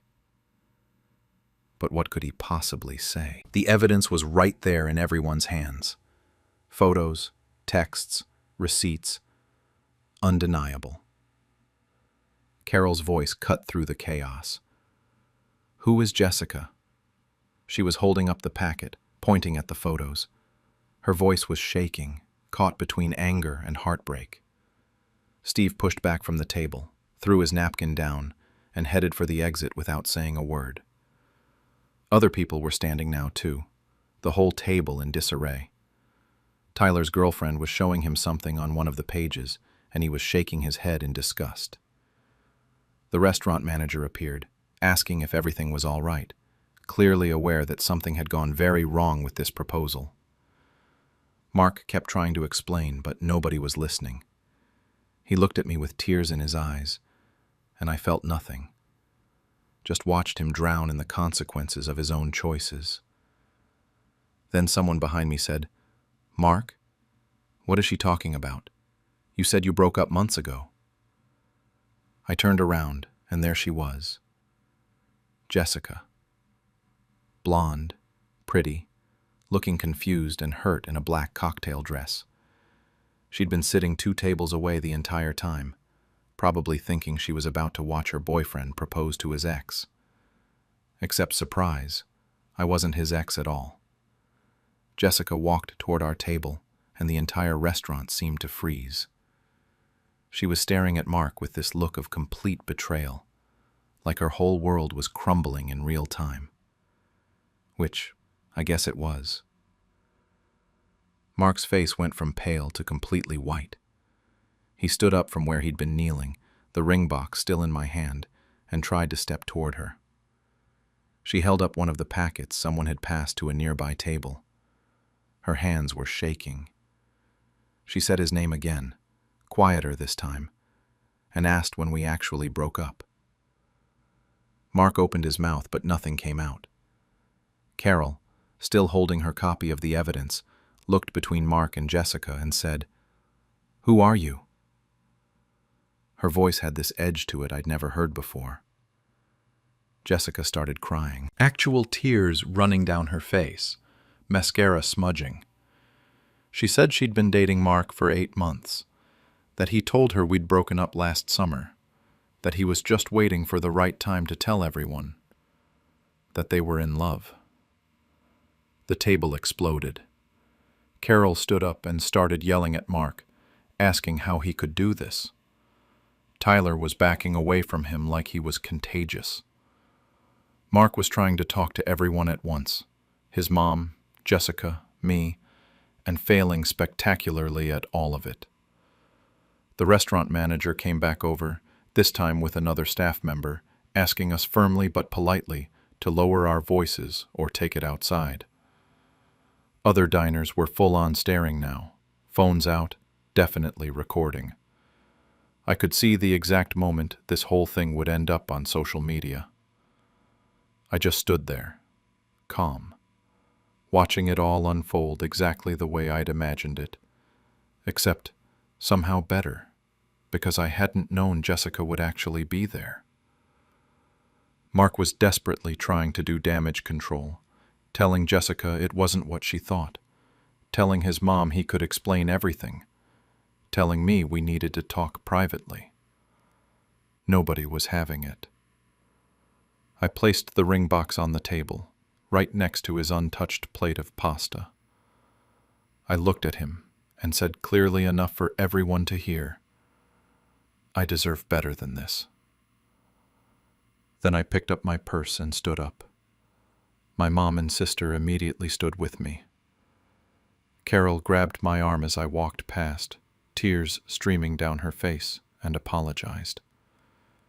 Said she had no idea, that she was so sorry. I told her it wasn't her fault and kept walking. Tyler caught up to me at the door, pulled Mark aside, and I heard him say something about being disgusted before I stepped outside. Behind me, I could still hear the chaos. Carol's voice, Jessica's crying, Mark trying to salvage something from the wreckage. The door closed, and it all became muffled. My sister hugged me on the sidewalk and asked if I was okay. Honestly, I was. I felt lighter than I had in months. That night, Mark called 47 times. I counted. I listened to a few of the voicemails. They ranged from sobbing apologies to angry accusations that I'd ruined his life, to desperate begging for a chance to explain. By Sunday morning, I blocked his number. Done. Carol called later that day, apologizing again, saying she'd raised him better than this. She sounded heartbroken. I felt bad for her. She didn't deserve to find out her son was trash in front of a whole restaurant. Tyler texted me Monday morning, said that Mark and Jessica both got fired. Apparently there's a strict policy at their company about relationships between employees, especially when one person is in a supervisory role, which Mark was, and Jessica wasn't. HR found out everything Monday morning. Whether someone reported it or they saw the videos circulating online, I don't know. My sister stayed with me for 3 days after the proposal disaster. She kept asking if I was really okay or just pretending. I told her I was genuinely fine, which surprised me as much as it surprised her. The fallout in our friend group was immediate and messy. Most people sided with me, obviously. A few mutual friends, mostly guys who were closer to Mark, said I'd gone too far, that humiliating him publicly was cruel, that I could have just broken up with him privately like an adult. One of them actually said I'd ruined his life over a mistake. I blocked those people too. If they thought cheating for 8 months was a mistake, I didn't need them in my life. Mark moved his stuff out while I was at work about a week later. My mom came over and changed the locks the same day. He left the ring on the kitchen counter with a note that just said, "I'm sorry." I stared at that ring for a solid 10 minutes, remembering when I thought I'd be excited to wear it. Then I listed it on eBay, sold it within 3 days, and used the money to book a solo trip to Portugal. Best decision I ever made. About 2 months later, I ran into Tyler at the grocery store. He told me Mark and Jessica had tried to date officially after everything exploded, but it fell apart within a month. Apparently, when you build a relationship on lies and sneaking around, it doesn't work so well in the real world. Mark was living with his parents and telling people I'd overreacted, that I'd ruined his life over nothing. Tyler said he wasn't friends with him anymore, that a lot of their mutual friends had cut him off. I thanked him for telling me and moved on with my shopping. Here's the thing nobody warned me about. The videos went viral. Someone at the restaurant posted it on TikTok and it blew up. Millions of views. I became this minor internet celebrity for like 2 weeks. The comments were split right down the middle. Half the people were calling me a hero, an icon, the petty queen. The other half said I was vindictive, that I'd publicly humiliated him for revenge, that 2 wrongs don't make a right. I stopped reading them after a while. What did it matter what strangers thought?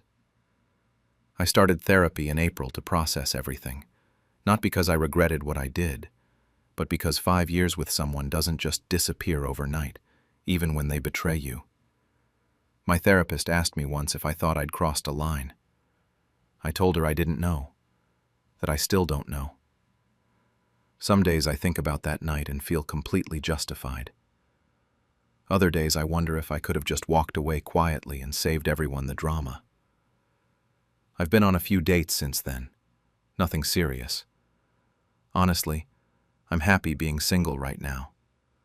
Learning who I am without Mark. Without the relationship I thought was leading somewhere. His mom still texts me every few weeks, apologizing, checking in, telling me I deserved better. It's sweet, but also weird. I usually just send back a heart emoji and leave it at that.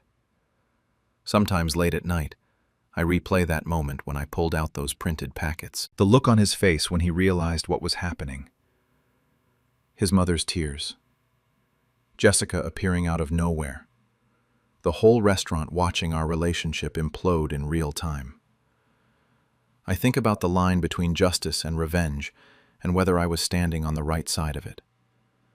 I think about whether humiliating someone who humiliated you actually makes anything better, or if it just makes you feel powerful for a minute before the emptiness sets in. So here I am, 6 months later, still getting messages from people who saw the videos. Mark's friends think I went nuclear. My friends think he got exactly what he deserved. His mom sends me those apology texts. I don't regret it, exactly. But I do wonder sometimes about the person I became in that moment, standing in front of everyone, calm and collected, burning his life down with printed screenshots. Did I take it too far by humiliating him in front of everyone who loved him? Or was he asking for it the moment he decided to propose while actively cheating? Because honestly, I still don't know the answer. The night my wife's girls' trip turned into her worst mistake. I'm 37 years old, and I've been married to my wife, Sarah, 35, for 10 years now. We have 2 kids together, Emma, who's 8, and Jake, who's 6. Up until a few months ago, I really thought we had a solid marriage.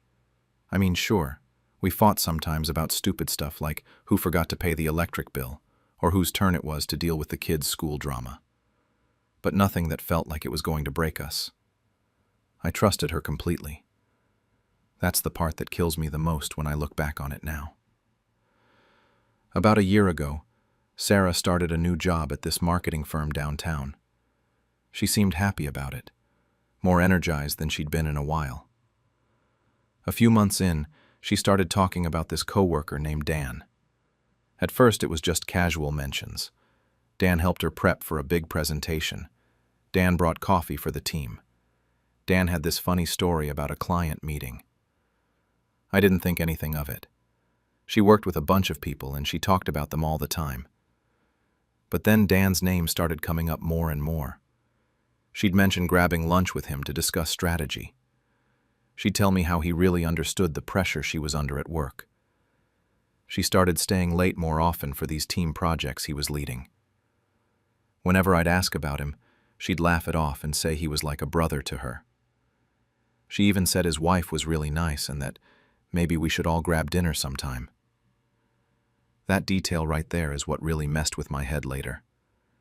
She was so casual about it, so convincing. I had absolutely no reason to doubt her. 3 months ago, Sarah came to me and said she needed a break. Not from us, she clarified, just from the stress of everything. Work was intense, the kids were draining her, and she felt like she was losing herself. Her friends from college were planning a girls' trip to Miami for a long weekend, and she really wanted to go. She seemed more excited about this trip than I'd seen her about anything in months. Her eyes actually lit up when she talked about it. I told her to go. I insisted, actually. I said she deserved it, and that the kids and I would be totally fine. I even helped her pack. I remember pulling her suitcase down from the closet, helping her pick out which swimsuits to bring, making sure she had her phone charger and everything she needed. I kissed her goodbye and told her to relax and have fun. I meant it. I wanted her to be happy. She left on a Thursday morning. The first couple days seemed normal. She'd send me pictures throughout the day. Her and her girlfriends on the beach, cocktails by the pool, a selfie in the hotel lobby before they went out to dinner. She'd text me goodnight, ask how the kids were doing, tell me she missed us. I sent her pictures of me and the kids making pancakes and playing in the backyard. Everything felt fine, normal, like any other time one of us traveled for work or whatever. Saturday afternoon is when everything changed. I was at home with the kids, probably helping Jake with some Lego thing while Emma watched TV. My phone buzzed with a text from my buddy Mike. Mike and I go way back. We grew up together, played baseball in high school, stayed close through college. He moved to Miami about 2 years ago for work. We don't talk super regularly anymore, maybe once a month to catch up, but we're still tight. His text said, "Hey man, is Sarah in town? Pretty sure I just saw her at this restaurant downtown." My stomach did this weird flip, but I tried to rationalize it. Miami's a huge city. There's probably lots of brunette women who could look like Sarah from a distance. I texted back something like, "Yeah, she's there with some girlfriends this weekend. Small world, haha." I tried to play it cool. Then my phone buzzed again. This time it was a photo. The second I opened it, I felt like someone had punched me in the chest. It was Sarah. There was no question it was her. She was sitting at an outdoor table at some nice-looking restaurant, and she was holding hands across the table with a man. Not just near a man or sitting across from a man, actively holding hands with him, fingers intertwined, leaning in close. I zoomed in on the photo. It was Dan, her coworker, her brother from work. I just stared at that photo. I don't know how long I sat there. My hands were shaking. Jake was asking me something about his Lego spaceship, and I couldn't even process what he was saying. My mind was going 1,000,000 miles an hour, replaying every conversation we'd had about Dan, every late night at the office, every time she'd smiled at her phone and said it was just a work thing. I felt sick. But here's where I surprised myself. I didn't call her. I didn't text her screaming about what I'd just seen. I didn't lose my mind. Instead, I thanked Mike for the heads up and asked him to keep it between us for now. He said of course, and that he was sorry. Then I sat there for a while, just thinking about what to do next. After maybe 20 minutes, I sent Sarah a text. I wrote, "Hey babe, hope you're having an amazing day with the girls. Kids miss you so much. Love you." I watched those 3 dots appear and disappear a few times. She finally responded about an hour later with a bunch of heart emojis and said they'd just gotten back from the beach and were getting ready for dinner. She asked what the kids and I were up to. She said she'd call before bed to say goodnight to them. When she FaceTimed that night, I put on the best performance of my life. I smiled. I laughed. I held the phone so Emma and Jake could talk to her and tell her about their day. I asked her how the beach was. I told her she looked happy and relaxed. She went on about how much fun she was having, how the weather was perfect, how good it felt to just decompress with her friends. She didn't mention Dan once. She didn't mention going to that restaurant. She didn't mention anything that was true about her day. After we hung up, I tucked the kids into bed and then just sat on the couch in the dark for a while. I pulled up that photo Mike sent me again. I looked at her face in it. She looked genuinely happy. That's what hurt the most. This wasn't some moment of weakness or some drunken mistake. She looked comfortable with him, natural, like she wanted to be there. I realized right then that I had no idea who I was married to anymore.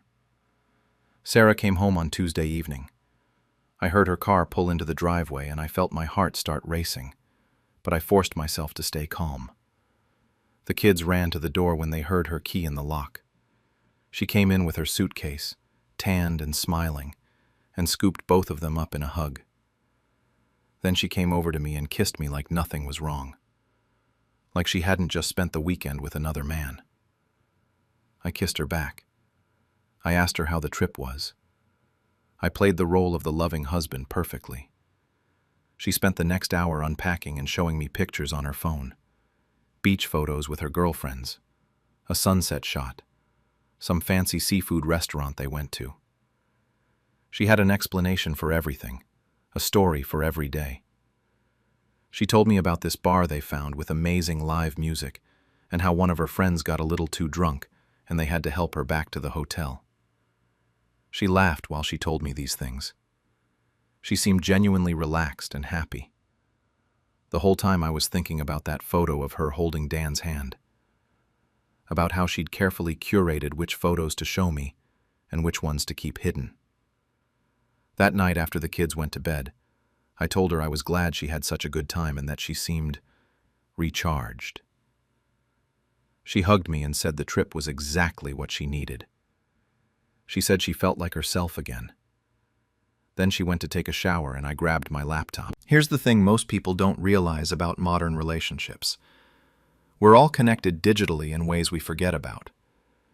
Years ago, when we got new phones, Sarah and I set up a shared cloud account for backing up family photos. It was just easier that way. Made it simple to share pictures of the kids with both our phones automatically syncing.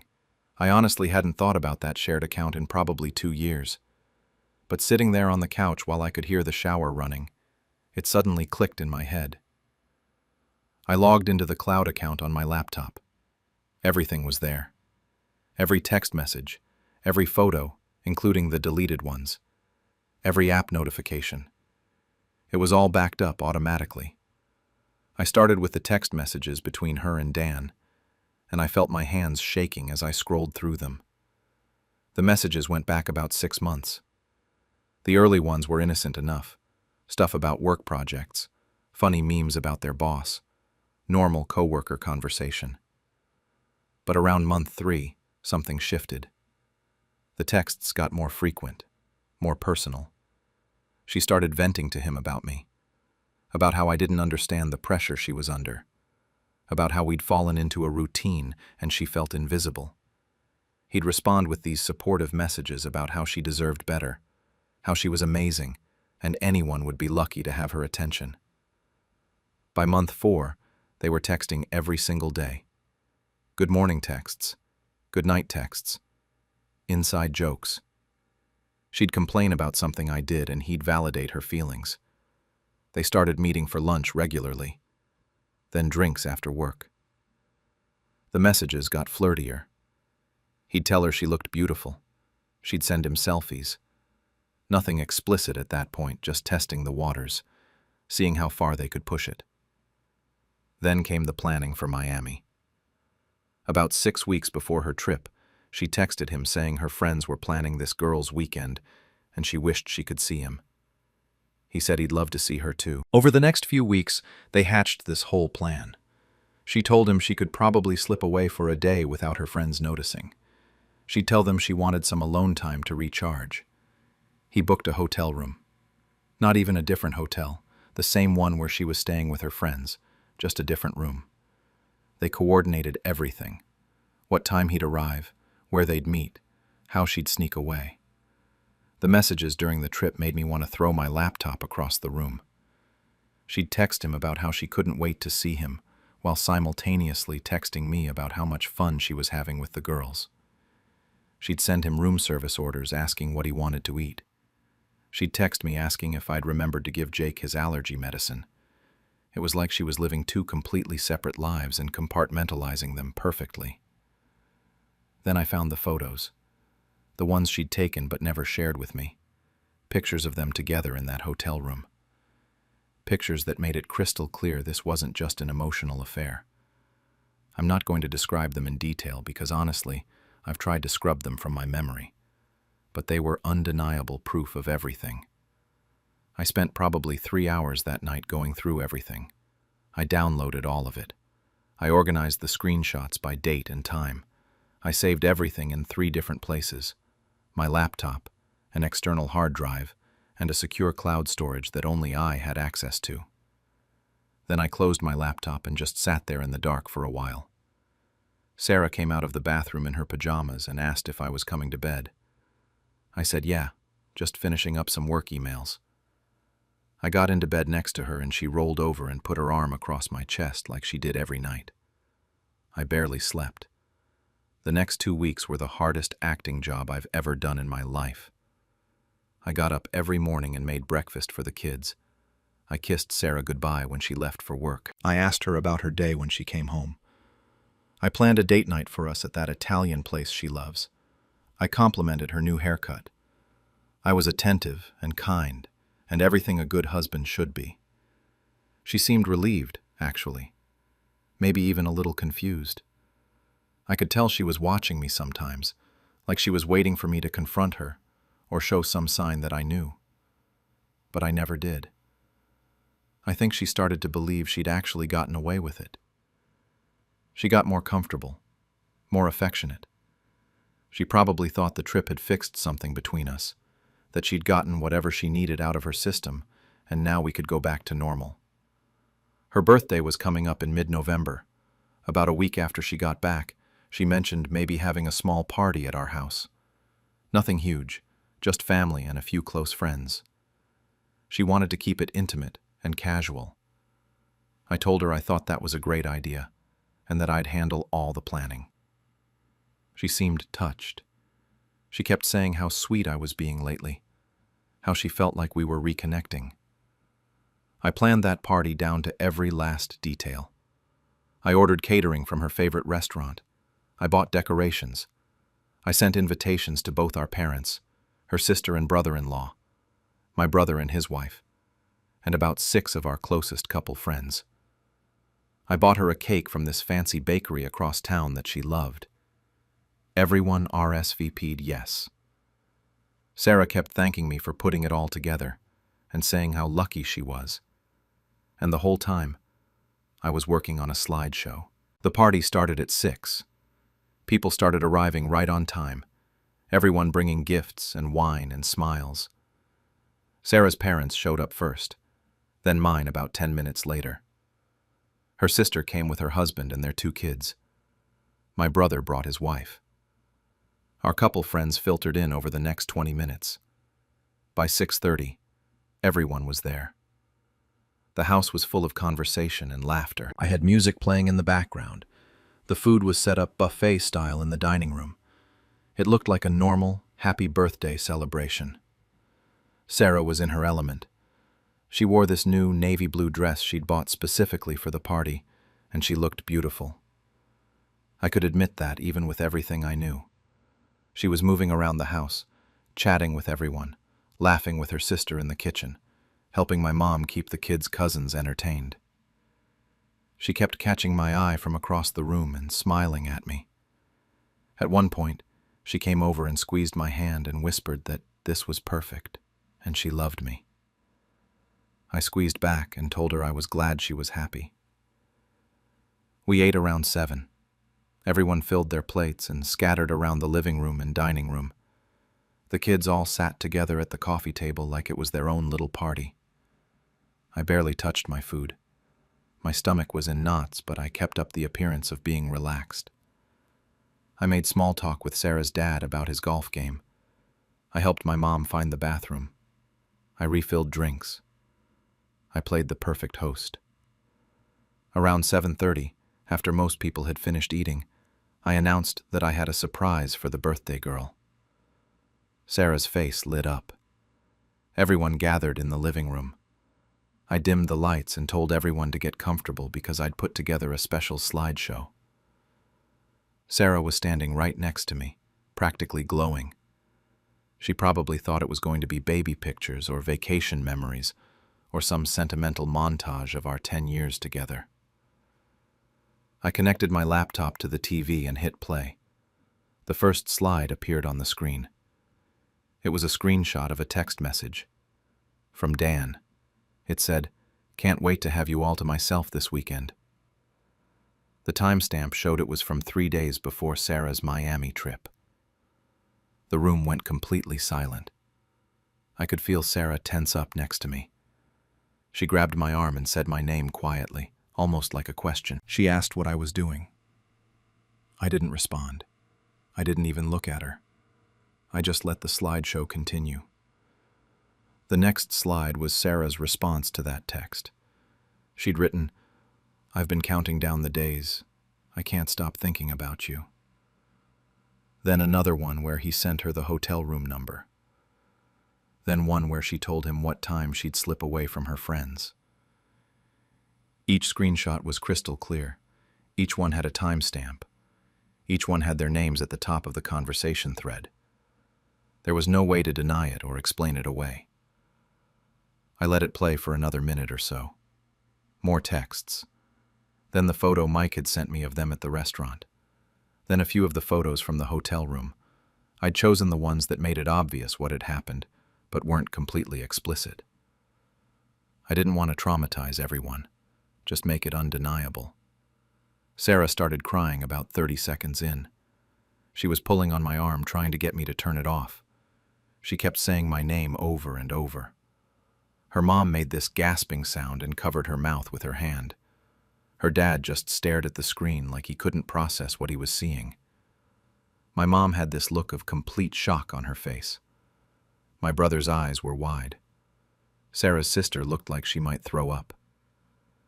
After about 2 minutes, I turned off the TV and flipped the lights back on. Everyone was just frozen. Nobody knew what to say or where to look. Sarah was sobbing now, mascara running down her face. She tried to grab my hand, but I pulled away. She started trying to explain, saying it wasn't what it looked like, that she could explain everything if we could just go somewhere private to talk. I didn't yell. I didn't get emotional. I just looked at her and said very calmly that she didn't need to explain anything. I told her I'd helped her pack for that trip. I'd encouraged her to go and relax and have fun. I'd trusted her completely, and she'd chosen to throw away 10 years of marriage and hurt our children for someone she'd always claimed was like a brother to her.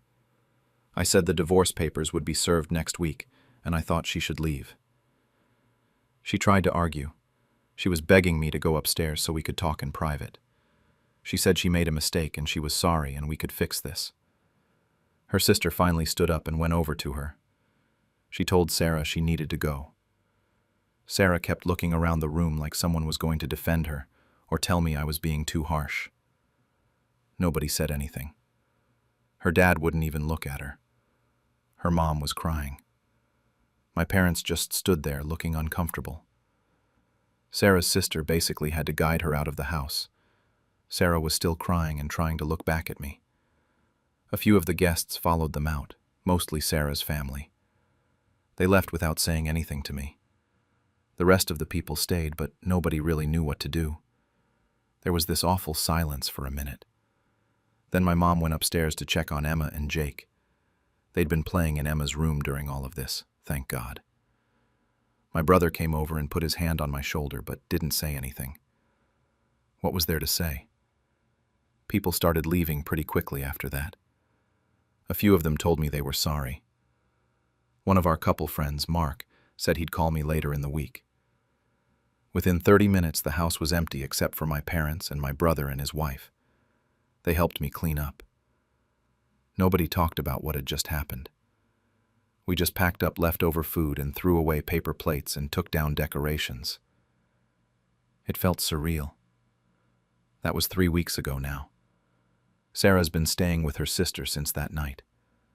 My lawyer says the divorce should be pretty straightforward given all the evidence I have. Everything's documented. Everything's time-stamped. There's no ambiguity about what happened. Sarah's been texting me constantly. Long messages about how sorry she is, how it was a terrible mistake, how she wants to go to counseling and fix our marriage. She says she'll do anything. I haven't responded to a single message. The kids ask about her every day. Emma asks when Mom's coming home. Jake doesn't really understand why she's not here. I've been telling them that Mom and I are having some grown-up problems, and we're trying to figure things out. Emma's smart, though. She asked me last week if we were getting divorced. I didn't know what to say, so I just told her that sometimes adults make mistakes and things get complicated. She cried, and I held her, and I felt like the worst father in the world. Some people have told me I went too far. A few of our friends have reached out, saying they understand I was hurt, but that humiliating Sarah in front of everyone was extreme. They say I should have handled it privately for the kids' sake. That now this story is going to follow our family forever, and Emma and Jake are going to grow up knowing exactly what their mother did because I made it public. My brother's wife said it was brutal, and that while Sarah deserved consequences, maybe not those consequences. Other people have said she had it coming. My brother said it was the most savage thing he'd ever seen, and he didn't know I had it in me. Mike told me she humiliated me first by lying to everyone for months, and I just returned the favor. My dad said he would have done the same thing, that you don't get to betray someone like that and expect them to protect your reputation. I honestly don't know if I did the right thing anymore. In the moment, it felt justified. It felt like the only way to make her understand the weight of what she'd done. To show everyone who'd believed in us as a couple what she'd actually been doing behind all our backs. Part of me still feels like she earned every second of that humiliation. But another part of me lies awake at night wondering if I just made everything worse for Emma and Jake. If I let my anger override what was best for them. If I should have just filed for divorce quietly and told people we were incompatible or growing apart or whatever vague explanation people give. Now their mother's affair is public knowledge. Eventually they'll be old enough to understand exactly what happened and how I exposed it.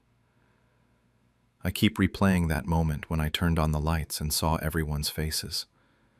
The shock, the disgust, Sarah's complete devastation. My kids upstairs playing with their cousins, having no idea their whole world was being blown apart downstairs. I got my revenge. I made my point. But I'm not sure if it was worth it. I guess time will tell. The surprise party that turned into my cheating girlfriend's worst nightmare. I'm a 27-year-old guy who had been with my girlfriend Sarah for almost 4 years. She's 26, and we'd been living together in this cramped one-bedroom apartment downtown for the past 2 years. We met in college through mutual friends, and our whole social circle was basically the same people we'd known since freshman year. My best friend Jake had been there from day one. He was the type who'd tell you the brutal truth even when you didn't want to hear it. So about 6 weeks before Sarah's birthday, I got this idea to throw her a massive surprise party. I'm talking the whole 9 yards. I booked the community room in our apartment building, hired actual caterers, ordered this ridiculously expensive cake from that bakery she always stopped to look at, but never went into because it was too pricey. I even tracked down some of her high school friends on Facebook to invite them. The plan was to make it perfect, you know? Things had been kind of off between us for a while.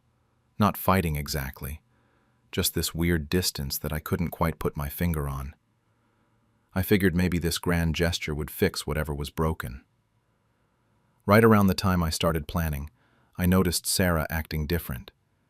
She'd always been on her phone a lot, but this was something else. She'd physically turn her screen away from me when I walked into a room. Started flipping it face down on tables like it was some kind of reflex. Anytime it rang after like 9 p.m., she'd grab it and rush out onto our tiny balcony, mouthing, "Work call," at me before closing the door. The work excuse became her go-to for everything. Late nights at the office happened at least twice a week. She joined a gym suddenly, said she wanted to get healthier, which should have been great, except she'd come home from these supposedly intense workouts, looking completely put together. Hair still styled. Makeup still perfect. Not even that slightly sweaty smell you get after actually exercising. I tried not to think about it too much.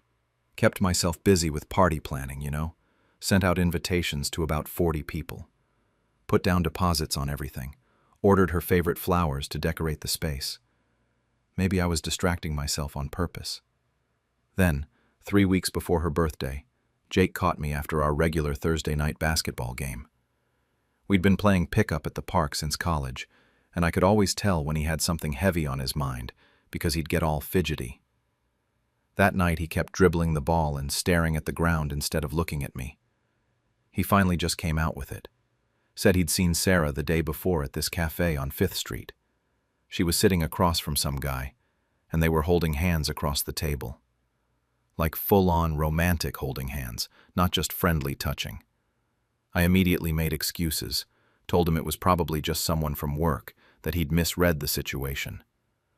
The lighting in that cafe was terrible anyway, all dim and atmospheric. But Jake just shook his head and said he knew what he saw. I got defensive, told him to drop it, and we didn't really talk the rest of the night. After that conversation, I couldn't unsee things. Every time Sarah smiled at her phone, I wondered who was texting her. Every time she said she was going out with her girlfriends, I questioned whether that's really where she was going. This one time she came home from a supposed girls' night at like 10 p.m., when they usually went until midnight or later. Her friend Ashley posted Instagram stories from a bar at 11:30 that same night, and Sarah definitely wasn't in any of them. But I kept planning the party, confirmed the final head count with the caterer, picked up the custom banner I'd ordered, called her parents to make sure they could make it. They were driving in from 2 hours away. Part of me was in denial, I think. The other part just needed something concrete to focus on that wasn't the growing anxiety in my gut. The night before her birthday, everything fell apart.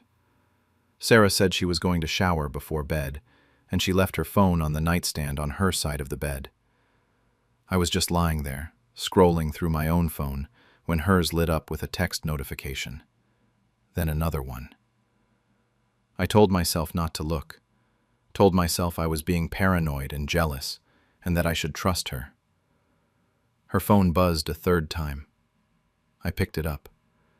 The messages were from a contact saved as Dan, work. The preview on the lock screen said something about how great last night was. My hands were shaking as I used her passcode. Her mom's birthday, which I knew because I'd helped her set it up, and opened the full conversation. It was bad. Worse than I'd imagined. Messages going back almost 2 months. Him telling her how incredible she looked in that black dress. Her sending him photos I'd never seen. Plans for dinner dates while I thought she was working late. Inside jokes that made it clear they'd spent a lot of time together. And then I saw it. A message from him saying he couldn't wait for their weekend trip together after her birthday party. He actually mentioned the party. The party I was throwing for her. I scrolled up further, feeling sick. Found a selfie of them together in what was obviously a hotel room. She was wearing this blue shirt I'd always liked on her, the one she said she'd lost at the laundromat. She hadn't lost it. She'd worn it to fuck someone else. I heard the shower turn off, quickly closed everything and put her phone back exactly where it had been. My heart was pounding so hard, I thought I might throw up. Sarah came out a few minutes later with a towel wrapped around her head, humming some song. She smiled at me, got into bed, kissed my forehead, and whispered that she loved me before rolling over to sleep. I laid there in the dark next to her for hours, wide awake. 4 years together. We'd talked about getting engaged next year, maybe buying a place together when we saved enough. I'd met her entire extended family at Christmas. We had a cat together that we'd adopted from a shelter on our second anniversary. And she'd been fucking someone named Dan from work for at least 2 months, maybe longer. The worst part was how normal she seemed, how easily she'd kissed me goodnight and said she loved me, knowing what she'd been doing. Knowing she had plans to go away with him right after I threw her this party I'd been busting my ass to make perfect. I didn't sleep at all that night, just stared at the ceiling, listening to her breathe, my mind racing through every option. I could confront her right now. I could cancel the party. I could pack my stuff and leave. I could pack her stuff and leave it in the hallway. But somewhere around 4 a.m., a different idea started forming. The party was already paid for.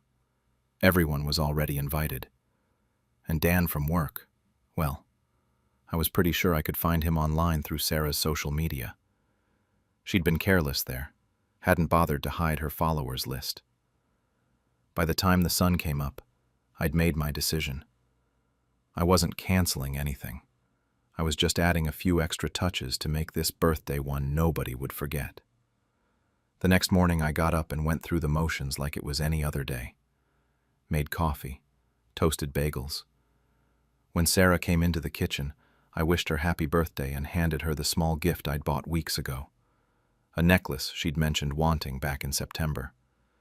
She got all excited, put it on immediately, and kissed me.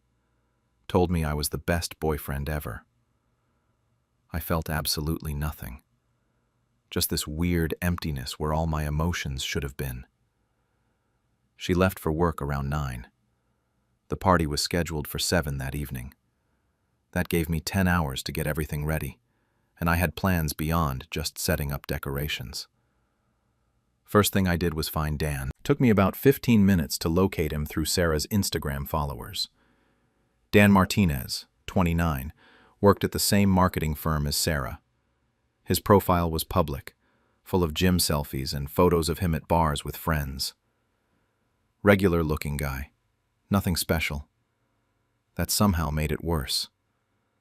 I created a burner Instagram account using some random stock photo and a fake name. Sent him a DM around 10 in the morning. Kept it casual and friendly. Said I was Sarah's friend helping coordinate her surprise party. That she'd mentioned he was a great work buddy and would really love to see him there. Included the address and time.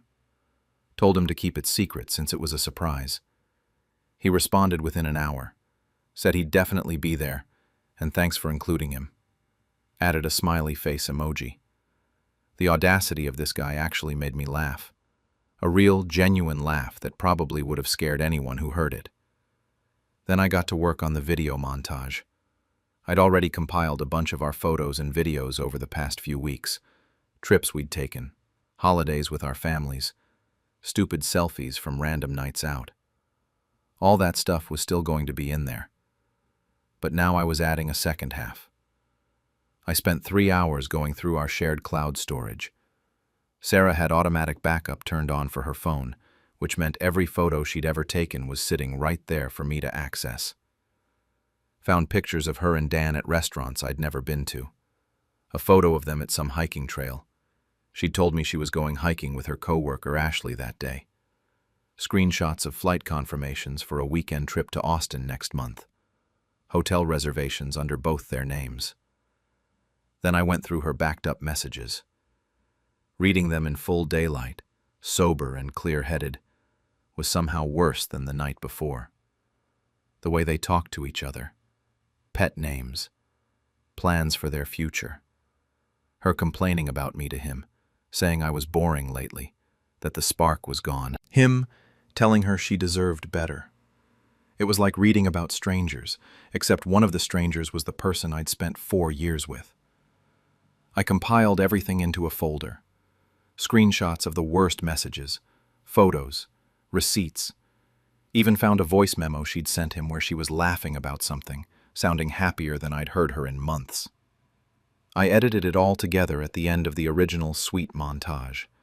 Set it to play automatically on our TV, which I'd already hooked up in the community room earlier that week for this exact purpose. My hands were perfectly steady the entire time. That's what freaked me out the most. How calm I felt. How methodical. It was like watching myself from outside my body, seeing this other version of me carefully plan out this nuclear bomb I was about to drop on Sarah's life. People started showing up around 6:30. Her parents came early because her mom wanted to help set up, even though I'd told her the caterers had it handled. She kept hugging me and going on about what a thoughtful boyfriend I was, how lucky Sarah was to have found someone who cared so much. Her dad shook my hand, did that shoulder clasp thing dads do, called me son. I had to excuse myself to the bathroom after that because I thought I might actually break down. Jake showed up around the same time and immediately knew something was off. He cornered me by the drinks table and asked if I was okay. Said I looked weird, like I was going to be sick or something. I told him I was just nervous about pulling off the surprise. He didn't buy it, but he let it go. The room filled up fast. Friends from college, Sarah's girlfriends, co-workers from her office that I'd invited weeks ago, her aunt and uncle who'd driven in from the suburbs. Everyone was drinking, laughing, excited to yell surprise. I played host, made small talk, accepted compliments on what a great party I'd put together. The whole time I felt like I was acting in a play. Sarah showed up at 7:15. We'd planned it so her friend Ashley would take her out for birthday drinks and then bring her back to the apartment. When they walked into the community room, everyone screamed surprise. Sarah did this whole shocked face, hands over her mouth, the works. I'm pretty sure she'd suspected something, but she played along perfectly. She made her rounds hugging everyone, thanking them for coming. When she got to me, she threw her arms around my neck and told me loudly that I was amazing, that she couldn't believe I'd done all this. The performance was flawless. Dan showed up at 7:30. I watched Sarah's face from across the room when she spotted him walking in. For maybe 2 seconds, pure panic flashed across her features. Then she covered it with this confused expression and walked over to him. I was close enough to hear her ask what he was doing there. He said her boyfriend had invited him, that I'd told him she wanted work friends at the party too. Her eyes found mine through the crowd. I smiled at her, raised my beer bottle in a little salute, watched the color drain from her face as she realized something was very wrong. The party continued. People ate the expensive food I'd ordered, drank the wine and beer. Sarah kept glancing between me and Dan like a cornered animal trying to find an escape route.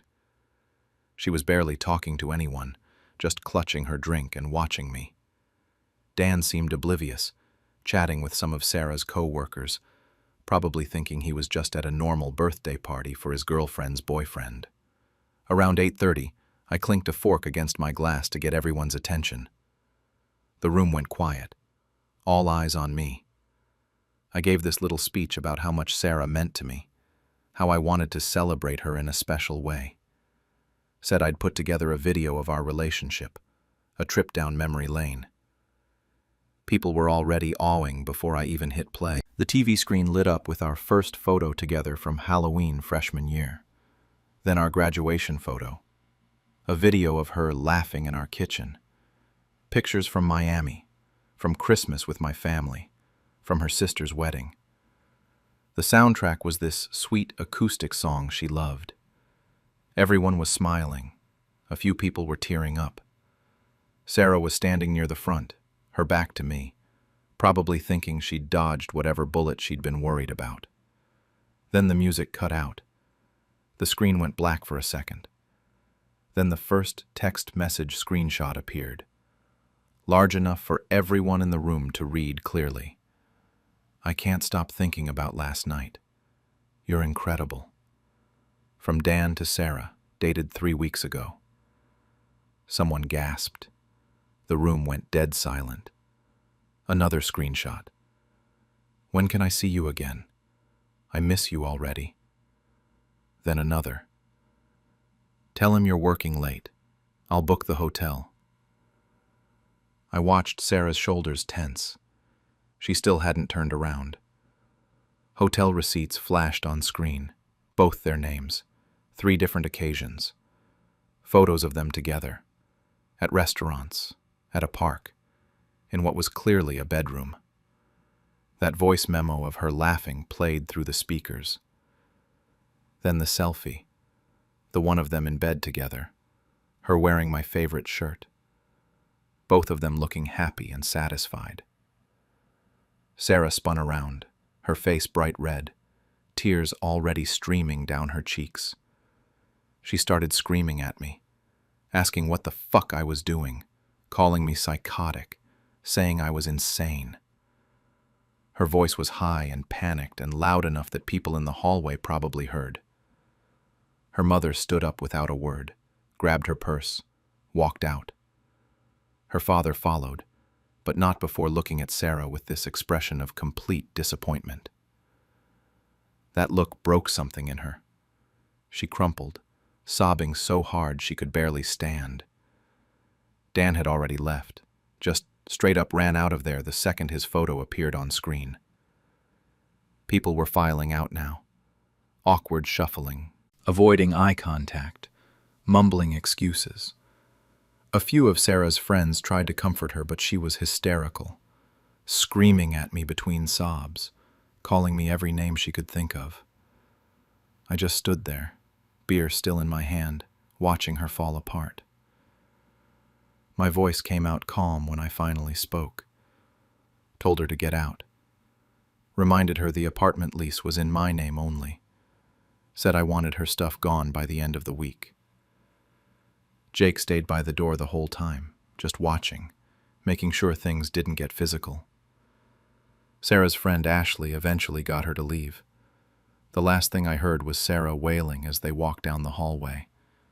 Then it was just me, Jake, and a room full of decorations and uneaten cake. Sarah left that night with Ashley and didn't come back. She stayed at Ashley's place across town, and for the next few days, my phone blew up with texts from her friends calling me every name in the book. Asshole, psycho, cruel, manipulative. Some of them I'd known for years, and suddenly I was the villain in this story. A few people defended me, said she had it coming, but the friend group pretty much split down the middle. It was messy. Jake helped me clean up the community room that night. We didn't talk much, just threw away plates of food nobody had eaten and took down decorations in silence. The cake sat untouched on the table.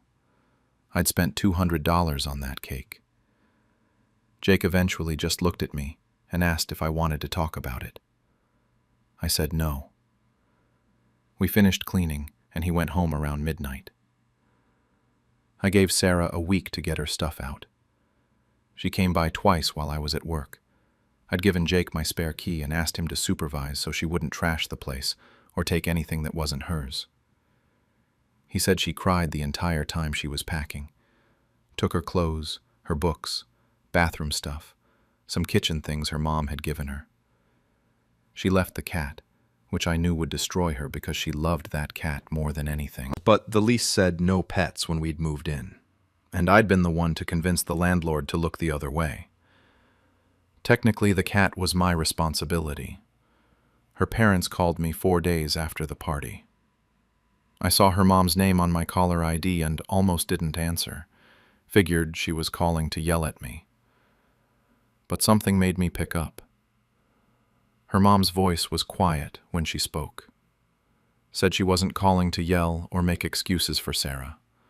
Just wanted me to know she was sorry. That they'd raised Sarah better than that, and she was ashamed of what her daughter had done. Then she said something that really got to me. She said what I did was harsh, but she understood why I did it. That if someone had humiliated her like that, she might have done the same thing. I didn't know what to say to that. Just thanked her and got off the phone. Sat on my couch for an hour afterward, feeling worse than I had in days. Something about her mom's understanding made it real in a way it hadn't been before. The fallout at work was weird too. A couple people had heard about what happened, through mutual friends. Some thought it was savage and kind of respected me for it. Others thought I'd gone too far, that I should have just confronted her privately, like an adult. My boss pulled me aside one day and asked if everything was okay at home. I guess I'd been distracted. Told him I was dealing with a breakup, and he let it drop. Jake came over a lot those first few weeks. Brought beer and pizza, put on basketball games. Didn't force me to talk about it. One night, about 2 weeks after the party, he finally asked if I regretted it. The question caught me off guard because I'd been asking myself the same thing every single day. I told him I didn't know. Some days I felt completely justified.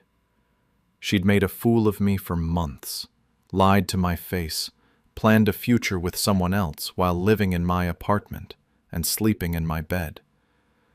She'd humiliated me in private, so why shouldn't I return the favor publicly? Other days I felt sick thinking about her parents' faces, about all those people watching her break down, about how I'd chosen the cruelest possible way to end things. Jake just nodded and said that was fair. Didn't try to tell me I was right or wrong. I appreciated that. Sarah tried to reach out a few times through mutual friends. Her friend Ashley sent me a long message saying Sarah was devastated, that she'd made a mistake, but what I did was unforgivable, that I'd ruined her relationship with her parents. I blocked Ashley after that. Didn't need the guilt trip. About 3 weeks after everything went down, Sarah texted me directly. First contact since she'd moved out. Just one message that said she was sorry for what she did, but what I did was unforgivable, and we were even now. I stared at that text for a long time. We weren't even. We'd never be even. But maybe that wasn't the point. Maybe there was no version of this where anyone came out ahead. I didn't respond to her text. What was there to say? That I was sorry? I wasn't. That she deserved it? That felt petty. So I just left it on read and went on with my life. Work got easier after the first month. I threw myself into projects, picked up extra hours, anything to keep my brain occupied. Started going to the gym regularly, actually working out this time, not whatever Sarah had been doing. Jake convinced me to rejoin our Thursday night basketball games, and slowly, things started feeling normal again. The apartment still felt too big, though, too quiet. I'd catch myself expecting to hear Sarah's voice or smell her coffee in the morning. The cat started sleeping in my bed every night, which helped. At least something alive was still around. I took down all the photos of us around the apartment.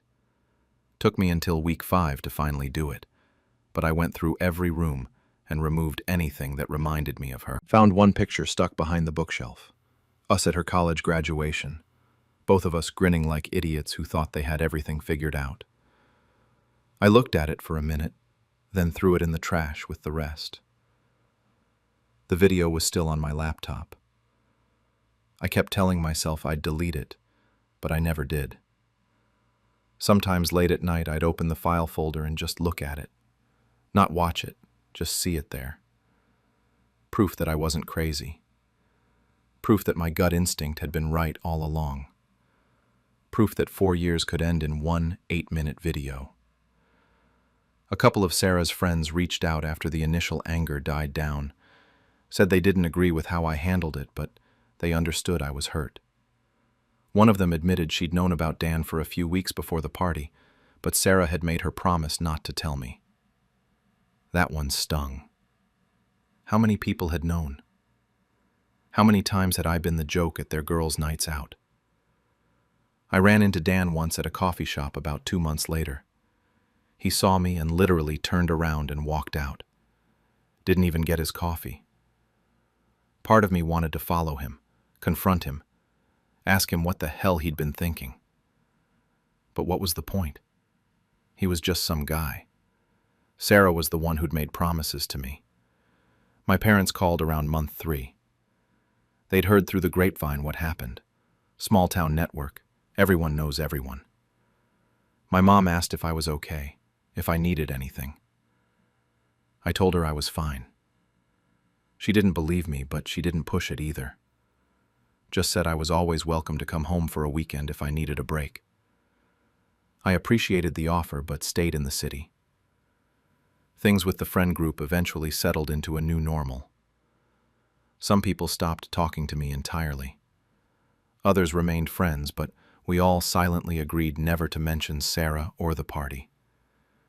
Jake stayed constant through all of it, and I gained a new appreciation for having at least one person who didn't judge either way. The thing nobody tells you about revenge is that it doesn't actually make you feel better. At least, not in the way you think it will. Sure, there was satisfaction in the moment, watching everything fall apart for her, the way it had fallen apart for me. But afterward, just emptiness.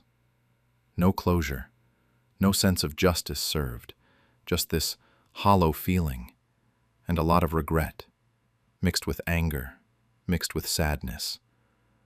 I still think about that night sometimes. Wonder what would have happened if I'd just confronted her privately. If we could have had a conversation like adults, ended things with some dignity and tact. Maybe her parents wouldn't hate her. Maybe our friends wouldn't have had to choose sides. Maybe I wouldn't lie awake some nights, wondering if I'm actually a good person, or just someone who knows how to hurt people effectively. But then I remember her texts with Dan. Remember her kissing my forehead and saying she loved me while planning a trip with him. Remember 4 years of my life that she was willing to throw away for some guy from work. And I think maybe she needed to feel even a fraction of what I felt reading those messages. I don't know if what I did was right. I don't know if there even is a right way to handle finding out someone you love has been lying to your face for months. All I know is that I made a choice, and now I have to live with it. Same as she has to live with hers. The apartment lease is up in 4 months. I'm thinking about moving, starting fresh somewhere without all these memories attached to every corner. The cat can come with me. Everything else can stay behind. The wedding speech that ended my brother's secret affair with my wife. I'm a 35-year-old man, recently separated, and this whole mess centers around my younger brother Jason, 32, and my wife Rachel, 33. We'd been married for 7 years when everything fell apart. 7 years of what I thought was a solid marriage. We had our problems like anyone else, but I never saw this coming. Let me back up to about 6 months before Jason's wedding to give you the full picture. That's when things started feeling wrong. Rachel and Jason had always been friendly. Normal in-law relationship, holidays together, occasional double dates, nothing weird. But around last November, something shifted. They started texting all the time. I'm talking constantly. I'd be watching TV with Rachel, and her phone would buzz every 5 minutes. Always Jason's name lighting up the screen. At first, I didn't think much of it. Jason had just proposed to his girlfriend Emma a few months earlier, and they were planning this massive wedding for June. Rachel said he was stressed and needed someone to vent to. Emma worked crazy hours as an ICU nurse, lots of night shifts, so she wasn't always available. Rachel positioned herself as the helpful sister-in-law, stepping in to ease the burden. She'd tell me Jason needed advice on venues or flowers or whatever. I thought it was nice that they were getting closer. But then it escalated. Rachel started driving an hour each way to meet Jason at the wedding venue, multiple times a week. She'd volunteer to help him with things Emma didn't even know needed help. Once I came home from work, and Rachel wasn't there. She texted me around 9 p.m., saying she lost track of time, addressing wedding invitations at Jason's apartment. I remember feeling annoyed but not suspicious. Not yet. The late-night texting got worse. I'd wake up at 2 or 3 a.m. to use the bathroom and see her phone screen glowing in the dark. She'd be smiling at it, typing away. When I asked who she was talking to at that hour, she'd say Jason was having a panic attack about the wedding, or his future or something. Said he felt comfortable confiding in her. I wanted to be supportive. Jason was my only sibling. We grew up close, played basketball every Sunday morning, grabbed beers after work. He was my best friend before he was her affair partner.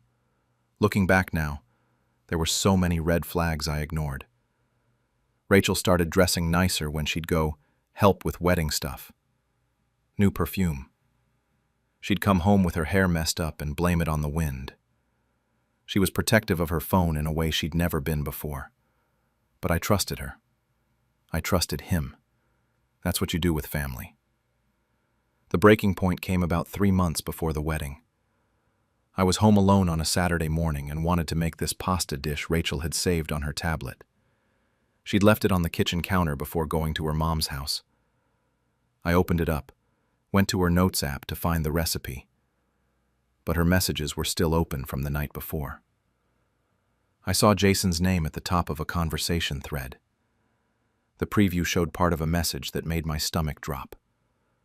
I can't remember the exact words, but it was something about missing his touch.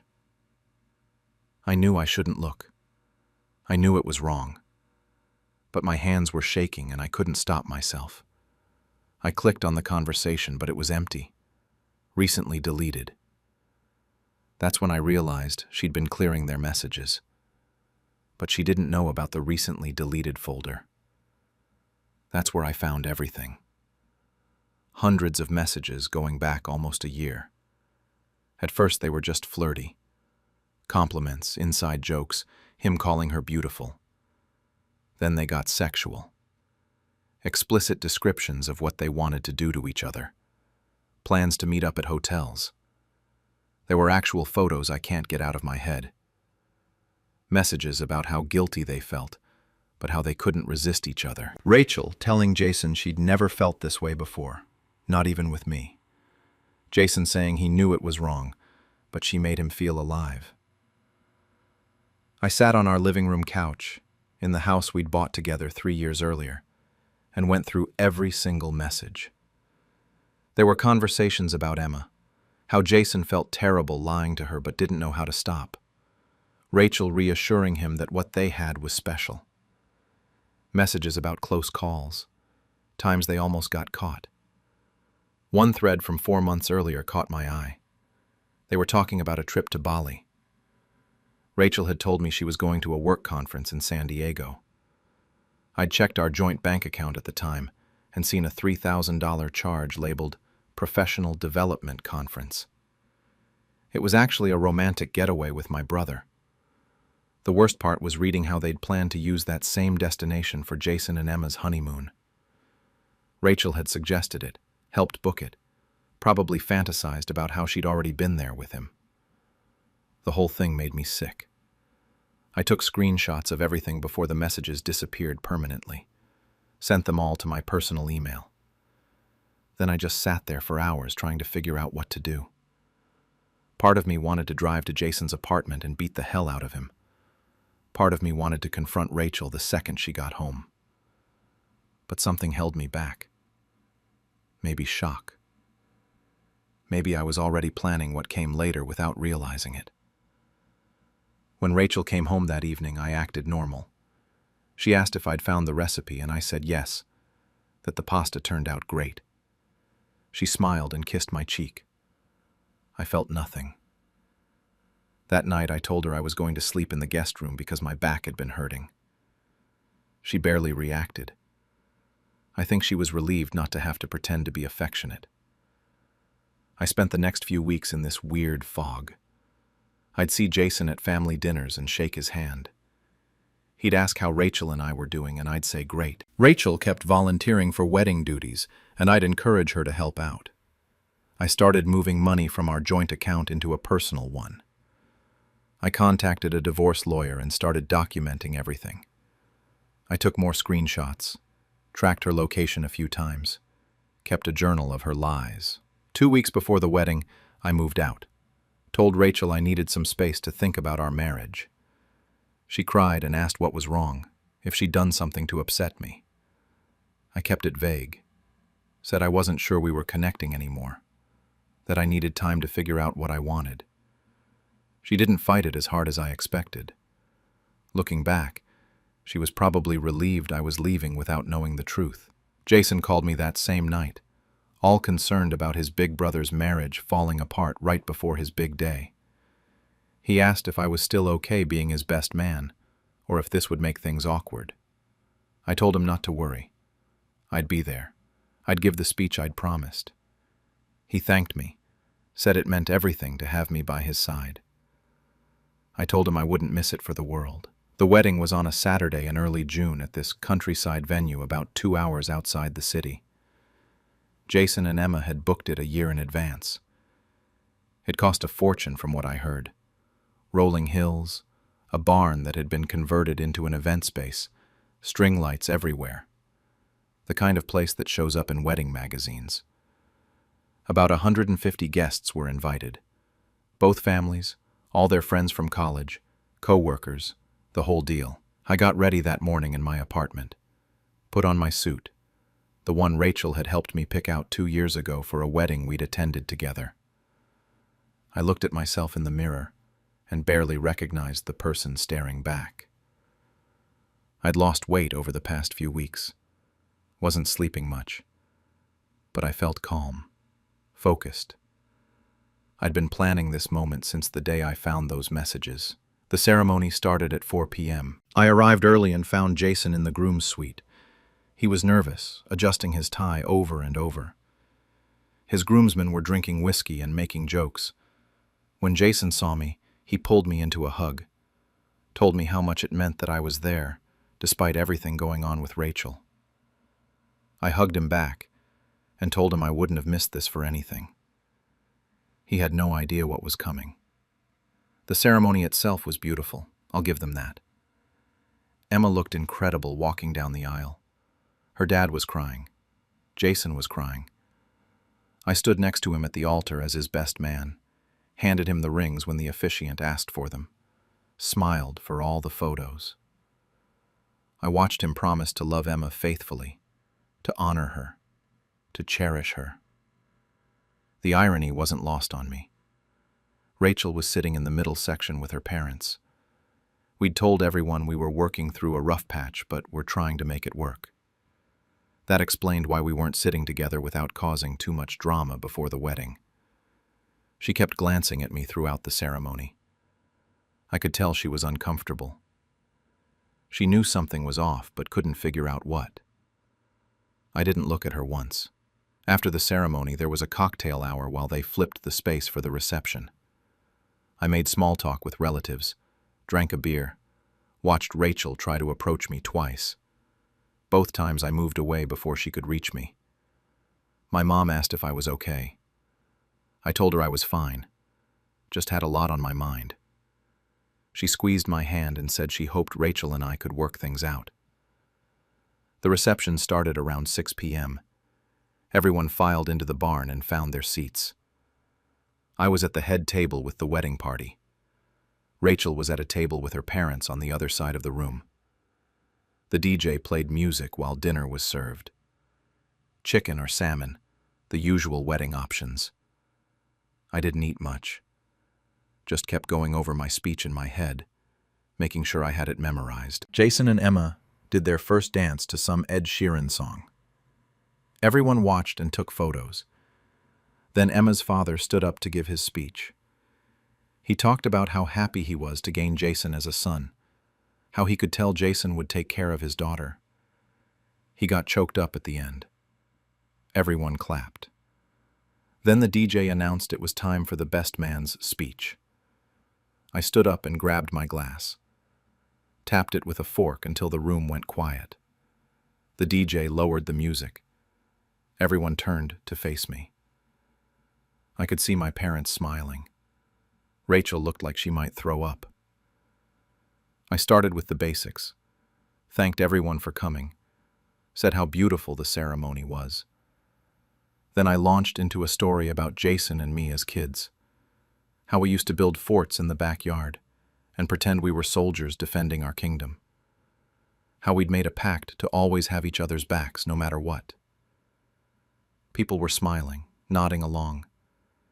Jason was grinning at me from the head table. Then I shifted gears, started talking about trust and how important it is in relationships, how marriage is built on honesty and loyalty, how you have to believe your partner would never betray you. The room was quiet now. Emma looked confused. Jason's smile was starting to fade. I said something about how interesting it was that some people could stand at an altar and make promises they'd already broken. How some people were really good at lying to the people who loved them most.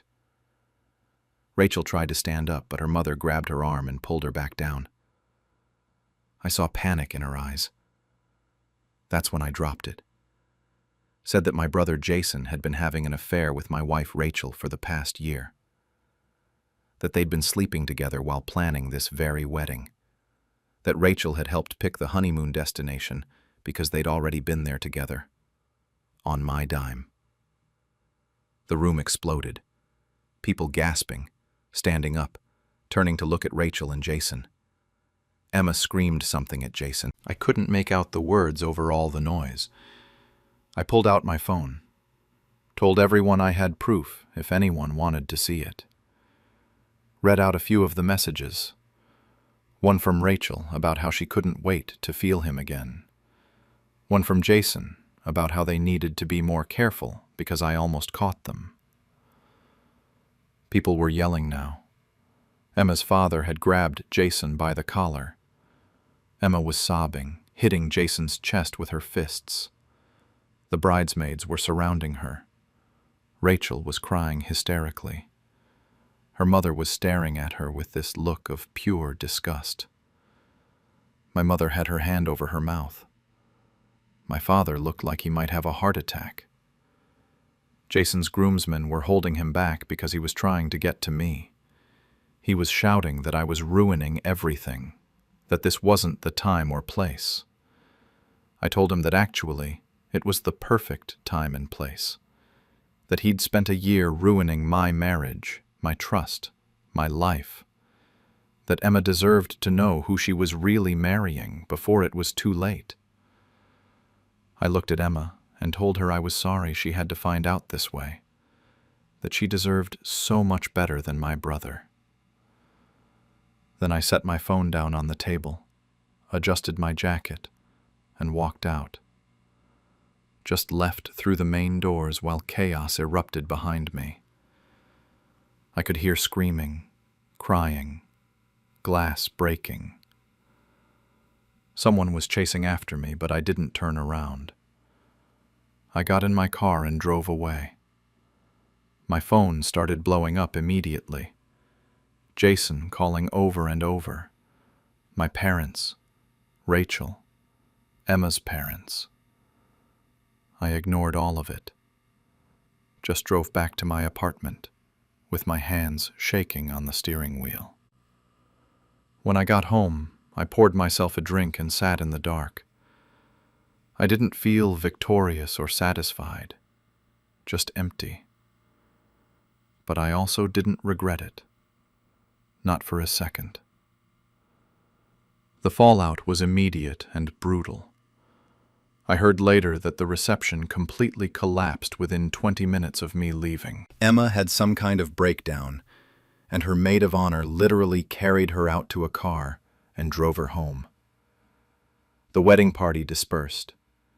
Guests started leaving in awkward clusters, nobody knowing what to say or do.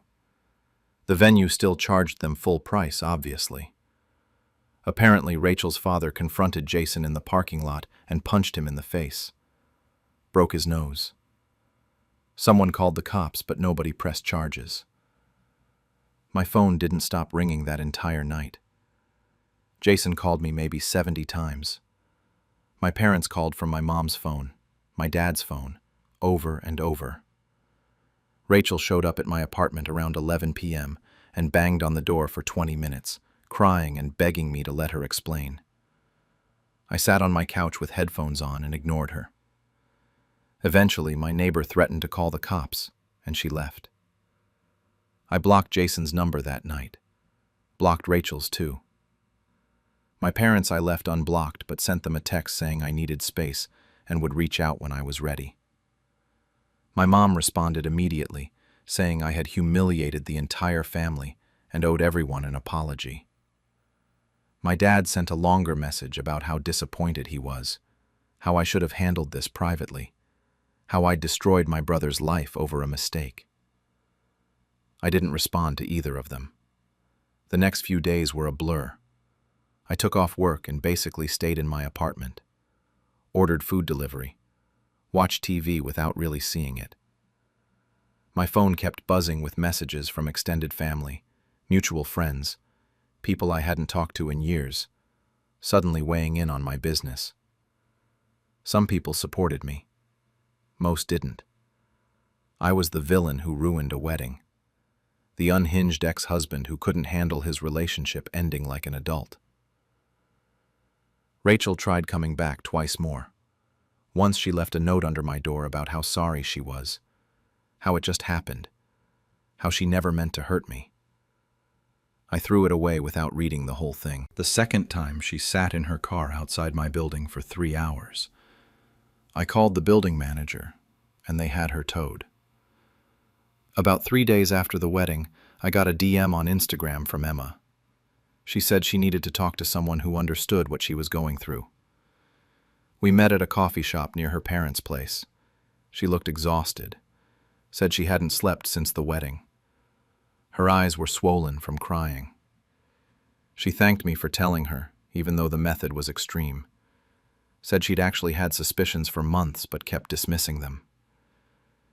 Jason would come home smelling like unfamiliar perfume. He'd be secretive with his phone. She'd found a hotel receipt once, but he'd convinced her it was for a surprise he was planning. She told me they'd gotten the marriage annulled. Apparently you can do that pretty quickly if there's evidence of fraud, and a year-long affair definitely qualifies. She'd moved back in with her parents and was trying to figure out her next steps. We talked for about an hour. It was strange bonding with her over our shared betrayal. She asked if I thought they were still together. I told her I had no idea and didn't care. We exchanged numbers and said we'd keep in touch. I've seen her a handful of times since then. She's doing better. Started dating someone new a few months ago. My parents came around eventually, but it took time. My dad didn't speak to me for almost 2 months. He left me voicemails about family loyalty and forgiveness and how I'd gone too far. My mom was angry too initially, but she started softening after I sent her screenshots of some of the messages. She called me crying, saying she'd raised Jason better than that she was ashamed of him. By August, both my parents had basically cut Jason off.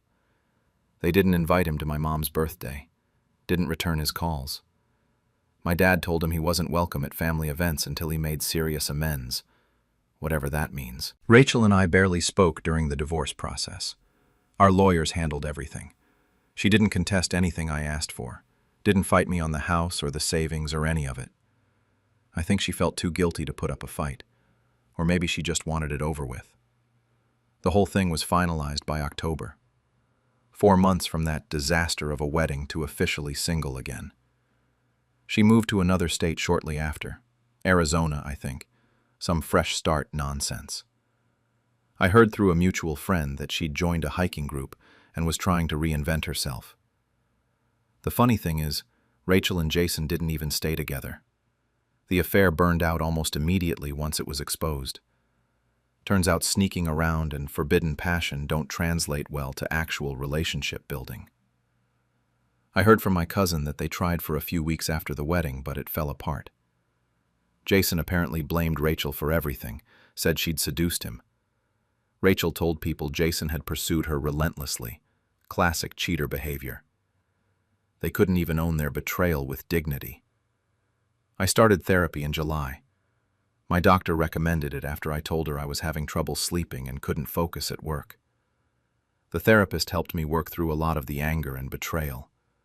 Helped me understand that what they did wasn't about me or anything I lacked. That cheaters cheat because of their own issues. It helped. I still have bad days, but they're fewer now. I started dating again around November. Nothing serious yet, but I'm putting myself out there. The trust issues are real, though. I find myself checking phones, looking for red flags that probably aren't there, waiting for the other shoe to drop. My therapist says that's normal and will fade with time.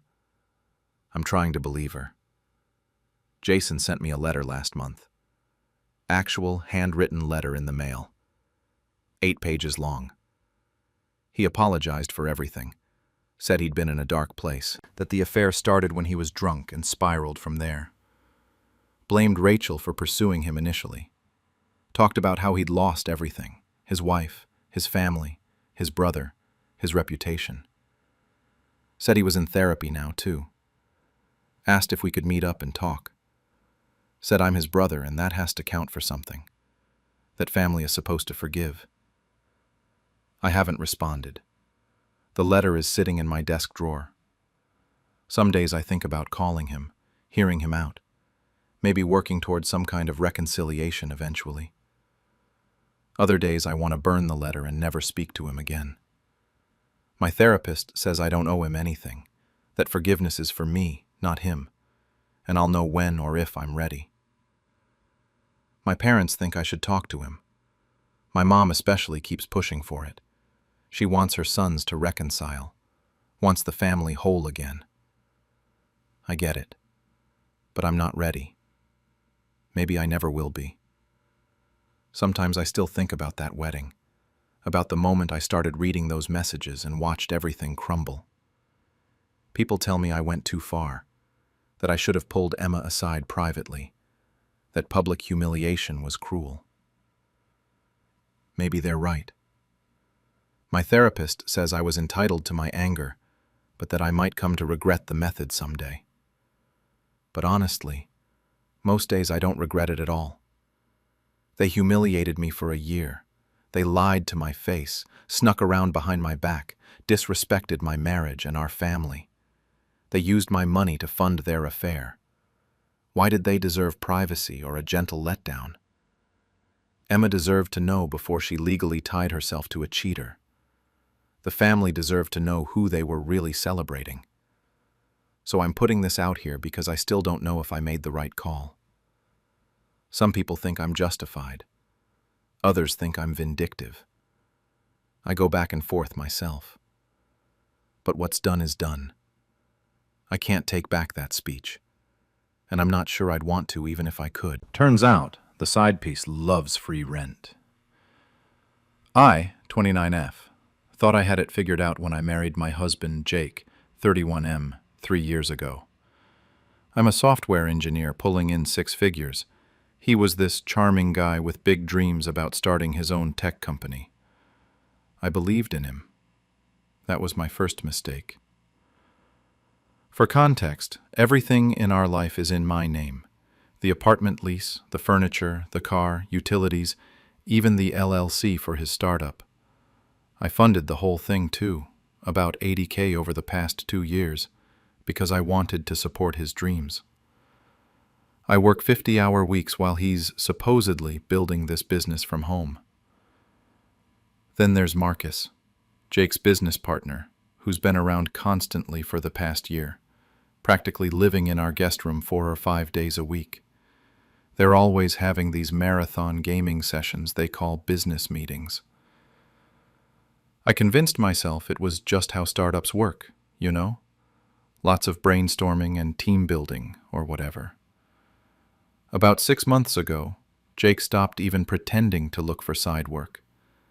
The startup wasn't making money, but he said they were close to a breakthrough. Always close. Meanwhile, I'd noticed small amounts disappearing from our joint account. Nothing major, just 50 here, 70 there. Then the work trips started.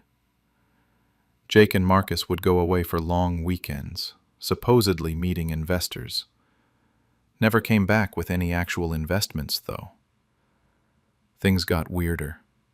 They started locking the guest room door when I came home from work, just casually, like it was normal.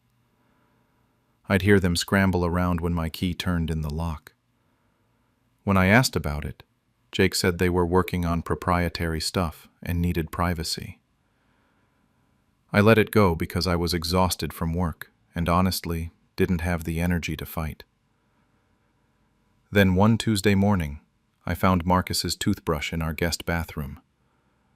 Not a spare one, His actual toothbrush with his name on it in Sharpie. That's when something clicked in my brain. This wasn't just financial freeloading anymore. We already had security cameras in the apartment for safety, but I'd never bothered checking them. That Tuesday, I downloaded the monitoring app on my phone and synced everything up. I didn't confront anyone. I just watched and waited. During my lunch breaks at work, I'd scroll through footage.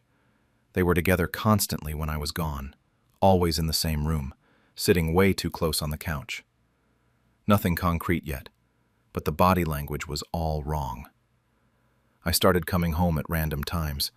They were always ready, though, always just gaming or in a meeting when I walked in. But Jake would be flushed, or Marcus wouldn't make eye contact with me. The energy was off. So I made a plan. I told Jake I had a business trip that Friday and wouldn't be back until Saturday afternoon. I watched him tell Marcus the news over the cameras. They both looked excited. That sealed it for me. Thursday evening, I left work at my normal time but headed straight home instead of to the airport. It was around 6 p.m. when I unlocked the apartment door. The place was quiet. I walked down the hallway to our bedroom and opened the door. Jake and Marcus were in my bed together. Not sleeping. Very much not sleeping. The moment froze. They saw me. Jake's face went white. Marcus made this strangled noise and grabbed for the sheets. They were scrambling, panicking, trying to cover themselves. I didn't say anything. I just closed the door quietly and walked to the living room. Sat down on the couch. Opened my laptop.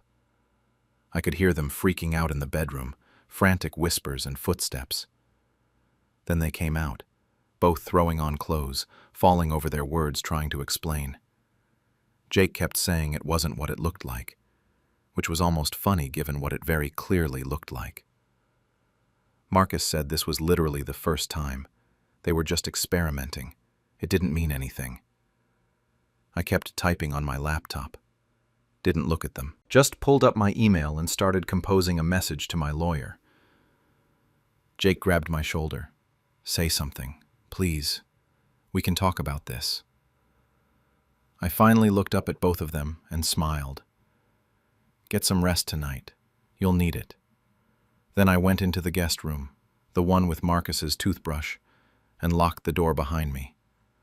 I had work to do. I spent that entire night in the guest room going through everything. The camera footage going back 4 months, all my bank statements, the LLC paperwork, the lease agreement. Jake kept knocking on the door trying to talk to me. Marcus looked like he wanted to disappear into the floor. I ignored both of them. The cameras told me everything I needed to know. They'd been together since at least June, so 4 months minimum. I watched them on my phone, fast-forwarding through weeks of footage. They weren't even careful about it. The second I left for work, they were all over each other. My bed, the couch, the kitchen counter. I screenshotted the important parts and saved everything to 3 different cloud accounts. I also recovered text messages from our joint phone plan that I paid for. Jake had been sloppy, didn't realize I had access to the account records. The messages went back even further than the camera footage. They'd been planning this, talking about how convenient it was that I worked so much and made so much money. Then I looked at the finances. Every single dollar that went into Jake's startup came from me. Not one payment from him or Marcus. The LLC paperwork I'd filed listed me as sole owner and operator, because Jake said it would be easier for taxes. The lease had only my name, because his credit was bad when we moved in. The car title, same thing. Everything was mine. I called my lawyer at midnight. She was annoyed until I explained the situation. Then she got excited. We had a plan by 2 a.m.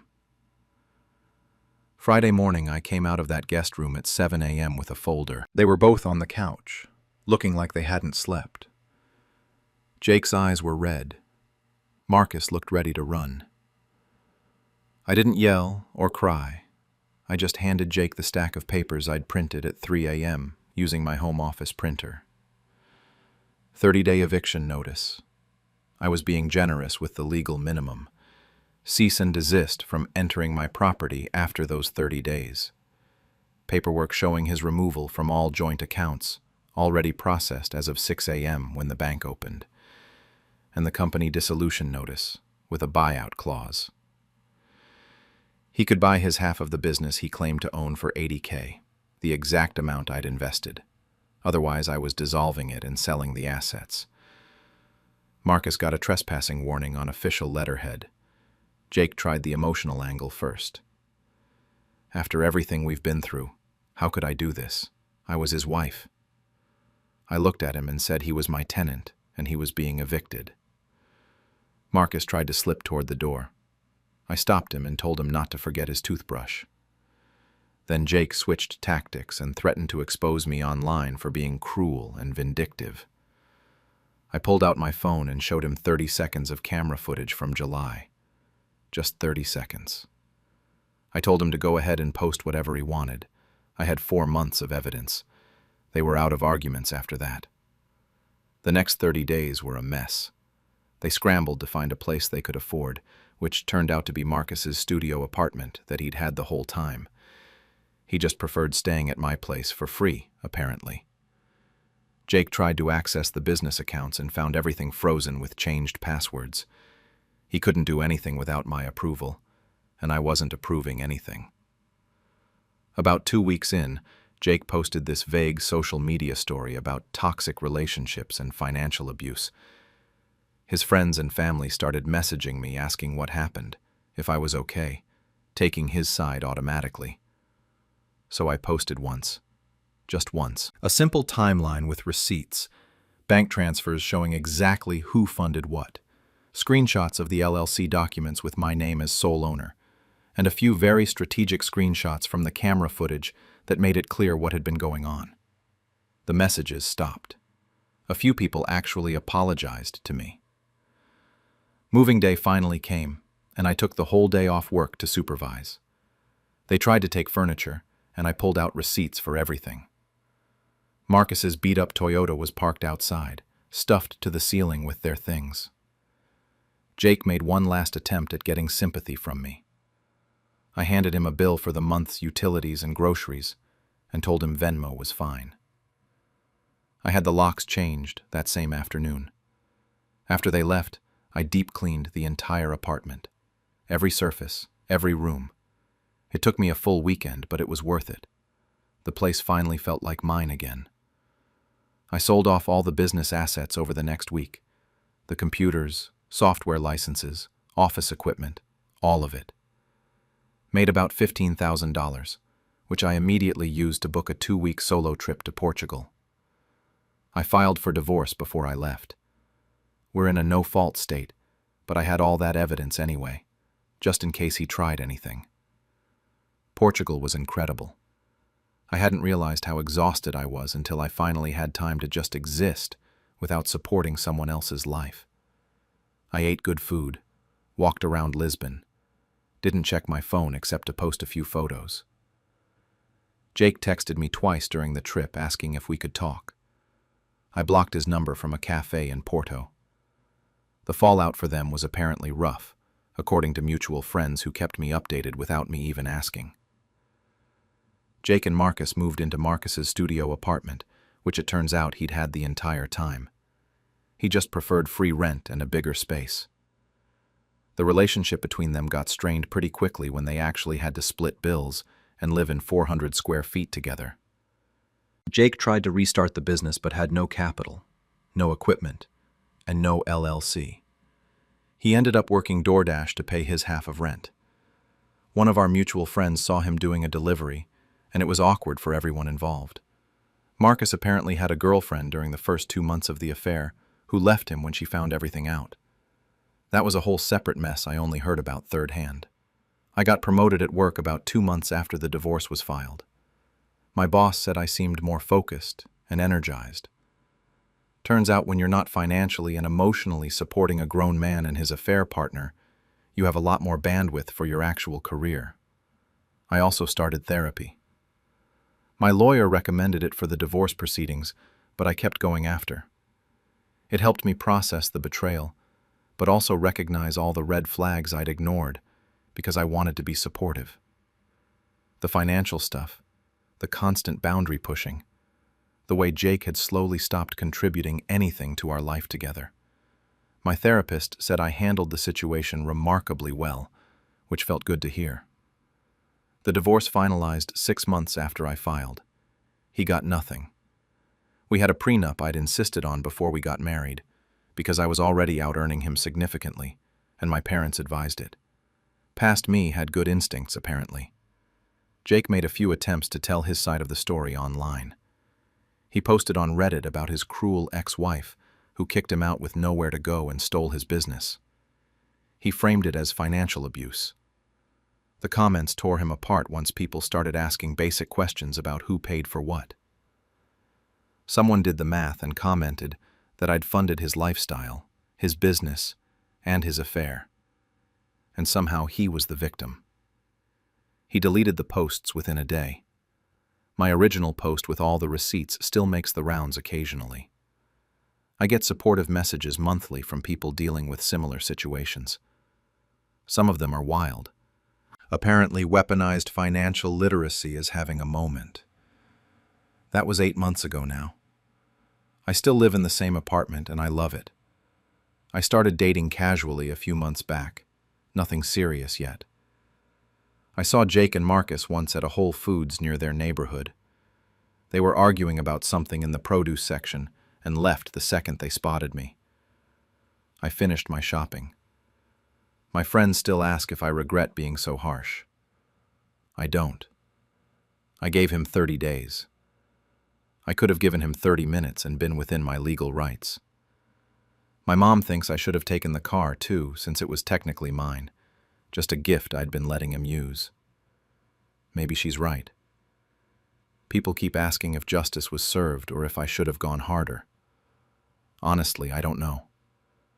Some days I think I was merciful. Other days I wonder if I should have pressed charges for something, anything, just to make a point.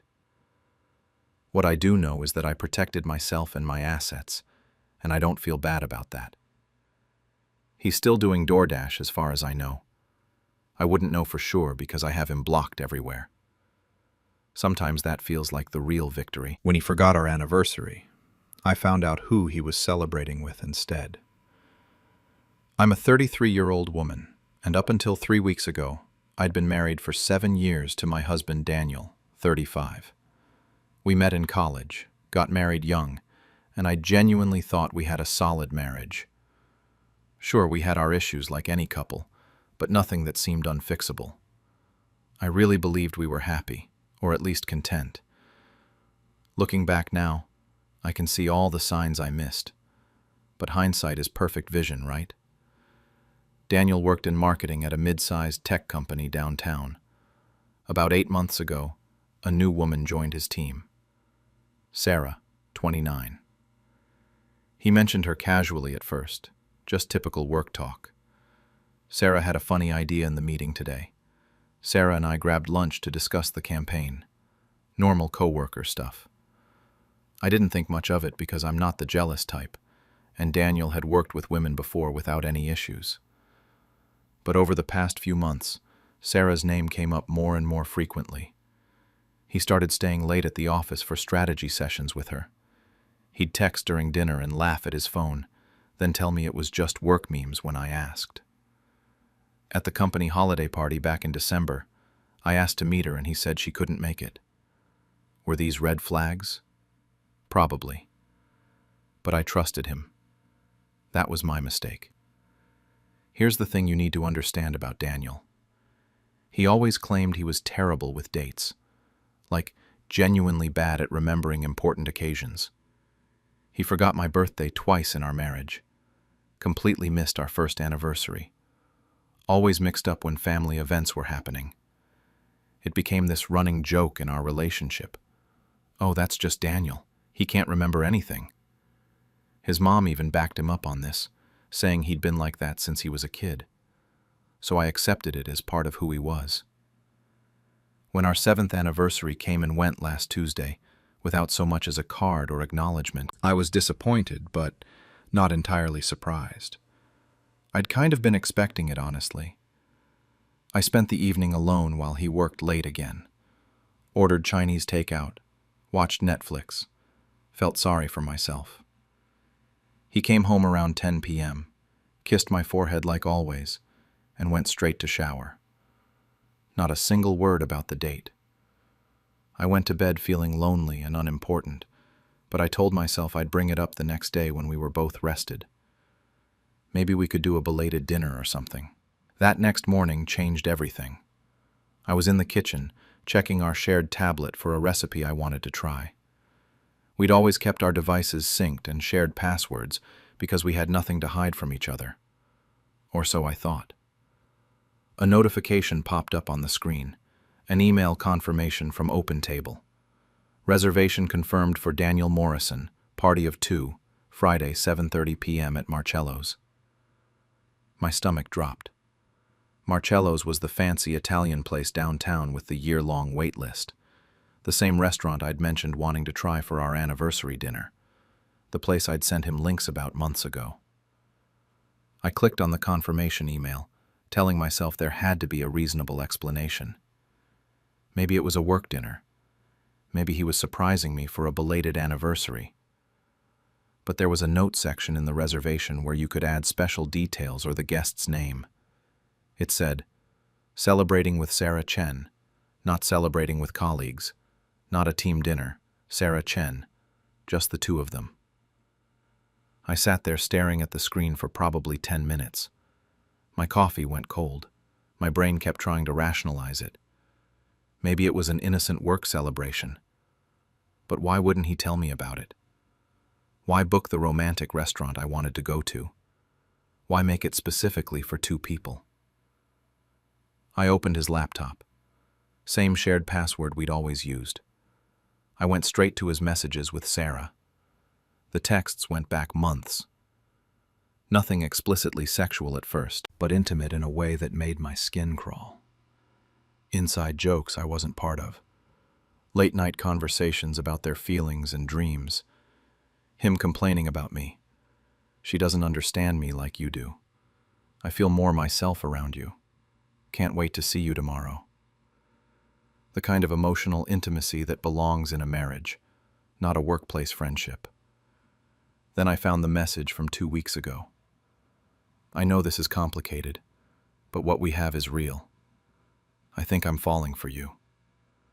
Her response came minutes later. "I feel the same way. Friday can't come soon enough." Friday. The reservation at Marcello's. Tomorrow night. I closed the laptop carefully, like if I moved too fast I might shatter into pieces. But I didn't cry.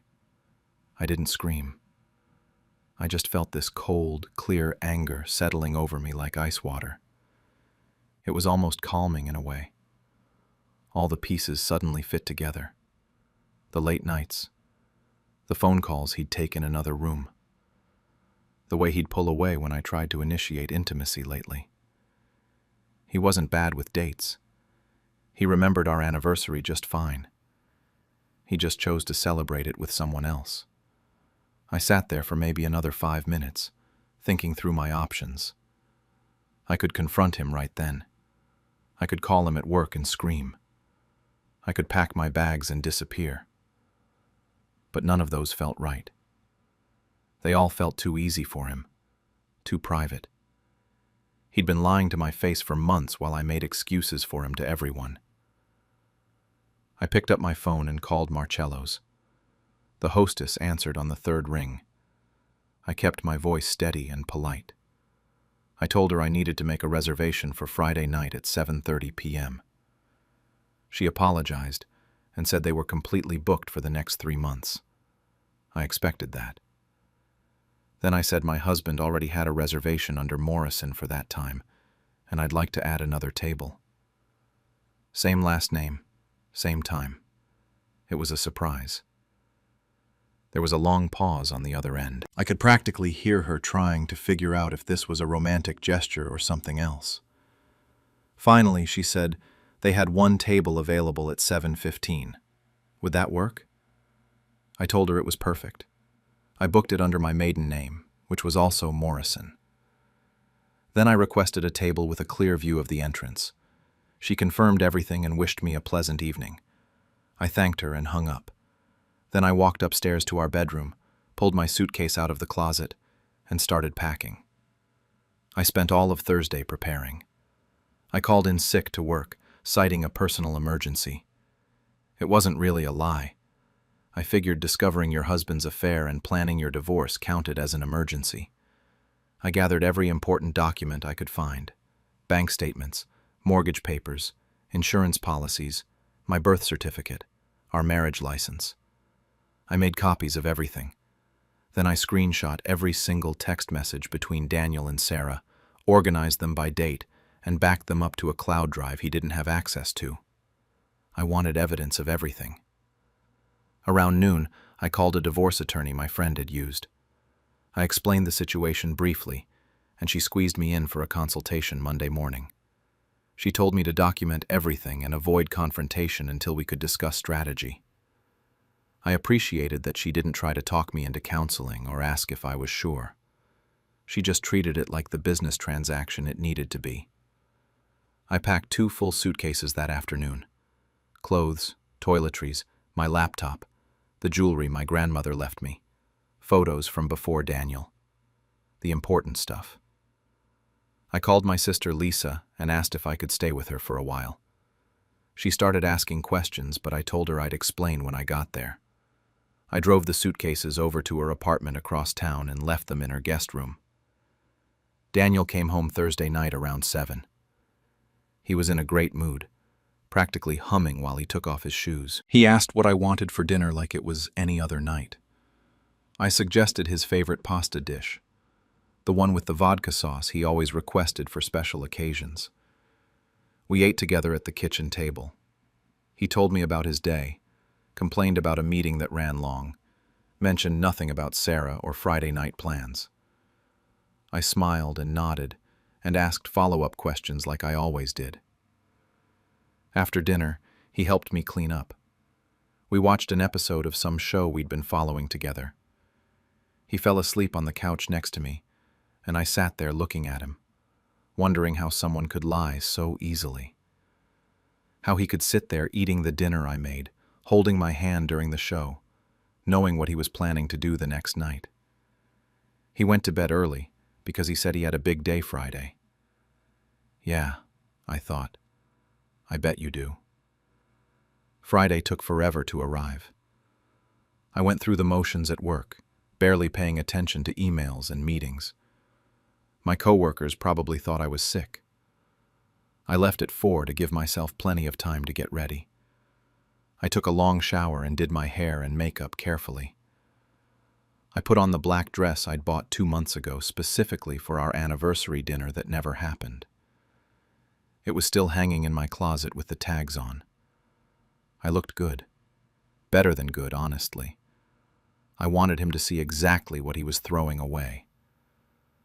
I left the house at 6:45. Daniel was already gone, had left around 6 saying he had to work late and grab dinner near the office. Another lie added to the pile. I arrived at Marcello's right at 7 p.m. The restaurant was beautiful, all warm lighting and white tablecloths and soft Italian music playing. Exactly the kind of place I'd dreamed about going to. The hostess seemed slightly confused when I gave my name, probably because 2 Morrison reservations for the same night was unusual, but she stayed professional. She led me to a corner table with a perfect view of the entrance, just like I'd requested. I ordered a glass of wine and waited. My hands were surprisingly steady. I'd expected to be nervous or emotional, but I just felt calm, focused. 7:28 p.m. The door opened. Daniel walked in, wearing the charcoal suit I'd bought him for Christmas last year. He was holding hands with a petite brunette in a red dress. Sarah. She was prettier than I'd imagined, which annoyed me for some reason. They were laughing about something, completely comfortable with each other.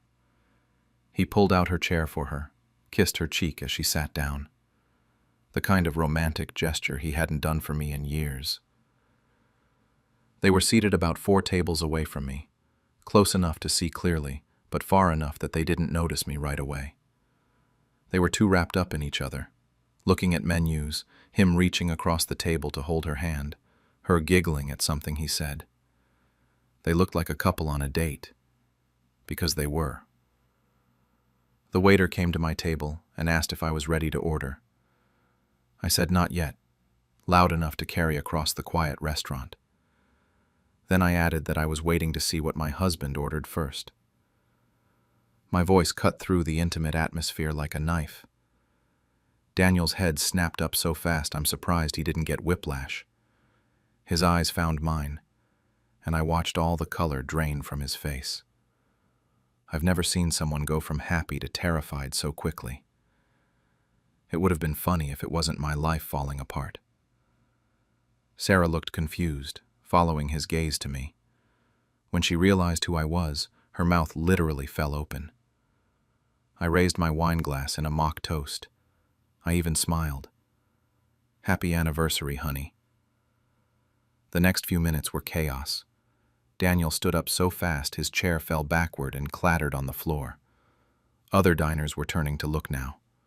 Sarah was grabbing her purse, mumbling something about needing to leave. Daniel was trying to get to my table, his hands raised like I was some kind of dangerous animal he needed to calm down. He was saying my name over and over. Jessica, I can explain. This isn't what it looks like. Please, just let me explain. All the typical cheater lines. I let him get halfway across the restaurant before I spoke again. I asked him what it wasn't. Wasn't him taking his girlfriend to the restaurant I wanted to go to? Wasn't him celebrating our anniversary week with another woman while telling me he was bad with dates? He reached my table and tried to lower his voice, like we could somehow have a private conversation in the middle of a packed restaurant. He was begging me to talk about this at home. He kept saying it was a mistake, that he and Sarah were just friends, that it wasn't what it looked like. I pulled out my phone and showed him the screenshot of his texts. The "I'm falling for you" message. I asked if it sounded familiar. His face completely crumpled. He asked how I got those messages, and I reminded him that he'd given me all his passwords. Trust, remember? I signaled our waiter over and asked him to bring me the check for table 7. The couple by the window. I said I'd be covering their meal tonight. The waiter looked confused and said they hadn't ordered yet. I told him they wouldn't be ordering, but to make sure he included a note with their bill. I handed him the folded piece of paper I'd prepared that morning. On it I'd written, "Happy anniversary, sweetheart. Hope she's worth it. Your wife." The waiter took it, clearly uncomfortable but too professional to refuse. Daniel was actually crying now, trying to hold my hand, saying he loved me, that this was stupid, that he'd end it right away. I pulled my hand back and told him he should return to his date. Sarah looked lonely sitting there by herself. I stood up, gathered my purse, and walked toward the exit. But I stopped by Sarah's table on my way out. She looked like she wanted to sink through the floor. I told her that Daniel had told me he was bad with dates too, and I wondered if he'd forget her anniversary someday. Then I left. Daniel followed me to the parking lot, but I got in my car and drove away while he called after me. He followed me out to the parking lot, jogging behind my car as I unlocked it. He was saying my name, begging me to stop, trying to explain. I got in, locked the doors, and started the engine while he stood there with his hands on the window. I drove to my sister's apartment, and he called me 17 times during the 20-minute drive. I blocked his number after the 10th call. That weekend was a complete blur. Lisa poured wine and let me rage cry on her couch. She didn't push me to talk when I didn't want to, and didn't judge me when I did. The whole story came spilling out between sobs and angry rants. She called him every name in the book, and said she'd never liked him anyway, which made me laugh even though I was crying. My phone kept lighting up with calls from numbers I didn't recognize. His mother, his best friend. Even a number I'm pretty sure was Sarah trying to reach me. I didn't answer any of them. I had nothing to say to those people.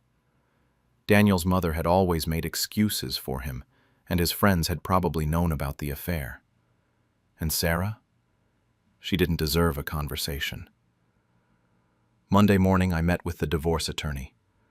Her office was in a high-rise downtown, and she had this calm, efficient energy that made me feel like I was making the right choice.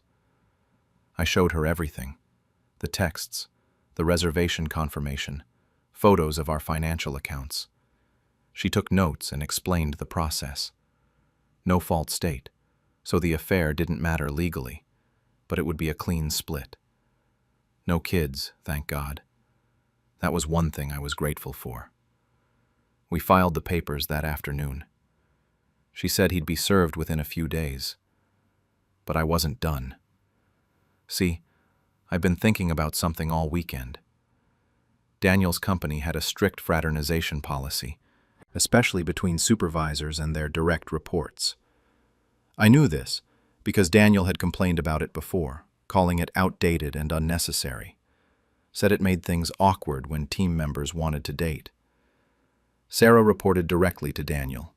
He was her manager. That's how they'd met, how they'd started spending so much time together. All those late-night strategy sessions were probably against company policy. I spent Monday evening going through every screenshot I'd taken. I organized them chronologically, highlighting the ones where they discussed meeting at the office after hours, the ones where Daniel mentioned his role as her supervisor, the ones where he clearly used his position to spend more time with her. Then I wrote a professional email to HR. I kept it factual. Said I was Daniel Morrison's wife and had recently discovered an inappropriate relationship between him and his direct report, Sarah Chen. Attached the evidence. Explained that I felt the company should be aware of the violation of their fraternization policy, especially given the power dynamic involved. I didn't make it emotional or vengeful. Just stated the facts and let them draw their own conclusions. I sent it Tuesday morning at exactly 9 a.m. and then closed my laptop. By Tuesday afternoon, Daniel was calling from his office number. I'd forgotten to block that one. I almost didn't answer, but curiosity got the better of me. His voice was pure panic. He asked what I'd done, though he clearly already knew. I told him I'd simply made sure his workplace was aware of his workplace relationship. Seemed relevant given their policies. He said HR was investigating both of them, and he could lose his job. I told him he should have thought about that before sleeping with his subordinate. He actually said I was ruining his life. I had to laugh at that. I told him he'd ruined his own life, and I was just making sure there were consequences for his actions. He was fired by Thursday. I found out through a mutual friend who still worked there. Apparently, the investigation found enough evidence that they terminated him immediately. Sarah was demoted and transferred to a different department. The messages had proven he'd been abusing his position of authority, using his role as her manager to pursue a relationship. The company couldn't keep him after that. His professional reputation took a hit too. Our city has a pretty tight-knit tech scene and people talk. Word got around about why he was fired. I heard through the grapevine that he was having trouble finding new positions because of it. The apartment lease was in both our names, but he couldn't afford it without my income contribution. He had to move back in with his mother at 35 years old. His mom called me a few days later, screaming about how I was a vindictive bitch who'd destroyed her son's life. I calmly texted her screenshots of her son's affair messages and hung up. She didn't call back. The divorce is moving forward, should be finalized in a few months. Everything's being split down the middle, which is fine by me. I just want it over with. I'm still staying with Lisa while I look for my own place. She's been amazing through all of this. I've started therapy to work through the betrayal and figure out how I missed the signs. My therapist says I didn't miss anything, that cheaters are good at hiding things. But I'm not sure I believe that yet. Some of our mutual friends have reached out. Most of them are supportive, but a few think I went too far with the HR email. They say I should have just divorced him quietly and moved on, that getting him fired was excessive and vindictive, that I let my anger make me cruel. But here's what I keep coming back to. He didn't forget our anniversary. He remembered it perfectly. He just chose to celebrate it with someone else, while letting me believe I wasn't worth remembering. 7 years of marriage. 7 years of me making excuses for him, believing his bad memory story, defending him to friends and family who said he was careless with my feelings.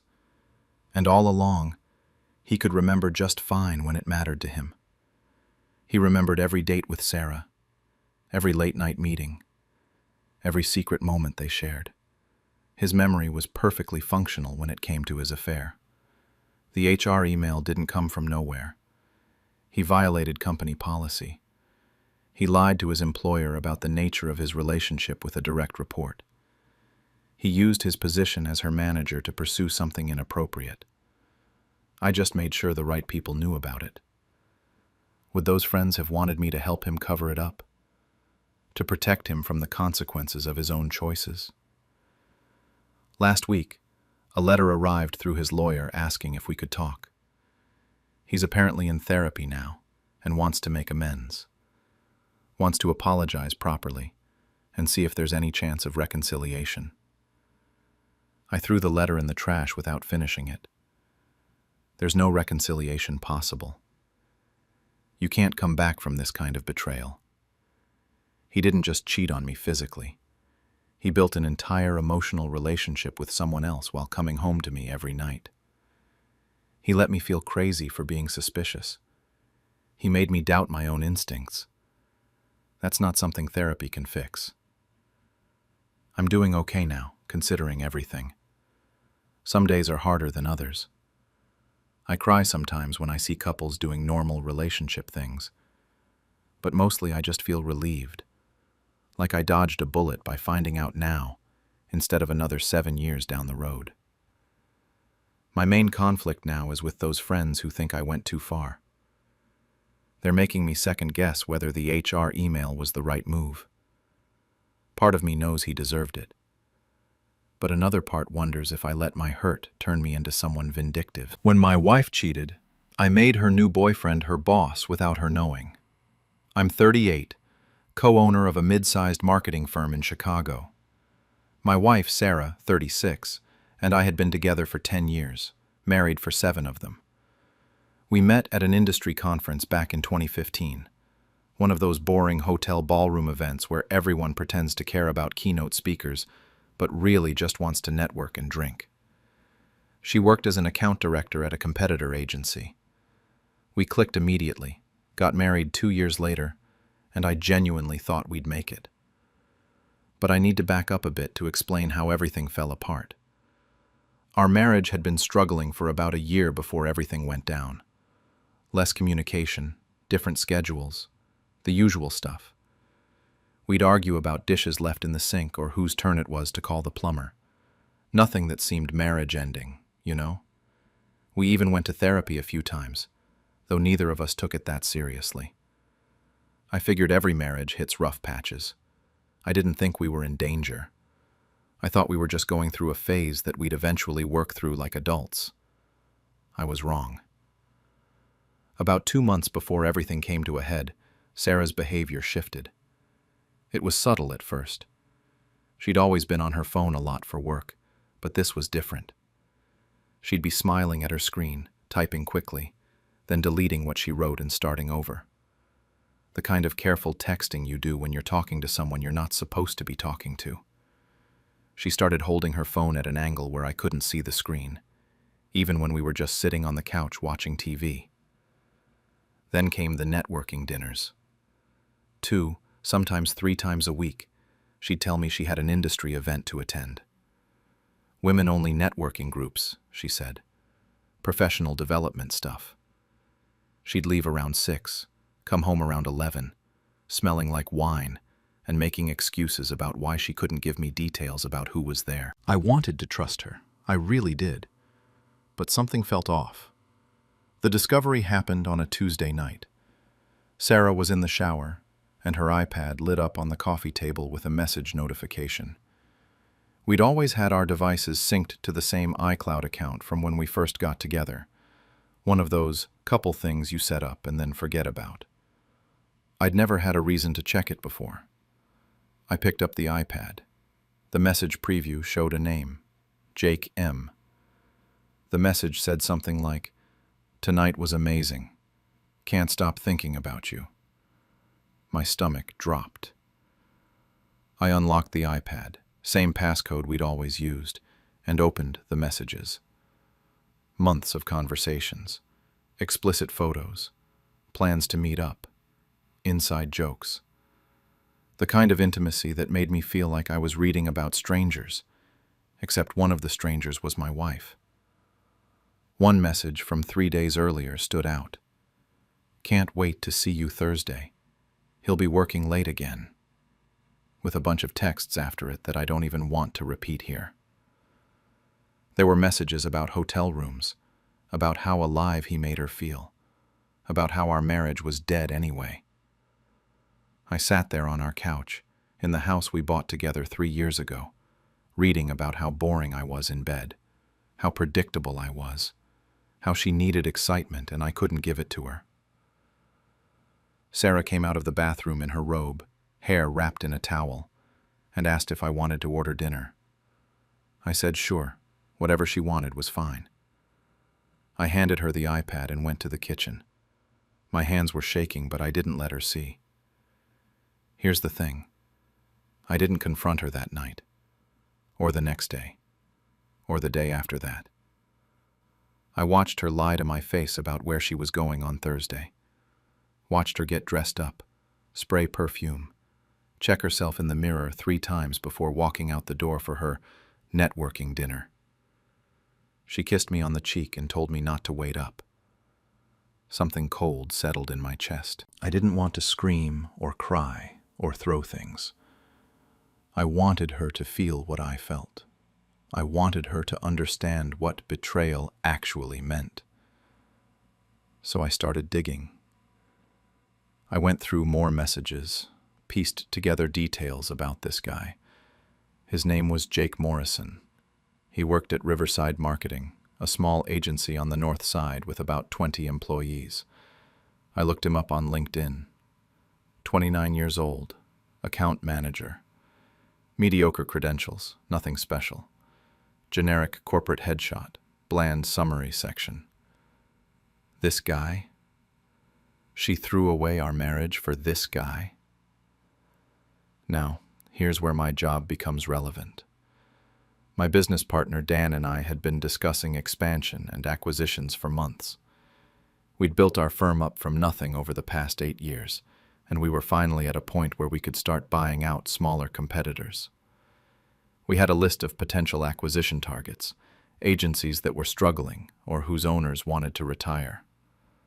I added Riverside Marketing to our list. Dan didn't question it.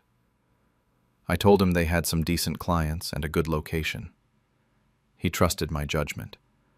We'd always split decision-making pretty evenly, but he let me take the lead on the acquisition research. I spent the next few weeks gathering information. Financial records, client lists, employee contracts. All legitimate business research. I went to therapy that week and smiled when Sarah asked how it went. I told her I was working on myself, really taking the sessions seriously this time. I didn't mention I was also working on something else. She kept sneaking around. I kept pretending not to notice. Every Thursday, like clockwork, she had somewhere to be. I'd work late at the office, legitimately, giving her the space to think she was getting away with it. She'd come home, shower immediately, and slip into bed like nothing happened. The hardest part wasn't even the betrayal anymore. It was watching her lie so effortlessly, watching her kiss me goodbye in the morning and text him from the car. She'd ask about my day over dinner, while probably thinking about him. She was living a double life, and she was good at it. 3 months after I first found those messages, my partner and I officially made an offer to acquire Riverside Marketing. The owner was in his 60s and wanted out. The deal made sense on paper. We closed within 6 weeks. The acquisition closed on a Friday in late September. Sarah had no idea. Why would she? I never discussed specific business deals at home, and she'd stopped asking about my work months ago. She was too busy with her own secret life to care about mine. Post-acquisition, we had to absorb Riverside's employees into our structure. Dan handled most of the client transitions, while I took point on personnel decisions. He was happy to let me deal with the HR headaches. I told him I wanted to make sure everyone landed in the right spots, that we maximized the talent we'd just acquired. Really, I was looking for one specific name on the employee roster. Jake Morrison, account manager. Salary, $67,000. Performance reviews, average. Nothing impressive, nothing terrible. Just a regular guy doing a regular job, except he'd been sleeping with my wife for at least 6 months. My partner asked where I wanted to slot the Riverside account managers. I said I'd handle it personally, that I had a specific structure in mind. I restructured the entire account management division. Sarah's position at our firm was senior director, overseeing a team of 8 account managers. She'd worked her way up over 5 years, and she was good at her job. I'll give her that much. Jake's new position, effective immediately. Account manager reporting directly to Sarah. The paperwork took 2 weeks to process. HR sent out the integration emails, new org charts, updated reporting structures. I watched Sarah open the email at home one evening. She was sitting at the kitchen table with her laptop. I was standing at the counter, pretending to look through mail. I saw her face change, watched the color drain. She stared at her screen for a long time, then closed the laptop and said she had a headache and was going to bed early. It was 7:30. She didn't know that I knew yet. She just knew her affair partner was about to become her direct report, and she was probably panicking about how to handle it. I slept fine that night. She didn't. The company threw an integration mixer 2 weeks later at a hotel event space downtown.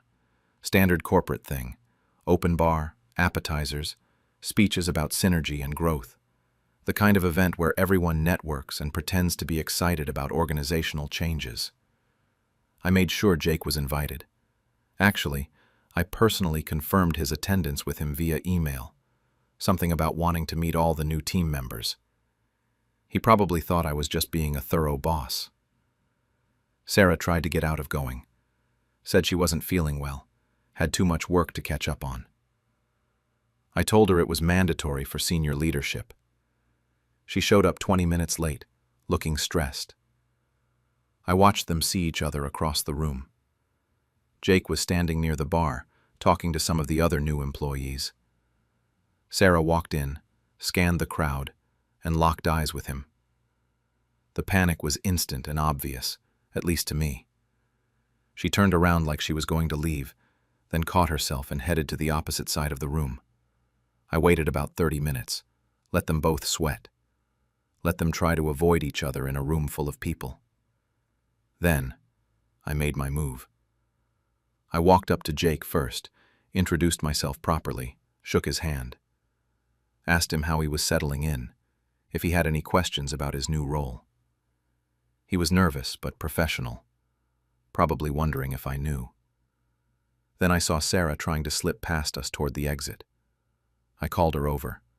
She had no choice but to come. Her face was carefully neutral, that practiced professional expression she'd perfected over years of client meetings. I made the introduction simple. Told her this was Jake Morrison, one of the account managers who'd be joining her team. Told Jake that Sarah was his new supervisor and one of the best in the business. Watched them shake hands like they'd never met before. Sarah's hand was trembling. Jake looked like he might throw up. I kept my tone friendly and professional, going on about how I was sure they'd work well together, how excited I was about the expanded team structure. The moment I walked away, Sarah followed me. She grabbed my arm near the coat check and said we needed to talk. Her voice was tight, controlled. I asked if everything was okay, playing dumb. She said something about not being sure Jake was the right fit for her team, that maybe he should report to someone else. I told her that decisions had already been made, that the reporting structure was final. I said Jake came highly recommended, and I had confidence in her ability to manage him. Then I looked her directly in the eyes and let her see, just for a second, that I knew exactly what I was doing. She didn't confess. She couldn't. To confess would be to admit the affair, and she wasn't ready to blow up her life yet. So she was trapped, and she knew it.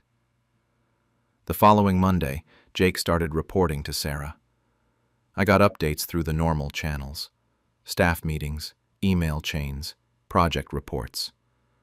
The workplace tension was immediate and obvious. Other employees started noticing that Sarah was unusually short with Jake, that he seemed terrified to interact with her. Within 2 weeks, Sarah came to me with concerns about Jake's performance. Said he was missing deadlines, not communicating well with clients, making careless mistakes. She wanted him transferred to another team. I asked for documentation. She didn't have enough yet. She tried again a week later.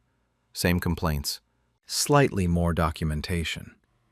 I told her to put him on a performance improvement plan if she felt it was necessary, but that I wasn't going to transfer people around without following proper protocols. I was her boss now too, technically. Dan and I were co-owners, but I'd taken over most of the day-to-day personnel management. Every meeting, every email, every performance review, she had to work with Jake and pretend it was normal. She had to CC me on all their communications per company policy. I read every single one. The awkwardness was palpable even through email. Other team members started asking questions. Why was Sarah so hard on Jake specifically? Why did he seem so uncomfortable around her? I played ignorant, said I hadn't noticed anything unusual. At home, Sarah barely spoke to me. She'd come home, go straight to our bedroom, close the door. We stopped having dinner together, stopped sleeping in the same bed most nights. She took the guest room, said my snoring was keeping her awake. Fine by me. 6 weeks into the new arrangement, Jake made a legitimate mistake. He missed a major deadline for a client presentation, forgot to loop in a key stakeholder, and the client complained directly to Sarah. She had to write him up formally. Company policy. I scheduled a 3-way performance review. Me, Sarah, and Jake, sitting in a conference room going over his failures. Sarah had to present the documentation she'd compiled. Jake had to sit there and accept responsibility. I had to play the impartial owner, asking questions about what went wrong and how we could improve going forward. Watching them sit across from me, unable to look at each other, unable to explain the real reason they couldn't work together. That was when I knew it was over. Not the affair. That had ended the moment I put them in the same reporting structure. But watching them both suffer, watching Sarah squirm while Jake looked like he wanted to disappear through the floor, I knew I'd accomplished what I set out to do. They couldn't be together. They couldn't even be around each other. And they certainly couldn't tell anyone why.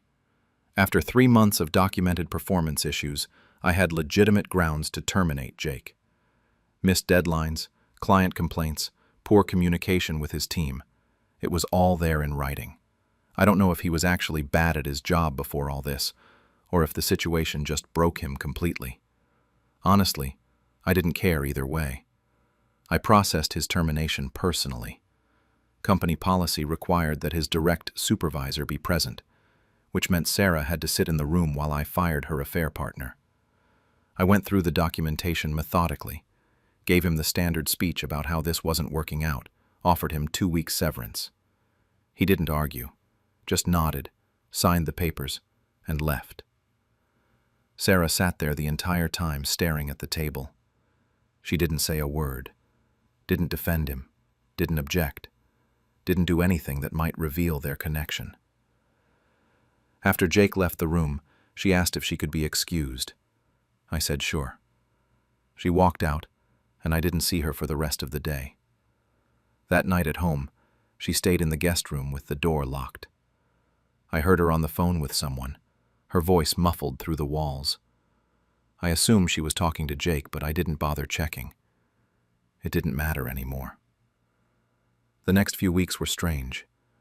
Sarah kept coming to work, kept doing her job, but something in her had shifted. She'd always been confident, assertive, the kind of person who commanded a room. Now she was withdrawn, quiet. She started taking sick days, missing team meetings. Other employees noticed. A few people asked me if everything was okay with her, if there was something going on they should know about. I maintained complete professionalism, said she was dealing with some personal matters, but nothing that affected her work performance, which was technically true, I guess. At home, we existed in separate spheres. She'd leave for work early, come home late. We'd cross paths in the kitchen occasionally and exchange maybe 3 sentences. The house felt empty, even when we were both in it. I thought about asking her to move out, but I wanted to see how long she'd keep up the charade. 4 months after Jake's termination, Sarah submitted her resignation. No explanation, just a formal letter giving 2 weeks' notice. I accepted it through HR, kept everything by the book. Her last day was on a Friday. We had an exit interview scheduled, standard procedure. She came to my office that afternoon, sat down across from my desk like we were strangers having a business meeting. I asked her the standard exit interview questions. Where was she going? What were her reasons for leaving? Any feedback about the company culture? She gave generic answers, said she needed a change, wanted to explore other opportunities. Then she asked me how long I'd known. Just like that, out of nowhere. I told her long enough. She nodded like that explained everything, and maybe it did. She asked if that was why I bought Riverside. I didn't answer. She stood up, said she'd have her desk cleared out by end of day, and left. That was the last conversation we had as co-workers. She moved out the following Tuesday. I came home from work, and half the furniture was gone. Her clothes, her books, all her personal stuff. She left her keys on the kitchen counter with a note that just said she'd be in touch through her lawyer. Divorce papers arrived the next week. She was citing irreconcilable differences, asking for a clean split of assets. I signed them without contest, didn't fight her on anything. The lawyer said I could probably argue a few points, but I just wanted it done. This is all still happening now, by the way. The divorce isn't finalized yet. We're about 8 months into the process, and it's dragging because of the asset division. The house, the cars, retirement accounts, all of it has to be split up properly. Sarah told her family and friends that I made her workplace hostile, that I was controlling and manipulative. Some of them believe her. My friends are divided. Half think I'm justified, that she got what she deserved. The other half think I went too far, that I should have just divorced her immediately and moved on like an adult. Dan still doesn't know the full story. He knows Sarah and I are divorcing, knows it's messy, but I never told him about the affair, or why I really wanted to acquire Riverside. He thinks it was just a coincidence that Jake ended up reporting to Sarah. I'm okay with him not knowing. I destroyed her affair, her job, and her reputation. But I did it all by the book. Every decision I made had a legitimate business justification. Every performance review was documented. Every termination was processed through proper channels. No one can prove I did anything wrong professionally, even if they suspect my motivations. But here's the thing nobody tells you about revenge. It doesn't actually make you feel better. I thought it would. I thought watching them suffer would somehow balance out what they did to me. It didn't. It just made me feel empty. Some nights I lie awake wondering if I should have just confronted Sarah that first night when I found the messages. Filed for divorce immediately, split everything down the middle, moved on with my life. Would have been cleaner. Would have been faster. Would have hurt less, probably. Other nights I think she deserved every bit of what happened. She made the choice to cheat. She lied to my face for months. She threw away 10 years for some mediocre guy who couldn't even handle the consequences of his own actions. I still run the firm. Business is fine, actually better than ever. The Riverside acquisition ended up being profitable once we streamlined their operations. Dan's happy with how everything turned out from a business perspective. I got a promotion out of it, in a way. More responsibility, more control. I haven't dated anyone since. Haven't even tried. A few people have expressed interest, but I'm not ready for that. Maybe I won't be for a while. The company therapist I pretended to see during all of this, I actually go now.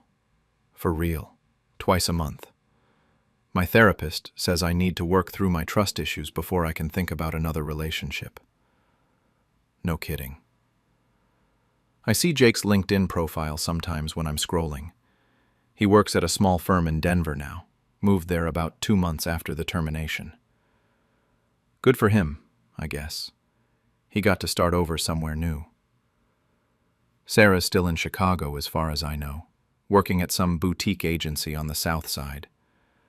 Every time I walk past her old office at work, we converted it into a conference room, I feel something. I'm just not sure what.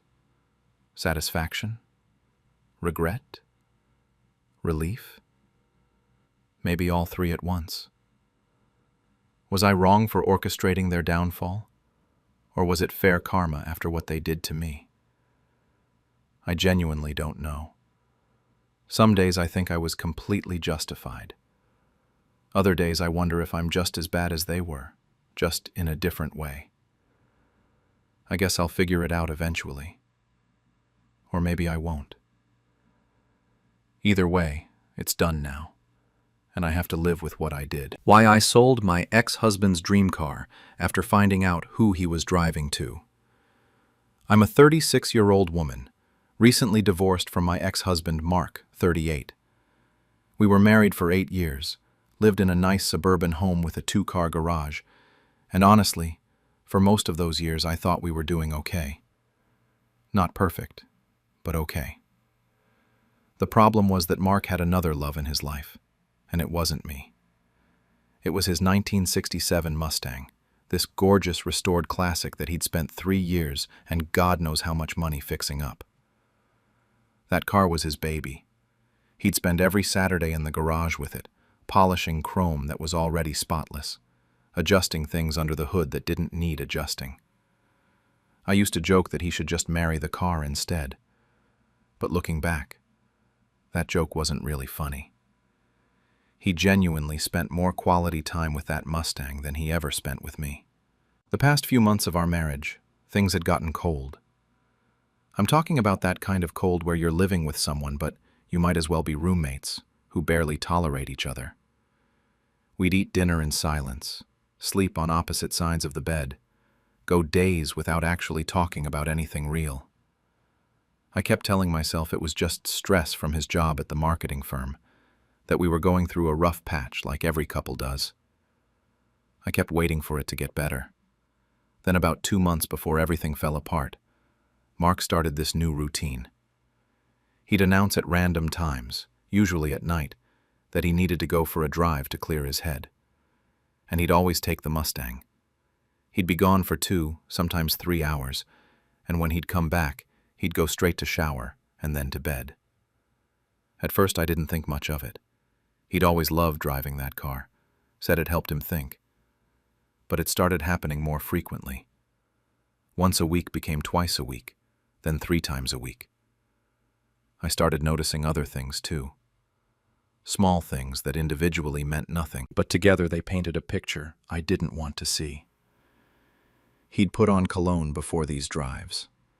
He started checking his phone constantly and tilting the screen away from me when I walked by. He bought new workout clothes and claimed he'd joined a gym. Said he was trying to get back in shape.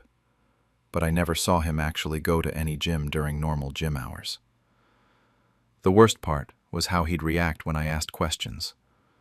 I'd try to be casual about it, just asking where he was going or if everything was okay. He'd snap at me, tell me I was being paranoid, that I was suffocating him, that he just needed space to think. He'd turn it around on me, make me feel like I was the problem for even caring that my husband was disappearing for hours at a time. I started doubting myself, wondering if I really was being paranoid like he said. But my gut kept telling me something was off. You know that feeling, right? When you just know something is wrong but you don't have proof, so you feel crazy for even thinking it. That was me for weeks. I'd lie awake at night while he was on these drives, imagining all sorts of scenarios, then feeling guilty for not trusting him. Then came that Friday night. It was around 8 in the evening, and Mark came into the living room where I was watching TV. He announced he needed to go for a drive, said work had been stressful and he needed to clear his head. But here's the thing that made me snap to attention.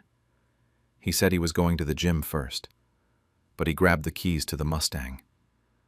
He never drove the Mustang to the gym. He always took his regular car because he didn't want to risk anything happening to his precious classic in a parking lot. That's when I knew. I just knew. I didn't even think about it. The second his taillights disappeared down the street, I grabbed my purse and keys and got in my car.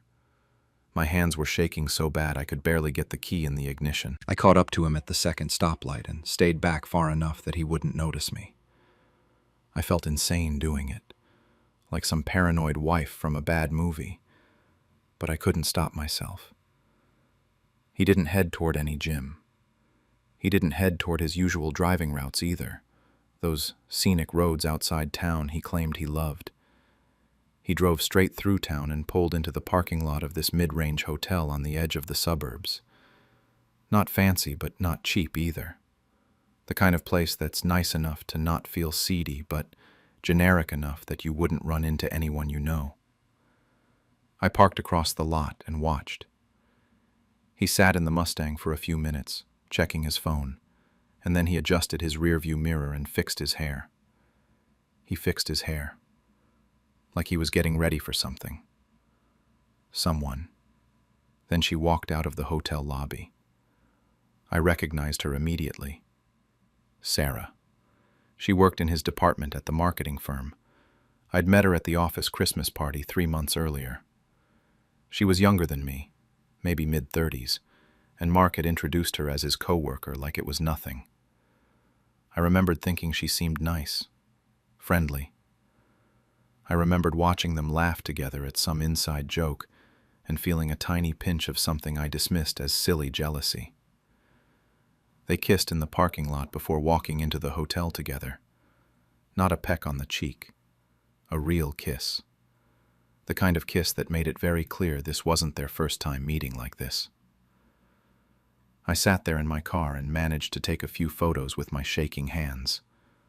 One of his car, one of the hotel entrance, and one blurry shot of them together before they disappeared inside. I don't know how long I sat there. Could have been 10 minutes. Could have been an hour. I just stared at the steering wheel, feeling like my whole body had gone numb. Then I drove home in a daze, gripping the wheel so tight my knuckles were white. I pulled into our driveway and couldn't bring myself to go inside. I sat there in the dark garage for almost an hour, just staring at nothing, trying to process what I'd seen. Mark came home around midnight. I heard the Mustang pull in, heard him whistle as he came through the door. He poked his head into the living room where I was sitting with the TV on, not watching it. He asked what I made for dinner. He was smelling like someone else's perfume, and he asked what I made for dinner. The next morning, Mark woke up like nothing had happened. He was actually cheerful, humming while he made coffee, asking if I wanted to grab brunch somewhere. I sat across from him at the kitchen table, watching him scroll through his phone and smile at something, and I just nodded along. I felt completely numb, like I was watching myself from outside my body. I made some excuse about not feeling well and stayed home from brunch. He shrugged, kissed my forehead, and left without me. I spent that entire Saturday in a fog. I kept replaying the night before in my head, seeing them kiss over and over again. But I didn't cry. I didn't scream. I didn't confront him. Something in me just switched to autopilot, and I started thinking practically instead of emotionally. Maybe it was shock, or maybe some survival instinct kicked in. Either way, I knew I needed to be smart about this. Monday morning, I called in sick to work. Mark had already left for the office, probably to see her. I got dressed, printed out the photos from Friday night, and drove to a divorce lawyer's office. I'd found her online that weekend, read reviews, and made an appointment for first thing Monday. Her name was Patricia, and she was this no-nonsense woman in her 50s who'd clearly seen every variation of cheating spouse stories. I showed her everything. The photos, the phone records I'd pulled from our account showing all those late-night calls, the credit card statements with hotel charges I'd been too naive to question before. Patricia was straightforward with me. She said I had a solid case, that the adultery would work in my favor, but that I needed to be strategic. Don't tip him off yet. Document everything. Protect our assets. Start separating finances quietly. She said the biggest mistake people make is confronting their spouse too early and giving them time to hide money or build their own case. I listened to everything she said and took notes like I was in a business meeting. Then we got to the part about assets, and that's when Patricia asked about the Mustang. She'd seen it on our insurance documents. I told her it was his baby, his pride and joy, worth probably $40,000 to $50,000. She asked whose name was on the title, and I realized I didn't know. I just assumed it was his car, you know? He paid for it, he restored it, he drove it. But I told her I'd check. That afternoon, while Mark was still at work, I went through our filing cabinet looking for the title and registration. I found them in a folder with all our other vehicle paperwork, and there it was, clear as day. The car was registered solely in my name. Not joint ownership, just mine. I stared at that document for a solid 5 minutes, trying to remember why. Then it came back to me. About 5 years ago, when he'd finished restoring it and was getting it registered and insured, he'd put it in my name because of some tax thing. Something about lower insurance rates and property tax benefits. I hadn't questioned it at the time because I didn't care about the car, and it seemed to make him happy. I called Patricia right away. She confirmed it. Legally, that car was my property. I could do whatever I wanted with it. That's when the plan started forming in my head. I didn't tell Patricia what I was thinking. I just thanked her and said I'd be in touch. For the next 2 weeks, I played the perfect wife. I acted normal, made dinners, asked about his day, pretended I believed him when he announced his drives. But I was documenting everything. I followed him twice more to that same hotel and took more photos. I started moving money from our joint account into a separate account I'd opened, just a little at a time so he wouldn't notice. I quietly filed for divorce through Patricia. I went through the house and packed up all his important documents, his passport, his birth certificate, family photos, all that stuff, and stored it in boxes in the garage. I wanted to be ready. All that time, he had no idea. He kept sneaking around, kept lying to my face, kept sleeping next to me at night like everything was fine. The betrayal was one thing, but the lying was what really got to me. He'd look me in the eye and lie so easily, like I was too stupid to figure it out. That Friday, exactly 2 weeks after I'd first followed him, I decided it was time. I made a nice dinner, set the table, acted completely normal. We sat down to eat, and I just said it. Calm as anything. I told him I'd filed for divorce and he needed to move out that weekend. You should have seen his face. He literally dropped his fork. He tried to play dumb at first, asking what I was talking about, saying I was being crazy. I pulled out my phone and showed him one of the photos from the hotel parking lot. Just one. Him and Sarah, clear as day. He went pale, then red, then pale again. He tried to explain, stumbling over his words, saying it wasn't what it looked like, that it was a mistake, that it only happened a few times. Then when he realized I wasn't buying it, he switched tactics and got defensive. Started saying that maybe if I wasn't so cold all the time, if I paid more attention to him, he wouldn't have looked elsewhere. He actually tried to blame me for his affair. That was rich. The argument went on for over an hour. He went through all the stages: denial, anger, bargaining, the whole thing. I just sat there and let him talk himself out. Eventually he realized I was serious, that I wasn't going to change my mind, and he left. Slammed the door so hard a picture fell off the wall. He stayed with one of his friends that weekend. Came back Sunday afternoon with his buddy's truck to get his stuff. I'd made it easy for him. Everything was already boxed up and labeled, stacked neatly by the garage. His clothes, his books, his games, all his personal items. I helped him load the truck without saying much.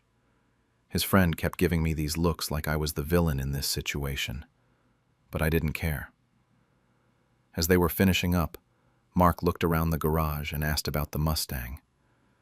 Said he'd come back next weekend to get it, that he needed to arrange for garage space at his friend's place first. I just nodded and said sure, whenever he was ready. He didn't seem to notice that the car wasn't actually in the garage at that moment. I'd parked it in the driveway that morning. He was too distracted with everything else to pay attention. They drove off, and I went back inside my empty, quiet house. I stood in the kitchen where we'd had that final dinner conversation and let myself feel it all for the first time in 2 weeks. The anger, the sadness, the humiliation. Then I dried my eyes, made myself a cup of tea, and pulled up my laptop. I had a car to sell. Monday morning, first thing, I contacted a classic car collector I'd found online over the weekend. His name was Robert, and he specialized in vintage Mustangs. I sent him photos and the VIN number, told him I needed to sell quickly. He called me back within an hour, said he'd come look at it that afternoon. Robert showed up around 3 with a buddy of his who apparently knew everything about old Mustangs. They spent maybe 40 minutes looking over every inch of that car, checking under the hood, taking it for a test drive around the neighborhood. When they got back, Robert offered me $45,000 cash, said it was a fair market price, that Mark had done good work on the restoration. I told him I'd take it. Tuesday morning, Robert came back with the cash and a trailer. I signed over the title, handed him the keys, and watched him load up the Mustang. The whole transaction took maybe 20 minutes. Just like that, Mark's baby was gone. I deposited the money into my personal account that afternoon and felt absolutely nothing. No guilt, no satisfaction, just numb efficiency. The rest of that week was quiet. I went to work, came home, started boxing up more of Mark's stuff that he'd missed. I found his old baseball card collection, some tools, random things he'd left behind. I kept it all organized in the garage. Figured he'd come get it eventually. I didn't hear from him at all. No calls, no texts. I assumed he was settling into his new situation, probably spending time with Sarah. Friday evening, 5 days after I'd sold the car, I was making dinner when I heard a truck pull into my driveway. Then someone started pounding on my front door. Not knocking, pounding. I looked through the peephole, and there was Mark, red-faced and furious. He had a trailer hitched to his friend's truck. I opened the door and he immediately started yelling, asking where his car was. I stayed calm, told him it wasn't his car, and it never had been. That just made him angrier. He tried to push past me to get to the garage, but I blocked the doorway. He kept yelling about his baby, about how he'd spent years restoring it, about how much money he'd put into it. Threatened to sue me, said I'd stolen from him, called me every name in the book. I held up one finger, told him to wait, and went back inside. I'd prepared for this moment. I had an envelope ready on the kitchen counter. I came back and handed it to him without saying a word. He opened it right there on my porch. Inside was a copy of the title, showing my name as the sole owner, a copy of the bill of sale to Robert, and that photo from the hotel parking lot. The good one, where you could clearly see him and Sarah together. He stared at that photo for a long time, his face going through about 10 different shades of red and white. I told him the car was gone, sold legally since it was mine. Then I said if he needed a ride anywhere, maybe Sarah could help him out. I don't think I'd ever been that cold to anyone in my life, but it felt appropriate in the moment. He tried one more time, sputtering about lawyers and theft and how I couldn't do this to him. I pulled out Patricia's business card and handed it to him, told him to call my lawyer if he had a problem. Then I stepped back inside and closed the door while he was still standing there with his mouth open. I locked it and walked away while he pounded on it a few more times. Eventually, I heard the truck start up and drive off. That was 3 months ago. The divorce was finalized last month. It was pretty straightforward once everything was filed. Mark never did sue me about the car. Patricia said he talked to a lawyer who probably told him he didn't have a case. The car was legally mine. I had proof of his affair, and he didn't have a leg to stand on. He got some of our other assets in the settlement, but nothing major. I heard through mutual friends that he's still with Sarah. They're apparently living together now in some apartment across town. One of my friends saw them at a grocery store and said they both looked miserable. But who knows if that's true or just wishful thinking on my friend's part. I've seen a few of his social media posts when they pop up, and honestly, he doesn't look happy. But maybe that's just what I want to see. The reaction from people has been mixed. Some of his friends think I'm this vindictive monster who destroyed his most prized possession out of spite. They act like I'm the villain in this story, like he didn't cheat on me for months and lie to my face every single day. My friends are split too. Most of them think he had it coming, that it was justified payback for what he did. My best friend thinks I should have done worse, actually. She wanted me to key the car before selling it, but that seemed excessive even to me. My mom had the most interesting reaction. She thinks I should have been the bigger person, that revenge doesn't solve anything and just brings you down to their level. She said I could have just taken the high road, finalized the divorce, and moved on with my dignity intact. But she also admitted that she understood why I did it, even if she didn't approve. My dad, on the other hand, laughed when I told him, and said Mark got what he deserved. I used the money from the car as a down payment on a smaller house in a different neighborhood. Fresh start. No memories of Mark anywhere. It's nice, actually. Smaller and easier to manage, and it's completely mine. Some days I love it. Other days it feels too quiet. I still think about the whole thing sometimes. Not about Mark, really. I'm over him. But I think about the car, and whether I did the right thing. Most days I feel like it was justified. He betrayed me, humiliated me, made me feel crazy for months while he was sneaking around behind my back.